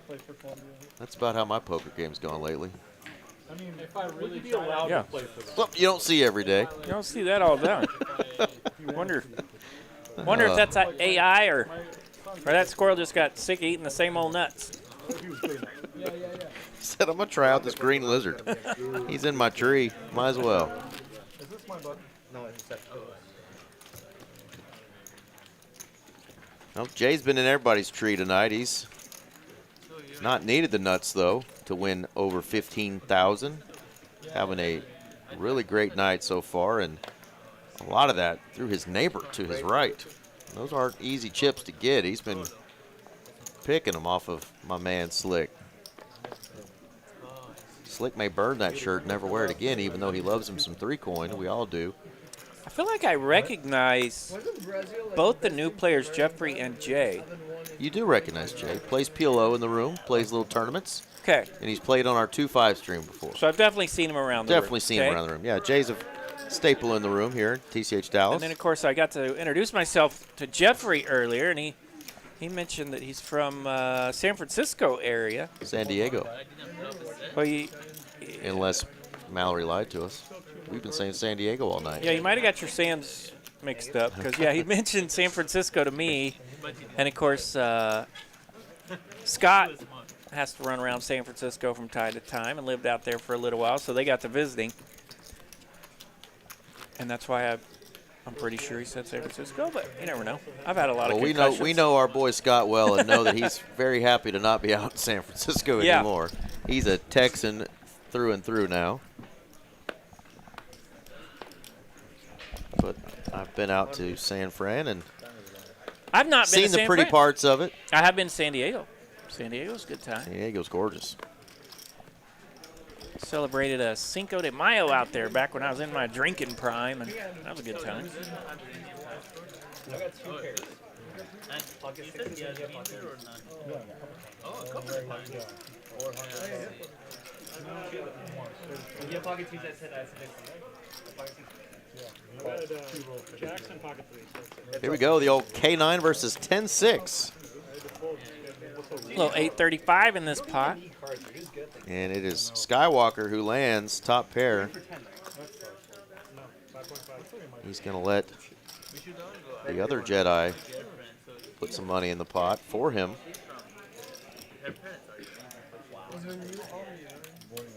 Skywalker will check and call here. $300 bet. Off to the turn we go.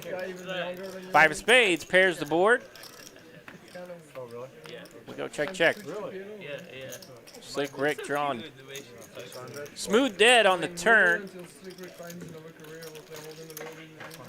Nick bets a little bit, takes it down. 735 in profit there. Well, whatever, we'll find whatever Nick wants to play next. Isn't Leavenworth a famous prison? Sounds like it.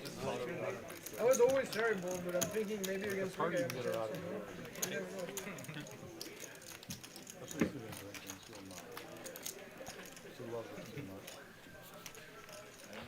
United States Penitentiary, Leavenworth, Kansas. Kansas, That's yeah. why you know it, because it's right north of you. I didn't think it was in Washington. I thought it was somewhere different, but I had no idea where.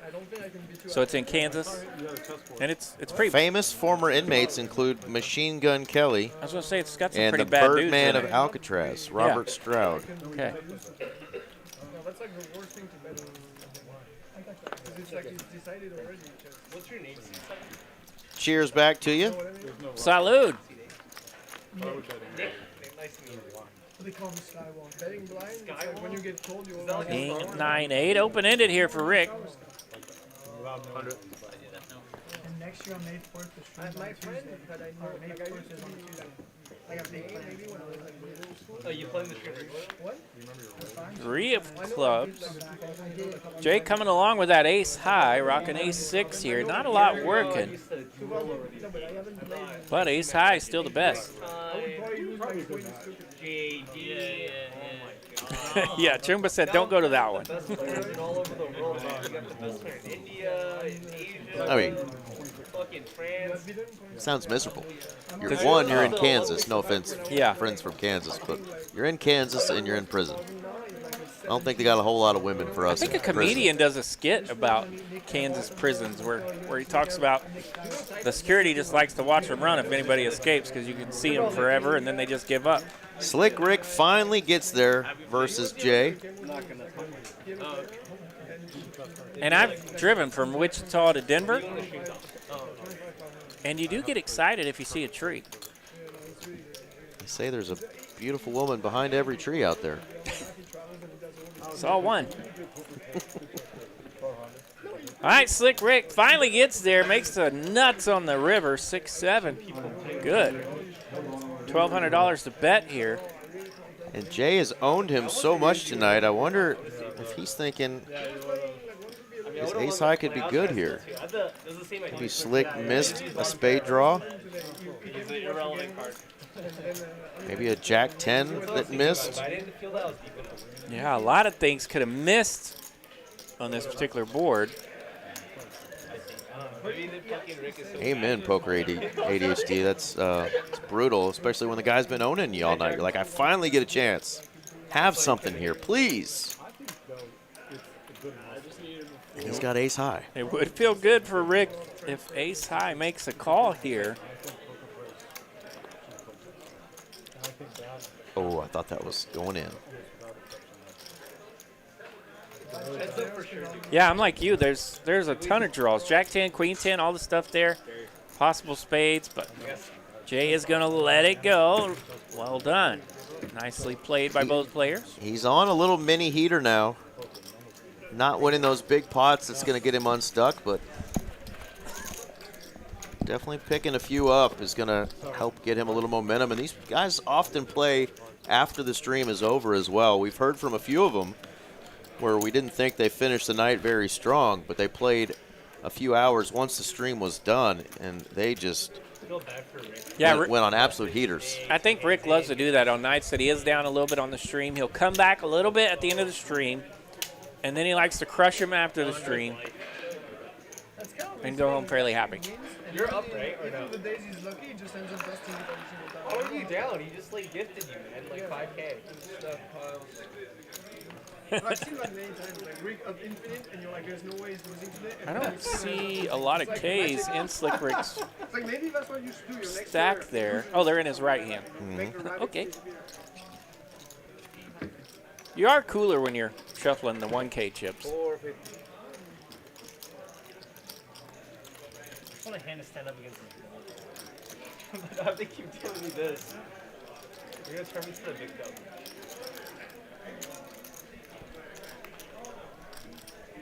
I heard my song.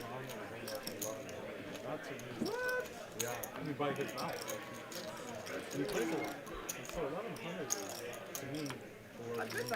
All right, Jay gonna bump this one up. 450 to go. 3 players. Ace 5-3 the flop. Jack Deuce here with a gut shot and a flush draw. Pocket 7's the best pair. Jay's gonna lead out with 10 high. I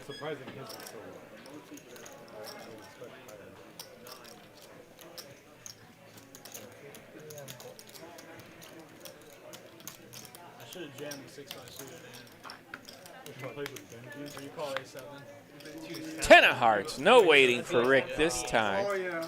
I promise you I do because of River the nuts on the last one. Now he turns pretty strong flush here. Jay does not want to hit 2 pair or something that will help him out. And again, it's Slick against somebody who's got a lot of his chips over there. He really would love his opponent to have something here. That's my logic. But if I think you're kind of doo-doo, I'll make that. I mean, I would go small again. 2,300 in it. He's going to go a little chunky. Yeah. He's going to go huge. And, you know, Rick will do this. If he gets paid off, God bless him. And I love it when Rick goes into this mode. These 2x massive river bets. Big hands deserve big pots. Get paid. I just think you're good. I'm serious. I think you're good. Exploitable. Yeah. I mean, I crushed him on day 1-1. I played 1 session with him. The better you're at the game, the more I want to. Look at this. Someone with a 10. Your opponent has a 10, and it looks incredibly suspicious to your opponent with a 10. And I feel like this is something Jay could get away from, but we saw last hand he was wanting to snap him off with ace high. I mean, Rick would really have to have a bad holding to have gotten to a point in this hand on the river to be coming up with a bluff. And it's not an overbet. It's a over-bet. Yeah, 4,200 to bet here. Into a pot that was somewhere around 2,300 bucks. I mean, in my head, I was thinking, just tickle the pot so you get paid off, get a little momentum going. But if he gets paid here, I just need to go to the school of Slick Rick. Right, and most of the players agree with you, right? Most of the books agree with you, but I love it when I see a player do this style. To me, I told one time they're a little more gangster than the book. He has set aside those calling chips. He's doing inventory. He knows the night is almost over. There's only a few hands left.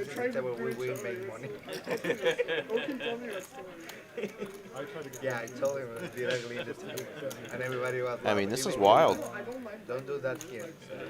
You can do it or whatever. No? This is the table we Wants can to make be money. right. That's the table that I can deal 2 orbits. No. I won't sit on it. Let's get you unstuck if I can. He said, "Will this get you unstuck?" Race, 100-meter race. Oh. It's very even. 100-meter race. We can use probably 100 what? meters race. He's about to put it in, RJ. No, I Very think. athletic. No, I mean, Oh my Makes the God! call. Slick Rick gets paid with the jack high flush. Wow. What do I know? Nothing.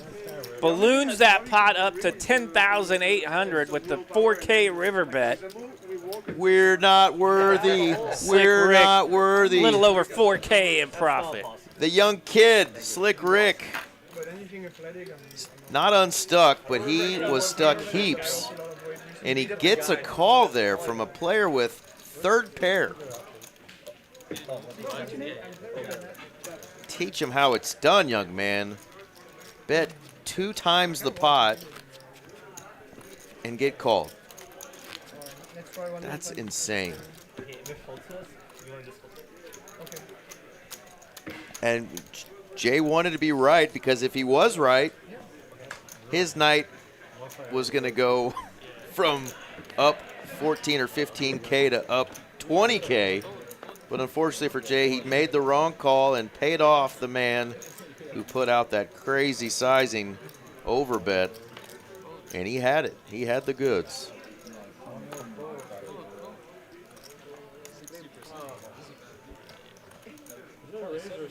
No, Well done, Rick, but you still got to put your small blind out there.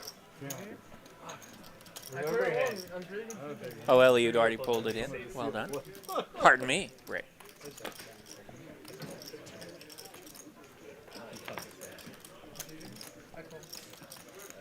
Maybe he's gonna stack me now.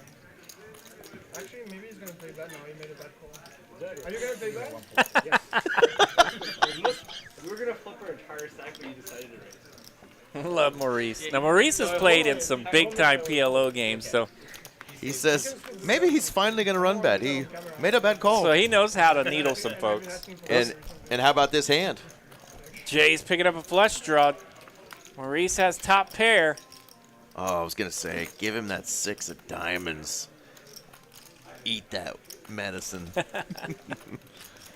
I love dealing and hanging around the big PLO games. Those guys needle each other at another level. Oh, yeah. The mental warfare Because involved. there's a suck out every hand. The mental warfare involved in their conversations are pretty amazing. We got a straight on the board. Jack high. No one better than that.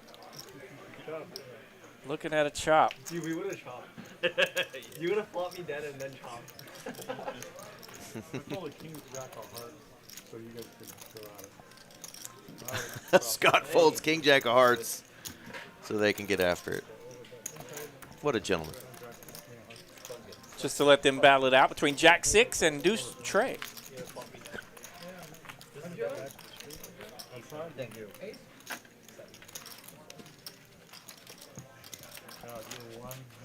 Yeah, that big pot there from Slick Rick, he's still down a little less than 6K now. But that obviously much better than it was. I think Rick's losing less than me now. It's like the one good thing of the day. You're really obsessed with me, huh? A little bit. Like 80% of it is I about kind of want to break you in the stick way, you know what I mean? Huh?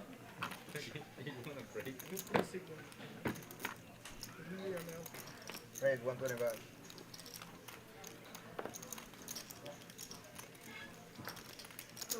I'm just trying to make content, okay? For the TV. 425. This isn't very good. Really? I'm launching my Broadway career next year. My first show is going to call Slick Rick. All right, Jeffrey hanging out over there in the 2 seat. He's got big Slick. Worthy of a 3-bet, 425 to go. And look at this flop. Oh, no. It is 2 hearts. I thought there was 2 diamonds. I thought it was 2 diamonds at first, too. I saw red. Ace King does land here for Jeffrey. Doesn't want to hit 2 pair. Not with a king, at least. Backdoor diamonds coming in here. Hello. Now we've got a couple of diamonds out there, Eric. He's going to check again.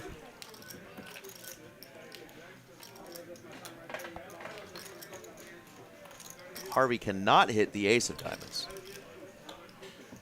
That would be a gross card, but we know he's not going to go too crazy with that before double paired. 700 and a quick call from our California man.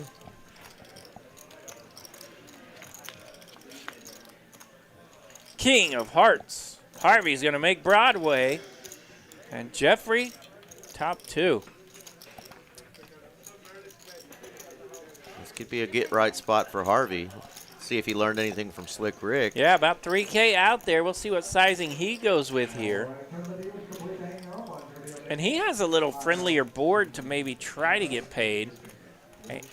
Some big aces would pay him. A 10 would pay him. Does have to be a little cautious of the hearts. But Jeffrey being the 3-better here, there's a lot of hands that could pay Harvey. Oh, and he's going to... Wow! So Harvey's going to bet 1,700 on the river, and Jeffrey will check raise all in. It's hearts. It is scary. We have a paired board. We have a front door flush that got there. This could be Harvey's get-right moment.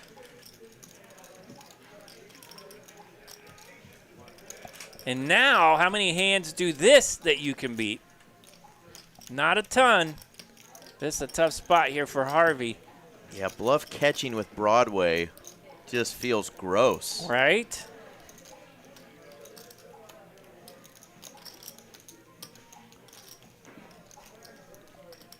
Ace, queen, ace, jack with the queen or jack of hearts. You could be up against something massive here. Jeffrey check raising all in on the river.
What a tough spot to be in.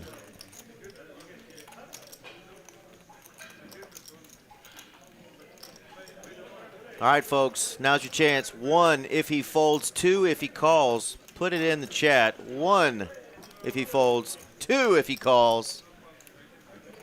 I'm putting in a deuce. I think he's making the call. The lean back squirmies from our man Harvey.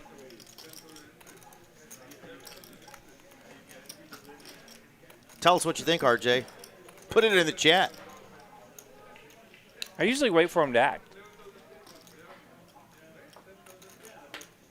Jake Wood says he's going to fold. The Doc says he's going to fold. Chumba's with me.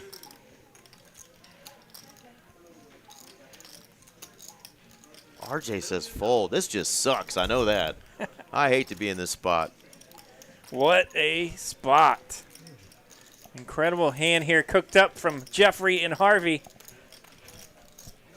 14,000 in the middle. Jeffrey checked this river. Harvey bet 1,700. Jeffrey is now check raised all in for his remaining $10,000.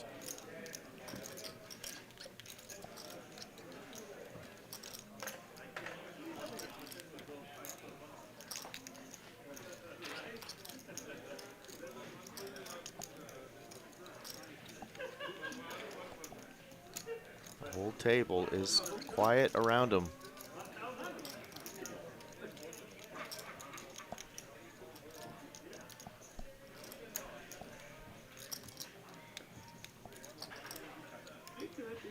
course, they've played together all night, so Harvey has seen Jeffrey be a little bit spicy, but even then, this is a nasty spot. Jeffrey, the 3-better pre-flop.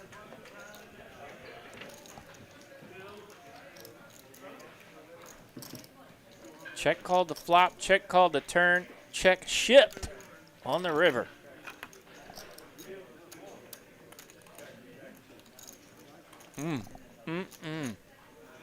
The double look back squirmies.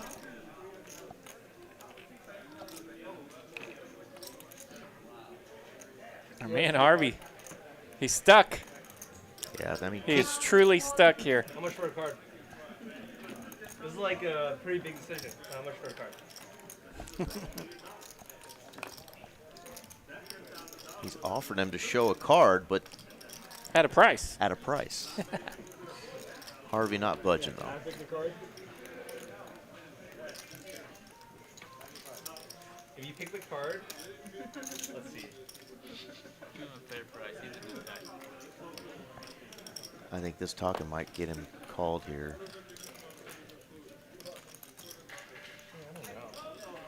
Definitely sounding confident over there from the 2 seat. And I'll let you choose one. What does And- Harvey think of that confidence? 4,000. See, why is it 400? Look, I'll think that- wait. 4,000 would be insane. How would it be insane? Harvey was ready to pour four. what's He was going ready on? to pay 400 to see a card. Do whatever.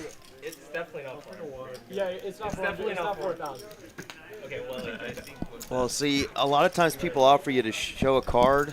They've got the same one, right? It's 2 aces, 2 kings here. Right, and that's the story he's kind of going to tell, and he has the hand to tell that story.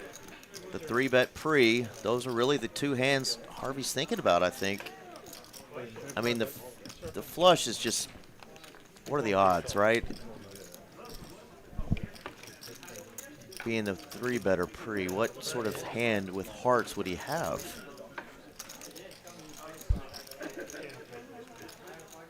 Sorry, guys. This is Our man is stuck.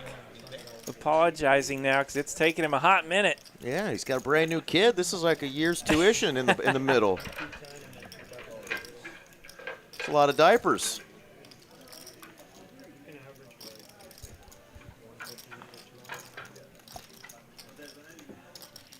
The PLO, I've heard it's not right.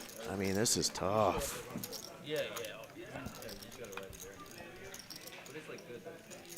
About 50-50 on the votes in the chat. Fold versus call. We're 50-50 in the chat. Our man Harvey's 50-50 in his mind. Chumba's calling clock, but nobody at the table wants to when there's this kind of money on the line.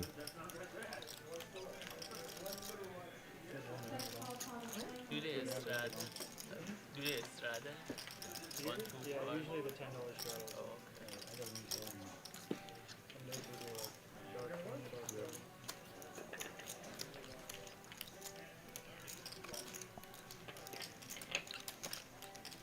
he's randomizing now.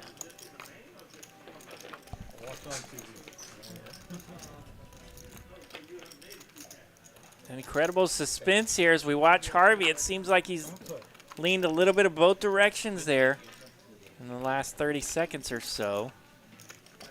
Yeah, I'm with Poker ADHD. This is a He makes the This is a call. player that you don't see tank a lot. He calls, almost a crying call, but he's going to find the good news. Harvey finds the call, 11,540 in profit, 23K in this pot. Attaboy. That is a gnarly pot. Not rooting against our new, Well our new played by friend Jeffrey dude, here. incredibly played by both players. Wow. Absolutely gnarly. WPT Player of the Year finds the call. Even the WPT Player of the Year finds the call and calls in a manner that he's like, oh, I don't know what I'm doing by call. I'm Like, uncomfortable. I'm uncomfortable. The old crying call. We're 24K in that pot. Jeez. Welcome back to the game, Harvey. Folks, we've only got 2 more Hold'em hands and then a final PLO Man. bomb pot. I don't know how we're going to top that one. That's pretty awesome. You know, we've all had the feeling of a crying call go well, but it's usually for like $700, $1,000, $1,500 pot, something like that. Harvey was down at the bottom of the barrel. He's now down just $240. That's got to feel good. That's half a Civic car payment. Oh, my God. And that is all the negative that Harvey is. Let's see, what'd that do to our man Jeffrey? That knocked him down. Now he is stuck nearly 8K. Insane turn of events there. And how the turntables have turned. Wicky, wicky, wick. That one had some wicky wick to it. It did, indeed.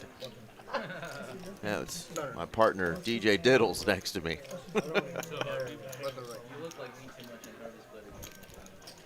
All right.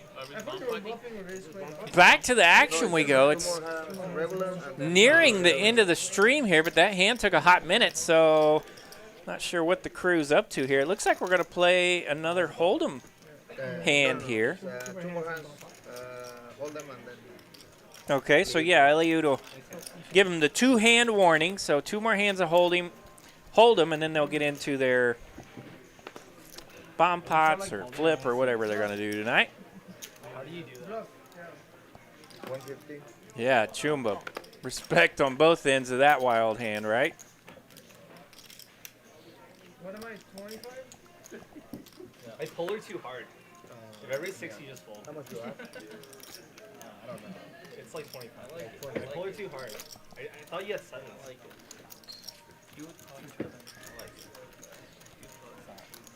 I would just show one though. I'll let it take. Yeah.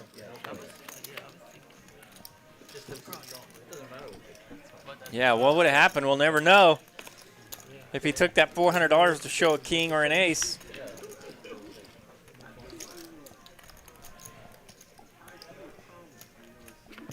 He is still shaking his head a little bit. Tough spot. I can top up.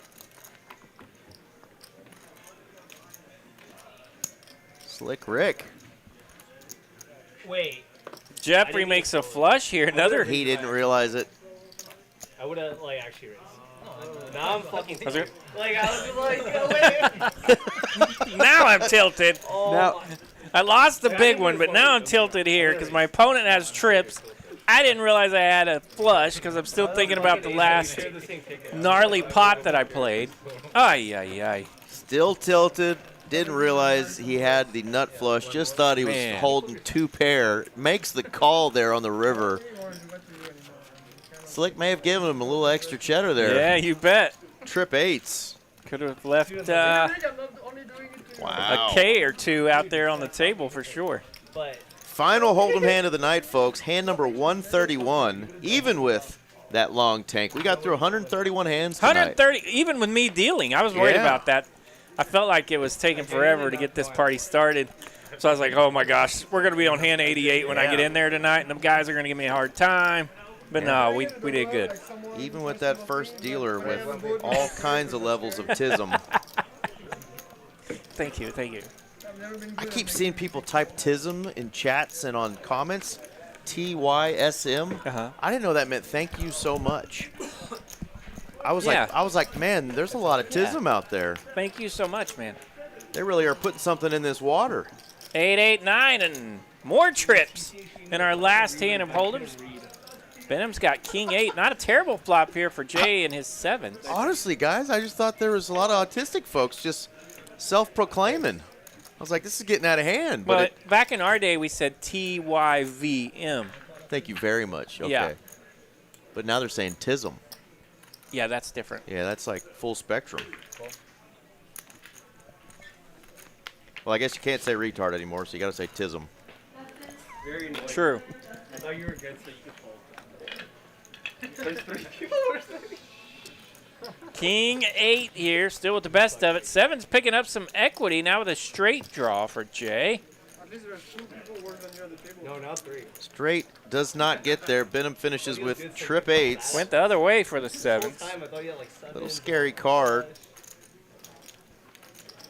I mean, you got it or you don't. Wouldn't blame Jay for trying to take this down. There is 1,500 in the middle, worth fighting for.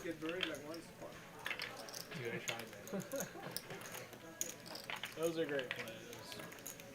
I don't call versus baseball. I think I'm gonna check Fucking back and stop Asian hate. Did you hear that? I did not. We'll have to get to that comment in a It's a second. highlight reel, not a reel. I'm calling it a highlight reel. All right, Benham's going to take that one down. So Harvey says, I don't call versus most people. And then Jeffrey Right. says, stop Asian hate. Like, what, do you only call me I because don't- I'm Asian? I What? couldn't tell if it came from Jeffrey or from Maurice. No, I think it came from Jeffrey. But Okay. either way, that was a wild hand and probably the best hand of the night. Crazy call there with all the chips on the line. And Harvey goes from one of the players down at the bottom of the basement to almost even. He's got 25K in his stack now. Hand 132. That's a PLO bomb pot out there. $100 from each player. So just a skinny rabbit on the bomb pot tonight. Sometimes they get a little spicy on the late night bomb pot. 100 from each player. That looks like there's about 800 already out there. Play it to a 3K max. I guess that's typical for their bomb pots. I'm thinking of the flips. All right, this is the fun part for our action tracker. Has to figure out what the hell's going on with all these different hands and two boards.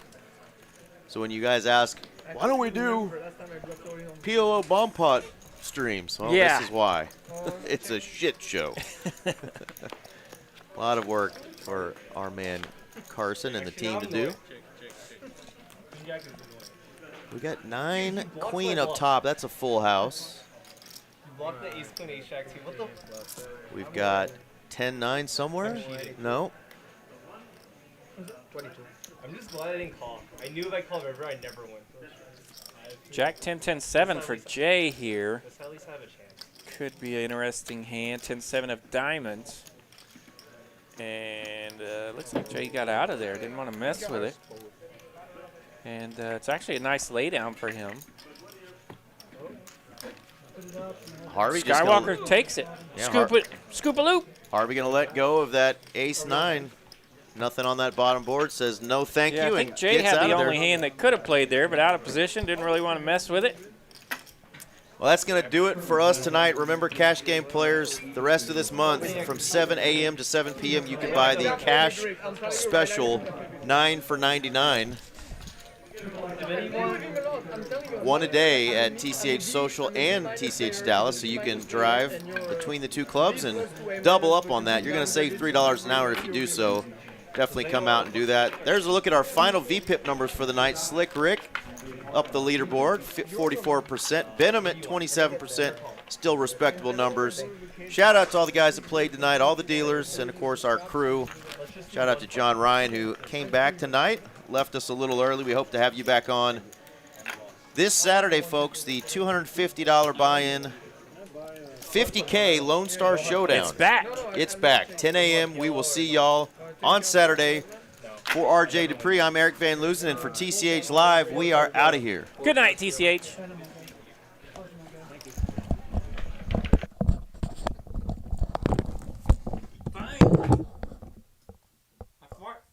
I do that every show, but they usually never stink.